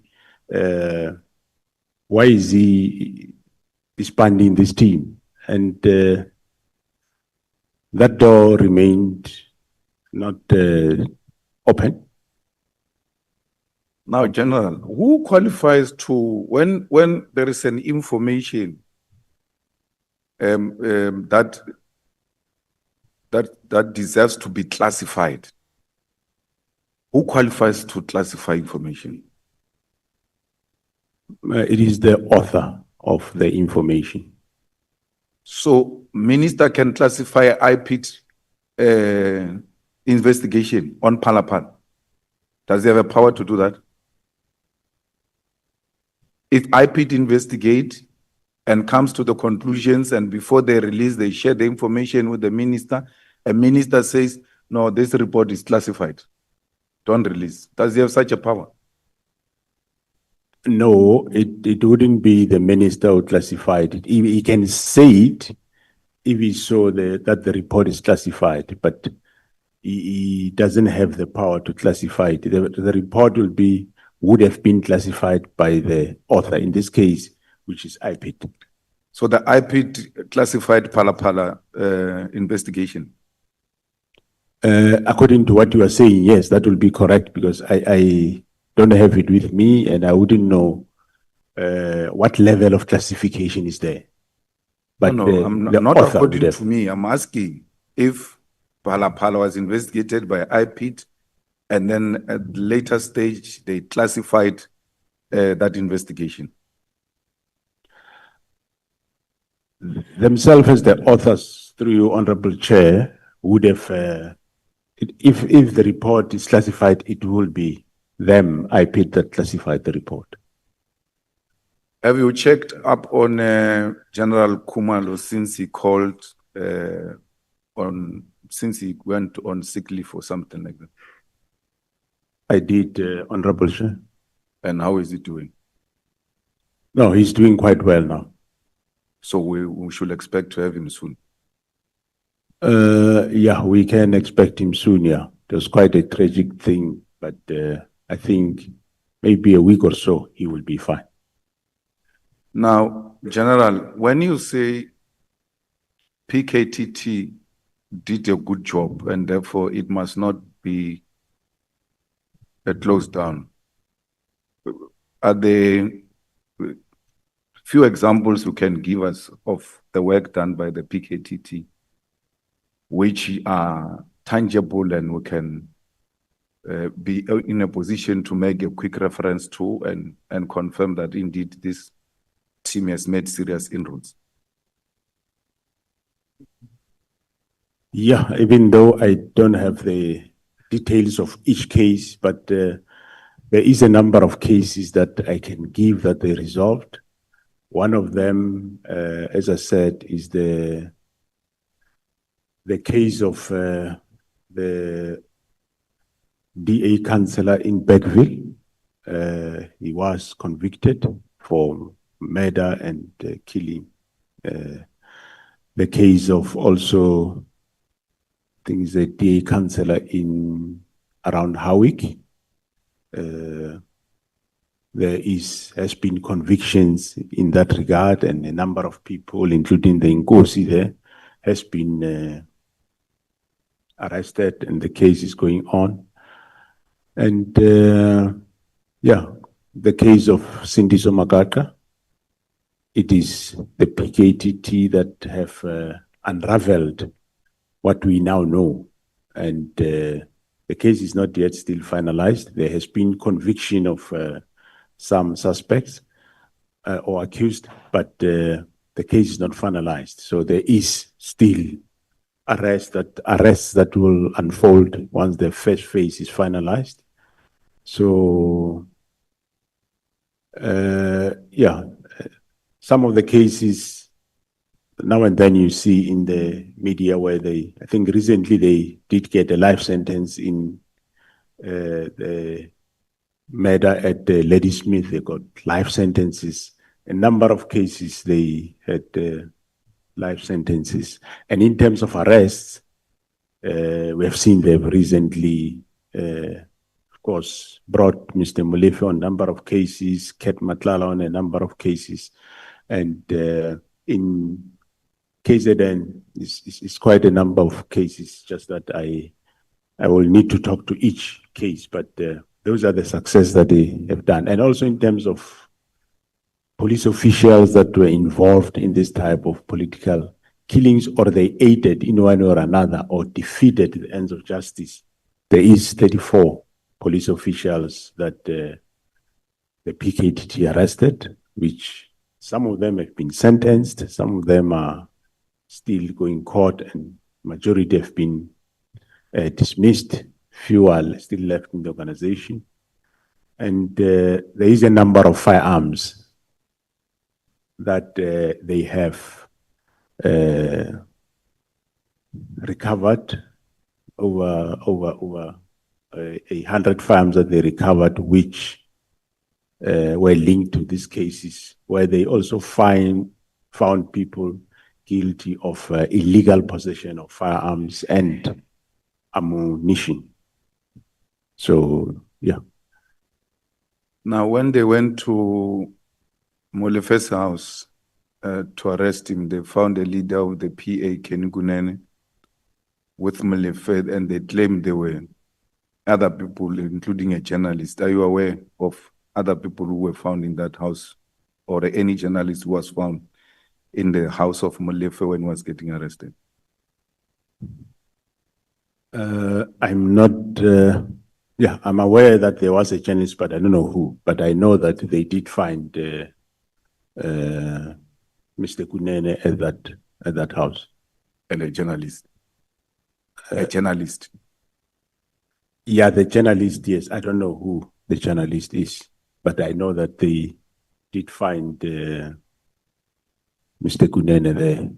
Actually, it wasn't the first time. Even when they went for the second time, they found him there. When they went for the first time for Molefe, they found Mr. Kunene there, and when they went the second time, they found Mr. Kunene there. Yeah, the first time he turned the gate, they were inside busy. He came to the gate and they showed him the road. And luckily, whatever he got, he went for the road. General Mkhwanazi told us that you guys can search WhatsApps, including a view once and deleted WhatsApps and all of that. Do you have an equipment like that as subs, or have you outsourced that responsibility to a private company? And if it's a private company, whose company is that? And how was that tender awarded? Honorable Chair, because we don't want to be searched here WhatsApps by Nhlanhla. Yeah? You give Nhlanhla's tenders there, only to find the WhatsApp thing is in the wrong hands. So we need to know if it's private, who. But if you've got equipment, that's enough. Thanks, Honorable Chair. The question is quite sensitive to answer this one. But we don't use service providers, but. Oh, so meaning it's internal. I do really, I don't want to confirm that we can do that. No, General Mkhwanazi came and told us. He said it himself. It's not like we're bringing a rumor or anything. He was sitting there. He told us that they search WhatsApps. They take your phone and search WhatsApps, and they've got it. Even if you delete, they will still find a way of using whatever equipment. So it's not a rumor. He came here and told us that. So I wanted you, as a top cop, to confirm if indeed that is correct. Thanks, Honorable Chair. I'll have to go back and check with my division, crime intelligence. Now, Mr. Nkabinde, what was his involvement in the operations of SAPS? Because he will be a chief of staff and operate at that level of the ministry. But the impression we get is that he was now interfering with the admin issues that do not necessarily need a political office to be involved. Yeah, he would, Honorable Chair, he would interact with during meetings, when we have meetings with the ministers. And he didn't, outside the meetings, he didn't get involved in the giving officials instructions or anything of that sort. Yeah, no. From the sub side, I I'm not aware of, but from where he was worked once at IPIT, I'm not sure. I wouldn't know. And then Brown Mkhwanazi, was he ever involved with SAPS operations or interference of any kind? No, what I know of, as I said, the first time Honorable Chair I heard of the name Brown Mkhwanazi was from General Mkhwanazi when he raised matters, and I said no, let's investigate it, and we investigated, because when he got involved, that's when he was alerting General Mkhwanazi about the Mbangeni search that was done at the prison by the members of SAP. So it was at that juncture that he did speak to me about Brown Mkhwanazi. He bring back an incident that happened long ago, which actually was resolved long ago by myself, of the Mbangeni search of a prison warder's house. What is so difficult with issuing out security clearance to people like General Mkhwanazi? Because he says it's not of his own fault. There are many others who are awaiting to get security clearance, and it looks like at the intelligence, a crime intelligence or intelligence office, there are some people who are just deliberately holding clearance certificates for certain individuals.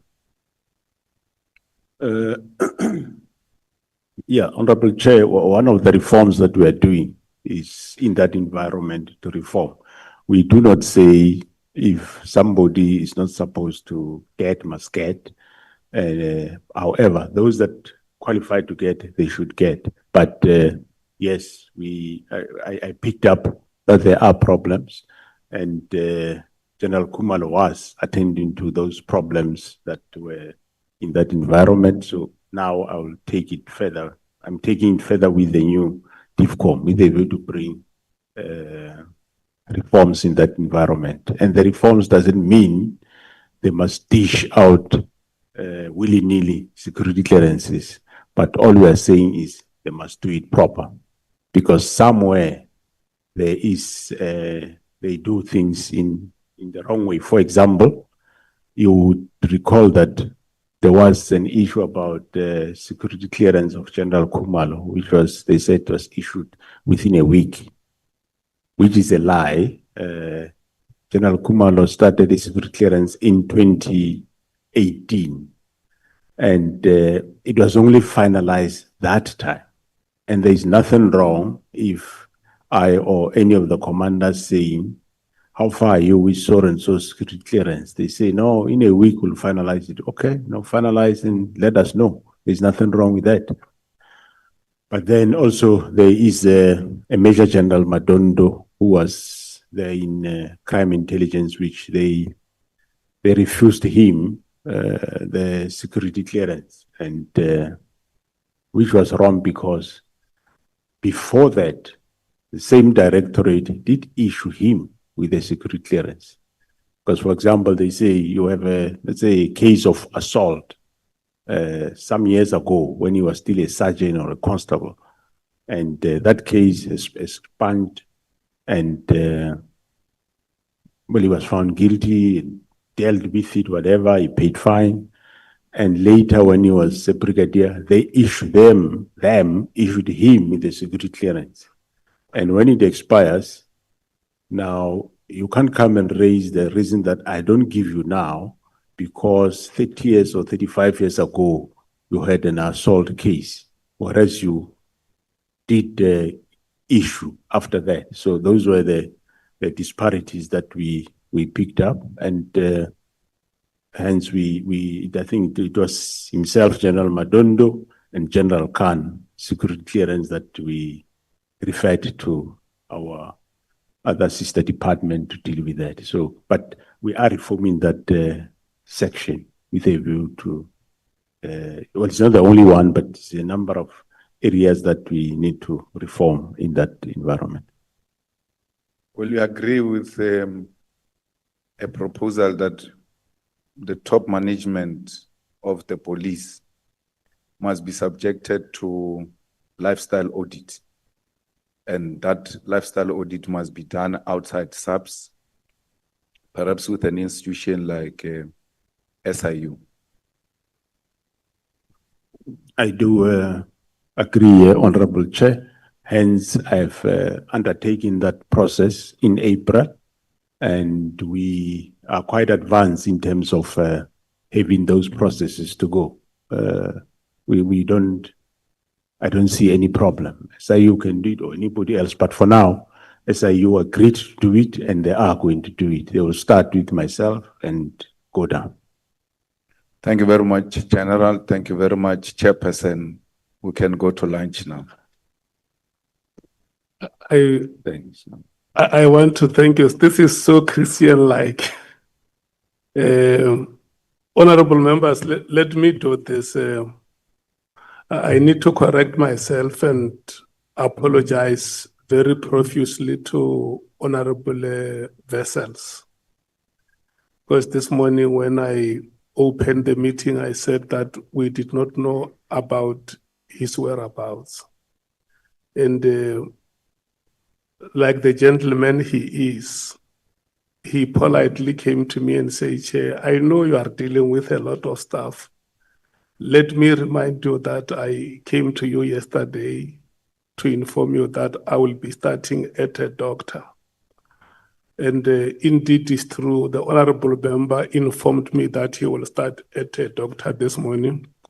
I want to apologize for any inconvenience that could have been caused on his part, on the part of the organization that he represents here, and the public that would have been following our proceedings. They may view him as a public representative who does not take them very serious when in fact the fault is mine. I want to very profusely apologize for that, and I think you will accept my apology, Honorable Vessels.